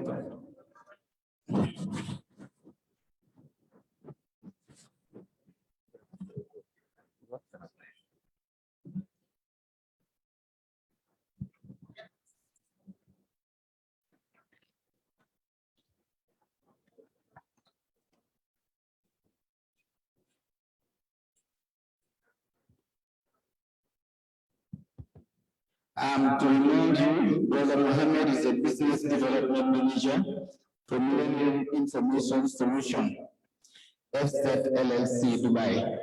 You're welcome. Alhamdulillah, wassalatu wassalamu ala rasulillah. Assalamu alaikum, everyone. I welcome you. I actually thank our guest of honor, the fellow speakers, and all the participants. So I will start my presentation with one of the statements that has been shared with Mr. Mustafa Ansari, the Secretary General of ALFI, today in this session. He was saying that the Sharia compliant institutions, most of the banks and Takafuls, one of the biggest challenge so far for them that they haven't yet fully satisfied for the in terms of Sharia compliance towards their customers.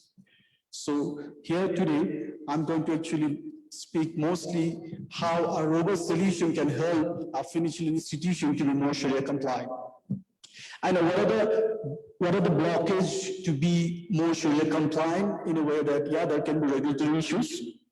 There can be lack of resources in terms of Sharia scholars, or if you might not have Islamic finance experts. But for the institution, it's not in their hand. It's on the others. But if you come up with a solution which will help you to be more Sharia compliant, that's definitely in the hand of financial Islamic, especially Islamic financial institutions. So as I'm from Millennium Information Solution, we have our core banking solution. So I will start with those. I will just try to introduce Ababa, the core banking solution designed and developed by Millennium Information Solution. And later on, I will actually focus how a solution, a robust solution can help Islamic banks to be more Sharia compliant.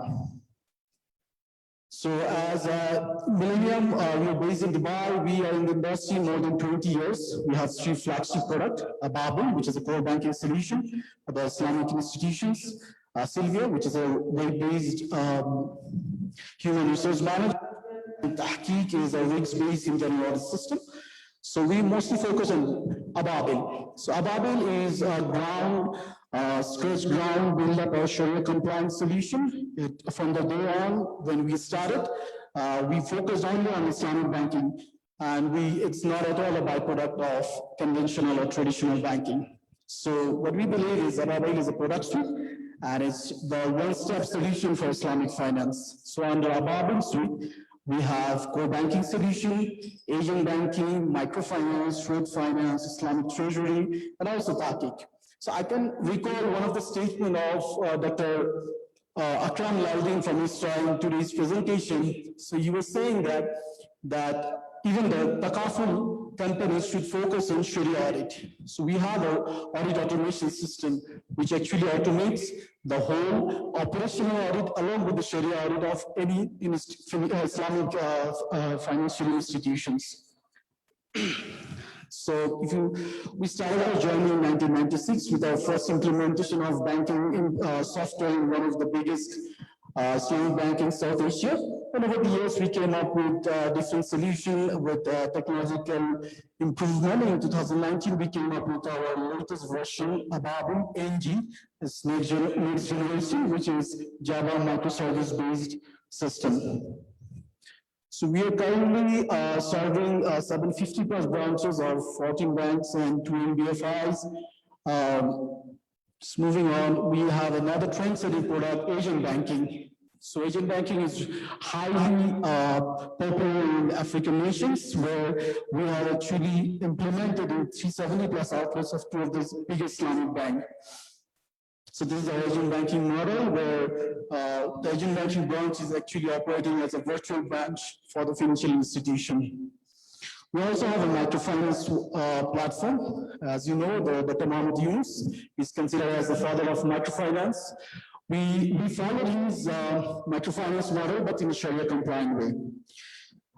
Just to let you know that we, Millennium Information, the Ababa is considered as top 10 Islamic core banking solution globally by the Gartner Corporation USA. We are also certified by Easter Consultants in Malaysia for our Sharia compliance. Over the years, we achieved some international awards also, and our system is also benchmarked by IBM Bangalore Lab. Just to focus on technical point of view, you can see the other points. I will just focus on one thing. So when we are coming up with our new version of Ababil, we focus on the technological advancement and how we can benefit the financial institution. So in our solution, what we came up with was every service will act as an individual. So it will not be a traditional system. Like for banks, like deposit or finance, it will be treated as a different services. So if you are focusing on like a deposit or financing, if you have to scale up one particular portion, so you will have to focus on only one single portion. You don't have to scale up the whole system, which will definitely confirm the cost effectiveness for the banks or the financial institution. So this is our latest edition. We have digital customer onboarding platform where we have used AI-based receipt technologies to extract data from the national ID or any sort of photo ID of your prospective customer. So your prospective customer don't have to come to your institution. They can request a bank or account opening request from their home. So in short, what are the offerings of Ababil? We are offering you the latest technology which can serve as virtual banking platform also. We are coming up with the up-to-date features of Islamic banking industry, and also our system is Sharia compliant and Sharia certified, and Sharia compliant and internationally acclaimed. So let's focus on my topic first now. So I'm not going to bore with you details. I will just focus on few of the challenges that Islamic financial institution might face, where a core robust solution can help you to be more Sharia compliant. That's a deposit. So the deposit product act according to the underlying of that product, like card or even the Mudaraba contract. So if you have a robust system, a to design your product as per the contract is as per the underlying contract. And also, as per our fee, there is a provision of restricted Mudaraba, which is definitely more Sharia compliant, where you can offer products to your customer where they can link their deposit product to the specific industry. So such offerings can only be done with a robust solution. And also, another challenge for the banks, they're supposed to offer profit sharing based products. So while they should not provide a tentative rate, they should not provide any rate, it's supposed to be a profit sharing ratio. So ratio based calculation is always challenging. So definitely again a good solution where they can help you to be more Sharia compliant, and definitely if you come up with such product in the industry, it will boost up your customer. The bank that or the financial institution that I'm dealing with, they are really concerned about Sharia, and their offering is more Sharia compliant banking or financial activities. Let's focus on profit distribution challenges. So in the industry, these are the three most practiced profit distribution mechanism. One is provisional rate, and the most questionable one, then the weightage, and the profit sharing rate, a profit sharing ratio based profit distribution mechanism. Let me just explain how the profit sharing based profit distribution works. So when a customer gets to a financial institution, so you will open different deposit product, and the pool of deposit product will be used for financing, and there will be return from financing, not only financing from other sectors like commission or the investment. So those return, how they will distribute to the customers and the banks. So there will be three segments while you are returning the profit to your customer and also for the banks. So there will be three items for the consideration. One is cost-bearing deposit, cost-free deposit, and bank security. For the first two items, it will go back to bank. But the main concern is cost-bearing deposit. Here is the catch, here is the issue where you have to be Sharia compliant and you need a solution. So deposit. So the return against the cost-bearing deposit, it will be distributed to the deposit product at product level as per their contribution, and later on, it will be distributed to the account as per the profit sharing ratio. I know it's a very complicated calculation, But again, I'm saying that with a robust solution, you can offer your customer products based on profit sharing ratio. Few of the challenges in financing mode, these are the few well-practiced financing product in the industry, like Salam, Mudaraba, Musharaka, Istisna, Ijara, Qard.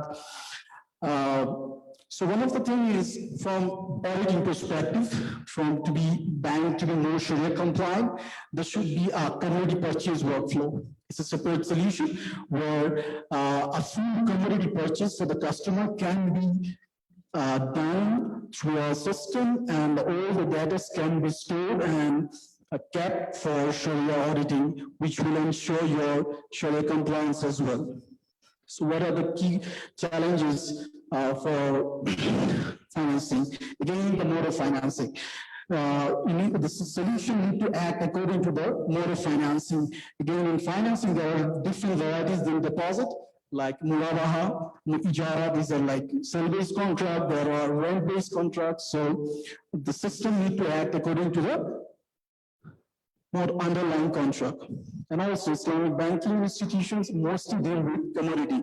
So the commodity purchase flow and the commodity mapping with any particular account is very important to ensure all this information. So all those commodity information, you need a good solution. Also, if I focus on just one financing product, which is very common and very popular, is Ijara financing. So as per AlHuda guidelines, there are two different types of Ijara. It's operating Ijara and Ijara Muntahiya bit-Tamlik.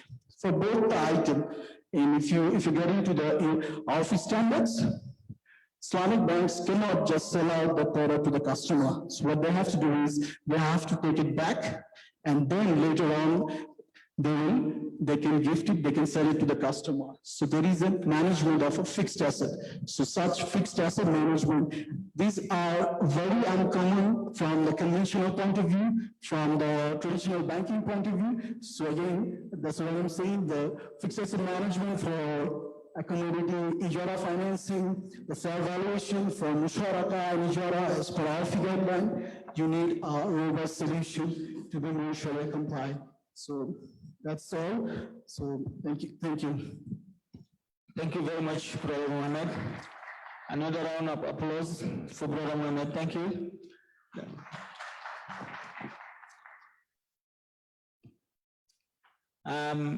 Mr. Ricardo is online. Assalamu alaikum. Hello, everyone. Can everybody hear me? We're all listening. We're waiting for you. Good luck. Good day, everybody. Can everybody hear us? Can everybody hear me? Yes, we are hearing you. Okay. Thank you all for being here. Good day to all. On behalf of this event, this Takaful and ReTakaful Forum, on behalf of the AlHuda CIBE, thank you, Mr. Zubair and Sister Shagufta. Without any ado, we will get started.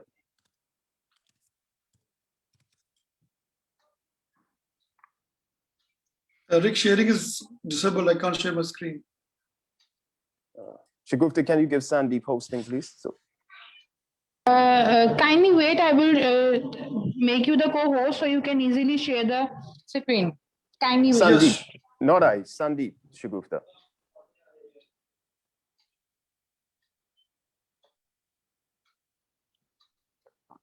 Okay, while we wait, I'll just do a quick intro on us and our company. We have a little over 20 years experience regarding designing, developing, and deploying solutions for organizations and their optimization. Since 2018, we've been leveraging how we can use blockchain to optimize organizations. Since then, we've developed a suite of proof of concepts, use cases, and solutions as well. So during this presentation, we will just introduce our company to you guys so you guys can be familiar with us. We will show you how our prospective solution can be beneficial in the Islamic banking region and Takaful and ReTakaful.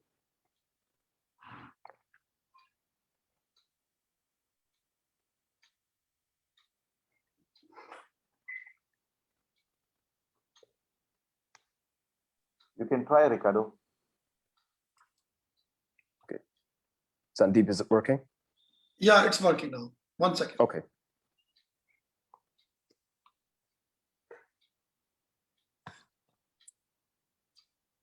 Yeah, Eric. Start. Okay. So as I mentioned before, we are Neotech Solutions based in the Bahamas. We offer blockchain solutions optimizing organizations. Yeah, sure. Just wanted to, give a basic introduction of our company. I'm Sandeep. I'm colleague of Ricardo. So we are a blockchain and a data security company. We are into custom web development. We also develop mobile application. We are having a good team for DevOps. We do test automations and all the builds and deployment automation with the help of DevOps. And also we are having a good experience on enterprise blockchain, especially Hyperledger. We have developed quite a few projects and application around this area. And also we provide hands-on blockchain training. Our offerings are following. We help companies for their requirement analysis. We also help companies for their software designs, architecture analysis. And in sometime, a client comes and he's not very much clear about the requirement and it's not clear about what kind of outcome he wants. So we also help them to develop a very quick prototype. So sometimes we develop the prototype within 4 to 6 weeks of time, so that the customer can understand what exactly it wants, and from there we can develop the full length project for the customer. We also develop a full length development of the project from the requirement analysis to the final deployment. And sometimes customer comes us with the already deployed product for the production support, and we also help them for the production support also. So we have a very team experience from 2 years to 20 years of experience. This is about technology stack. In blockchain area, we primarily deal with Hyperledger Fabric and Ethereum. We have a very good knowledge base of Amazon Cloud, Google Cloud, and Azure. For the microservice architecture, we use Docker, and also for containers orchestration, we use Kubernetes. For development, generally, we take MERN stacks and also use Node.js. For mobile app development, we use Flutter, and the benefit of using Flutter is that you can develop both Android and iOS app with one single development. So time of output is becoming very fast, and also you don't need to spend for 2 developers. Our expertise is into these following areas. One is fintech, DevOps, and the data securities. We are doing quite a few projects into the fintech area. I will discuss on that. And as I told you, DevOps is our very strong forte, where we automatize all the processes. And of course, we also work in the data security because we are a blockchain company. So we also ensures that whenever data goes and data comes from any interface system, where the data is stored, it should be encrypted. Whether data has been accessed, it must be accessed by the authenticated person only. So we ensure all the data is being accessed by the authenticated person only, and also their blockchain helps a lot. Sorry. And these are the following projects that we have taken care in recent time. We have developed one blockchain-based e-wallet system, where user and the wallet owner and the merchant can collaborate together on one platform for the wallet, and all the transactions will be on the blockchain. We have also developed one project called blockchain-based document vault, where your document or any certificates on paper you can store on the blockchain, and it will ensure that your access is being taken care by the authenticated person only, and you can track all the traceabilities of the document. So here your document vault will be in your control, and only one copy of your document is there around the system. There will not be any multiple copies. We have also developed few prototypes on public health records on blockchain. Also, we have done some car parking based automation system on blockchain, And we have a few experience to develop an event management system on blockchain also.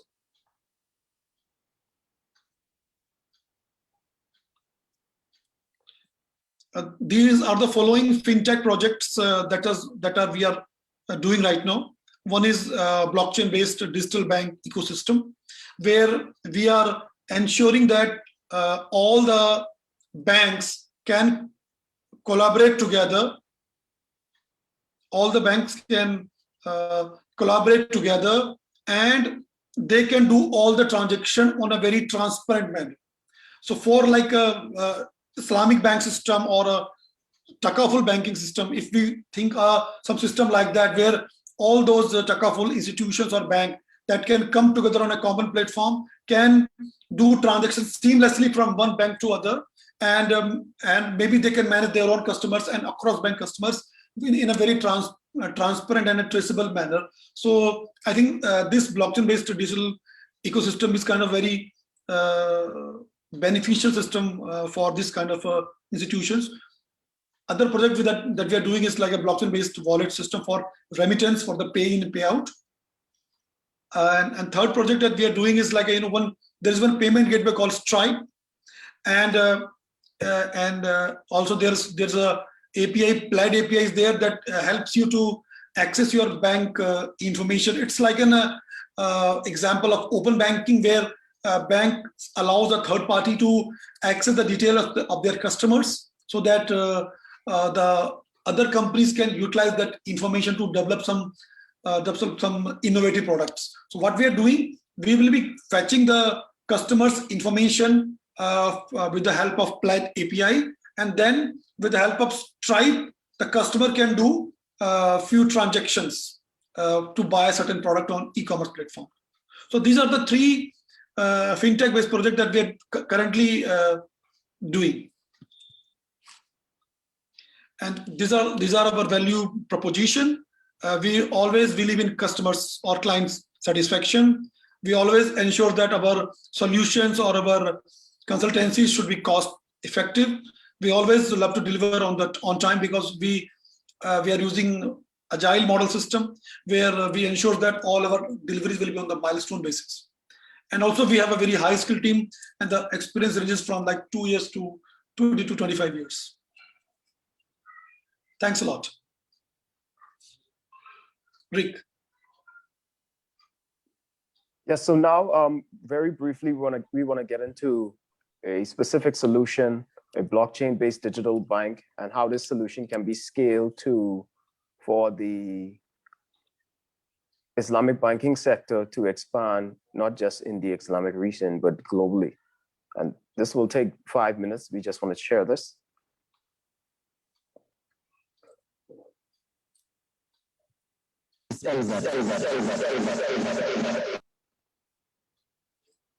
Okay, global initiatives stimulated by the coronavirus pandemic have allowed corporate decision makers to see the true value of fintech solutions in real time, and this has also accelerated their growth.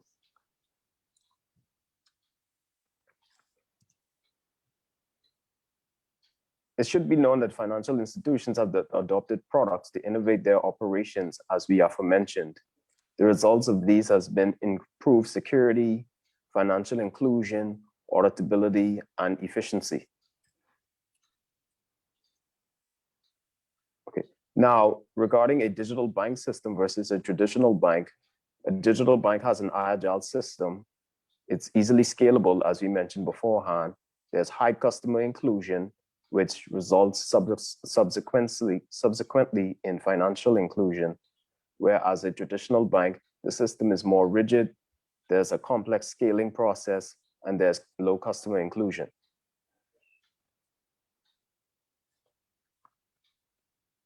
Now, digital banks are getting popular in various regions in the world, more specifically, or case in point, the US, where banks Chime, Vero, and others have won over a lot of customers. And as a result, they have a lot of word of mouth, which is social proof that these solutions work and these solutions are favored. Some examples: Nubank, Vero, Chime, Pioneer.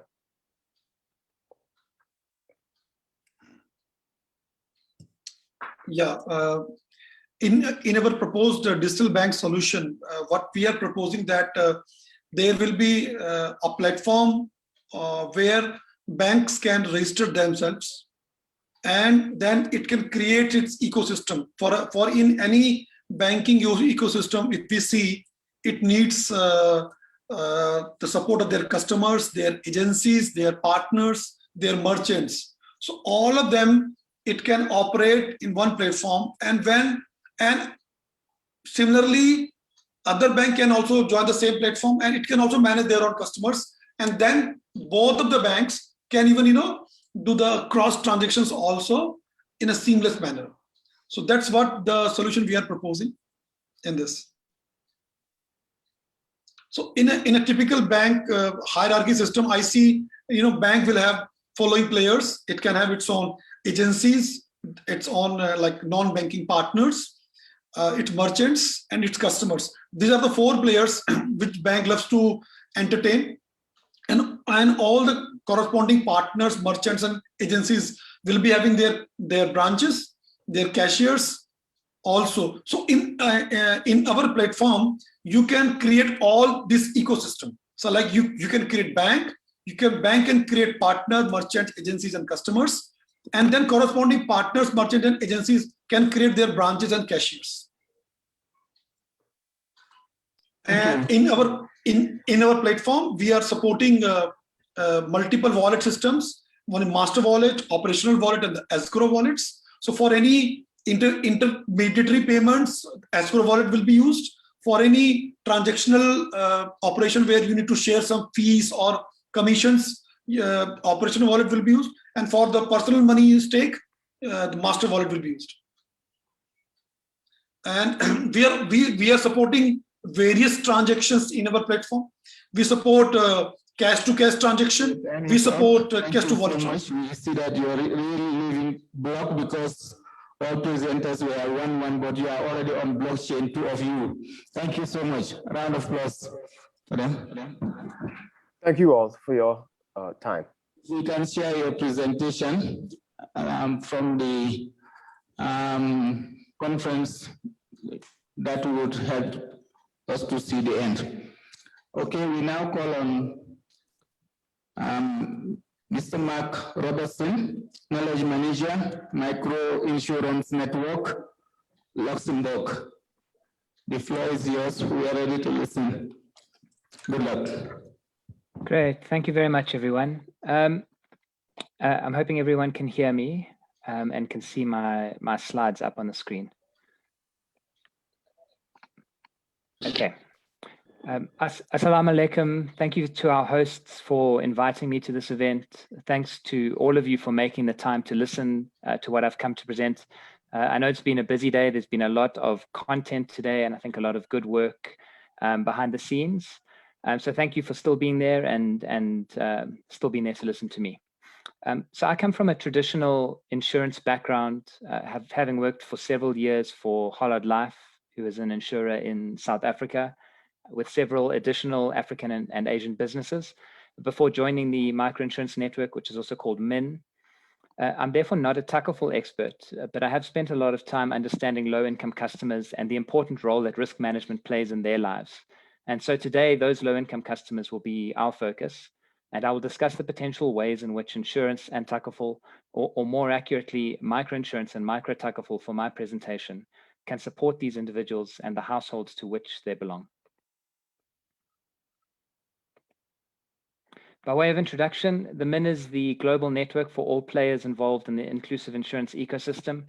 What makes us unique is that we convene stakeholders from all parts of the ecosystem, united under a common vision. And as a neutral ecosystem coordinator, we have the flexibility to build these global and in-country networks to share best practice across geographies and to focus really ultimately on our goal, which is to improve the resilience of more vulnerable people across the world. When we look at insurance and Takaful, they're similar in a lot of ways, but of course, they differ in some foundational and structural and therefore very significant ways. I won't cover the details of these differences here, both because I'm not an expert and because they've been well covered throughout the conference. But what I will say is that all people and societies of all races, all religions, nationalities, and income levels face risks and challenges in their lives. And what we at the MIN believe is that insurance and Takaful, when done well, are useful mechanisms to help alleviate some of these risks and address some of these challenges and help people build resilience in their lives. And not only can they support individual, household, and business resilience, but they can also help develop capital markets, and supporting development both directly and indirectly, I think, remains key to the development industry overall. And of course, this in turn supports the Sustainable Development Goals, also called the SDGs. Historically, we know that much of this impact has been felt by the wealthier segments of society, but the work that we do at MIN focuses on lower income levels, looking at individuals, households, and MSMEs. And this is known as microinsurance and micro-Takaful, and really that's going to be what I want to speak to you about today. Now, despite the structural and mechanistic differences already mentioned, microinsurance and micro-Takaful essentially exist to address the same foundational challenges. There are millions of low-income people who are excluded from the financial sector, who live in poverty, and who do not have adequate risk mitigation options available to them. These individuals, their households, and their businesses are often left significantly worse off after a shock event than they were before. For our purposes, we consider any product designed to meet the needs of these low-income individuals, households, and businesses to be a micro product. And so this potentially includes all categories of risk, both general and family Takaful, and both non-life and life insurance. And so I'd like to share some data that we collected in the Landscape of Microinsurance 2020 study, and some of the findings we were able to extract from the data. These reports that we run are a unique benchmark for tracking the number of emerging customers who use insurance products designed for their needs. They allow us to track the evolution of microinsurance to help drive market development across the world and to encourage the collection of data, which is of course an essential component of both insurance and Takaful. In 2020, we carried out primary research in 30 countries, and the report is now available in English, French, Spanish, and Arabic. You will see that many of these countries do have sizable Muslim populations, and that although the stage of development of the micro-Takaful markets do vary significantly across these countries. It's important to note that up until last year, we didn't delineate between insurance and Takaful in our questionnaire. So where micro-Takaful data is included in our findings, it's indistinguishable from microinsurance, and in all likelihood is likely underrepresented as a result. We've since updated our questionnaire this year, and for the first time, we're going to be able to separate microinsurance and micro-Takaful products in our data and really try and analyze where these products differ. Looking at what we learned in 2020, just to summarize 4 interesting trends that I think are worth highlighting. Firstly, we saw that low-cost health products are becoming more popular. These are mostly hospital cash type products, and people often use them to replace income lost from not being able to work due to a period of illness. Secondly, the importance of government support and building customer trust by paying claims were evident, particularly in climate-related risk products. In the distribution space, we saw that while digitalization was increasing, agents and brokers remained important, and we found many hybrid physical digital distribution channels in use, which is very interesting. And finally, we noticed that low claims ratios and poor claims turnaround times were a concern from a customer value perspective. I'm going to look a little bit closer at some of the detailed data beneath this. Firstly, globally, we see that familiar inclusive insurance products continue to dominate. So life and credit life account for the most people covered, as well as the most premiums collected.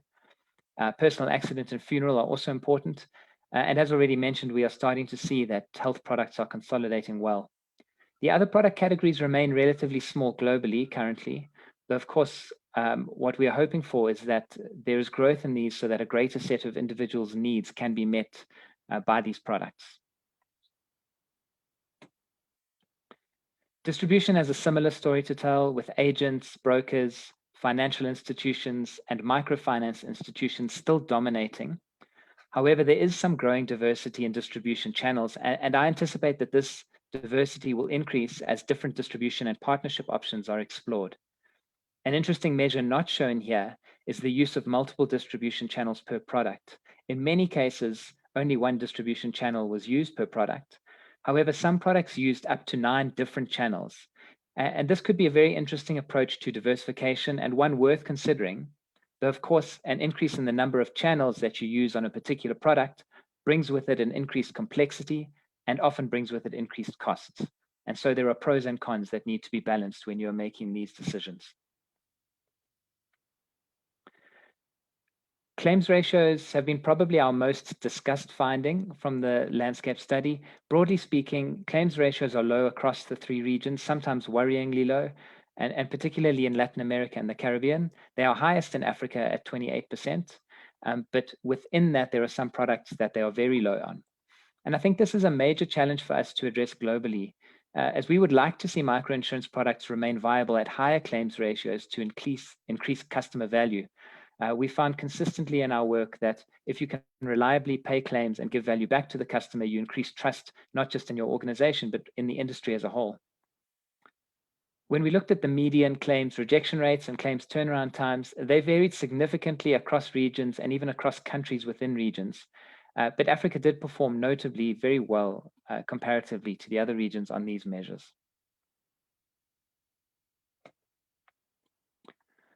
Gender is another interesting issue that we track. And as you can see, Africa has a lower median percentage of female microinsurance clients at 40% than the other regions do.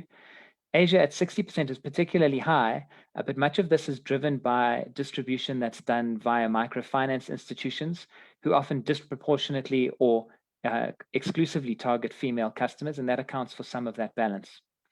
An important data point, and in many ways more important than the percentage of female clients underpinning this, is that gender data was only provided for 45% of clients, which means for the of products, beg your pardon, which means for the majority of products where we were getting data, people didn't know whether they were serving men or women.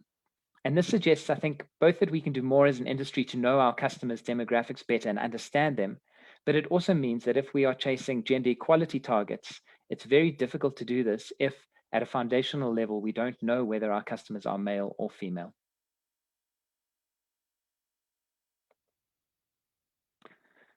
So given all of that, where do we go next? Many speakers today have spoken or hinted at the potential for the Takaful industry, and I believe that is absolutely true, and I believe that it's true for micro Takaful as well. Most of the countries expected to have 1 million or more Muslims by 2030 are low or middle income countries with low penetration rates. And I think this gives us an enormous, a great platform, let's call it, for development in these countries. This suggests that there is a need for these products as well as an opportunity for growth in the industry. And in particular, I believe micro Takaful has potential to support poverty reduction through various mechanisms. And one that I think is not yet fully realized in many countries is working within government and public sector or social protection schemes, working out a way to work with them as part of the social development, financial inclusion, and poverty reduction goals. And I think micro Takaful in particular is well placed to do that. But as I say, I don't think that that's yet been fully realized. Of course, we know that it won't be easy. If it was easy, it would have happened already. The current products available in micro Takaful are relatively limited, and regulation of Takaful and micro Takaful products is, of course, still required in many countries. And a number of speakers have spoken about the importance of this today. Furthermore, while some products are built to address needs in, for example, Malaysia or Indonesia, can easily translate well into other geographies, that's not going to be true for all products. And we've seen this very consistently in the microinsurance world. There will be some products that can work in a cut and paste fashion, but they will be the minority. For most products, it's important to understand the market in a country, to understand the dynamics of that market, and to understand the customers well in order to design a product that fits that environment and serves those customers most accurately. A further challenge is that the micro Takaful industry lags microinsurance as well as the larger Takaful industry. It is thus in a way fighting for prominence, both within countries and from broader communities involved in this work. And this is reflected in the relative lack of data available on micro Takaful when compared to, for example, microinsurance or traditional Takaful.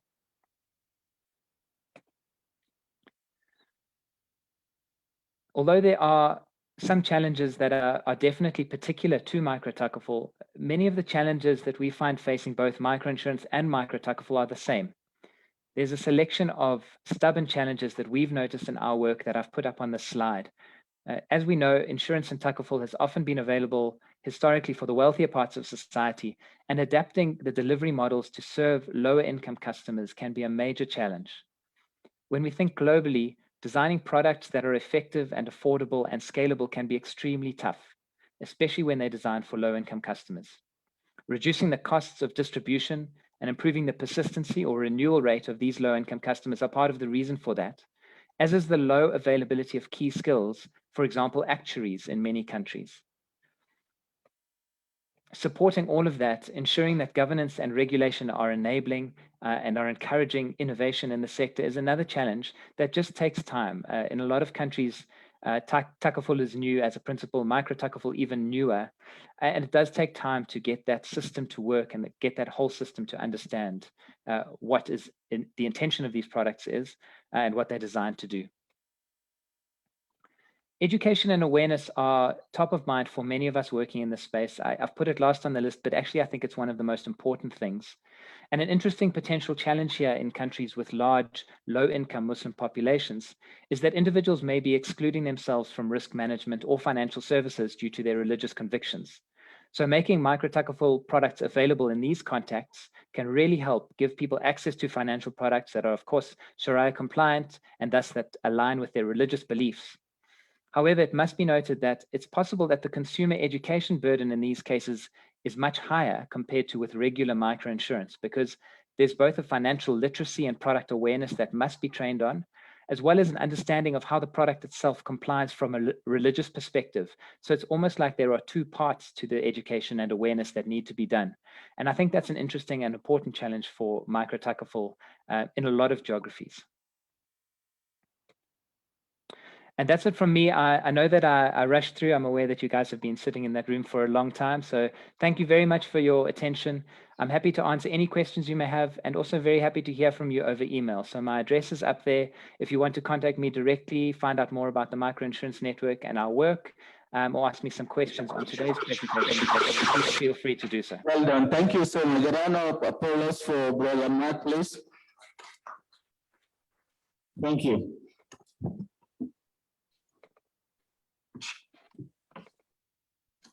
And that brings us to the end of the technical sessions presentations. And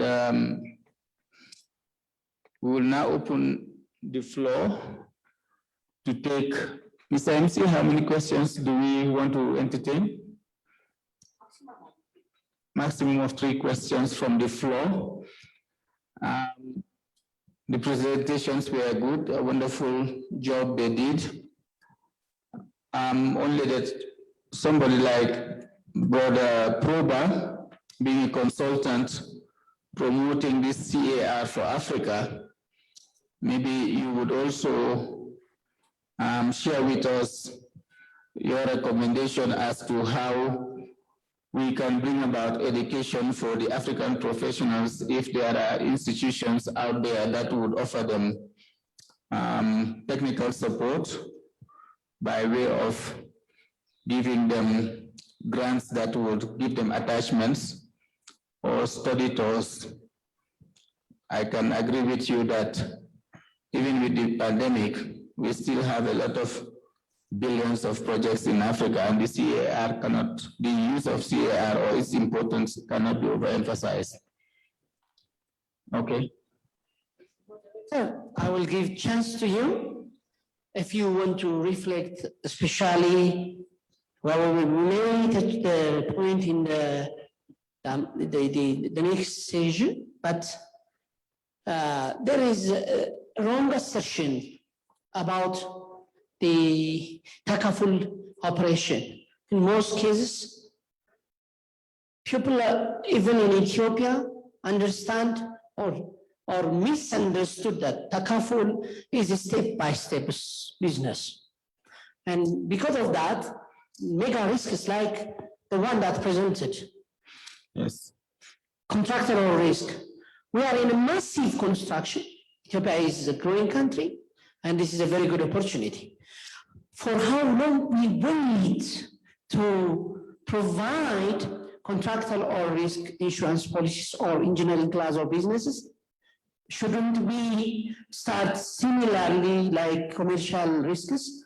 This is the one that you have to reflect, and this is a question that should go to the one who present in the through teleconference. Okay, the online presenters. Online presenters.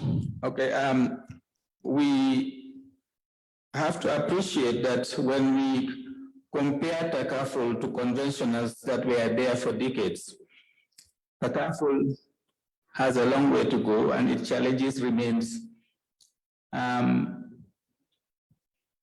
awareness creation. We have to go a long way to educate the markets, industries, for them to appreciate what Takaful is all about. And the challenges are enormous, like we've heard from Brother Mohammed Muzaim. The Sharia boards, there is so much room for capacity building when it comes to training Sharia members to boards of Takaful companies or Islamic financing. They are scarce, there are not too many. If I take, for instance, when I established Phoenix Takaful in Zambia, the chairman of the Sharia board, Mufti Safik Jakura, would travel all the way from South Africa, Dublin, on a quarterly basis to come and chair our Sharia board. So likewise, when Ethiopia here is on it, we need to identify and try to build capacity, both in terms of professionals and Sharia directors, Sharia board directors. I mean, we've heard from Brother Mark Robertson saying micro Takaful and micro insurance. Yes, it's very evident that you may be thinking that it's difficult to differentiate, but Takaful distinguishes itself at all times.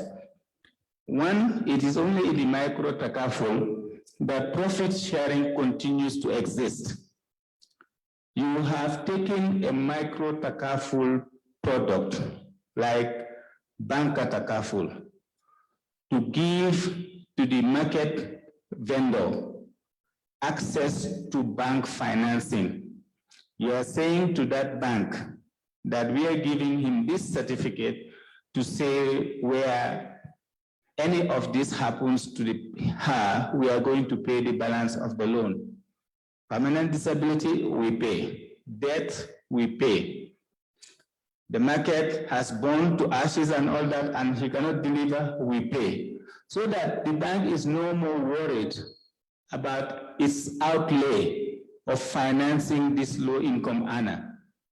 But where now she delivers and finances that facility, what she has paid for that certificate remains to earn her part of the profit for the micro Takaful operator. The micro Takaful operator will still call her and give her part of her profit sharing. And with micro Takaful, it's still shying away from riba, it's still shying away from the gambling, gharar, and it's still shying away from interest. So it's different from micro insurance, which still has the same elements that were criticized in conventional insurance itself. So definitely it's different, and it would remain to distinguish itself differently. For the online presenters, we have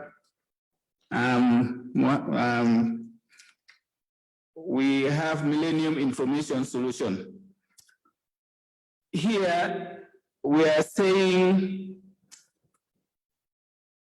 there is restricted Mudaraba offering profit sharing, but we probably wanted a practical situation where they can elaborate a little bit more on the coffee distribution mechanism for the participants to take one practical example to understand. You know, professionals like Zubair will appreciate straight where you're coming from. But participants in the floor would want you to take, for instance, one example, especially the coffee distribution mechanism. If you are with us, please elaborate on that. So if there is any something question, anyone from the participant? No question? Okay, I think Mr. Muhammad Zubair, all online presentation shall be addressed to the participant and for the presenter as well. Thank you very much. Now is We appreciate all presenters, and I will invite Mr. Zubair to give the award with Mr. Juf. Please welcome. Mr. Miles, on behalf of AlHuda, they have a presentation in appreciation of the good service. The award will be given to Mr. Mohammed. Please appreciate. Applaud.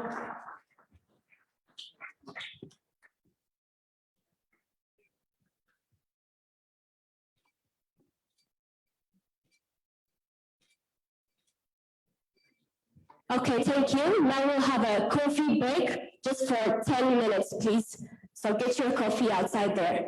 Thank you.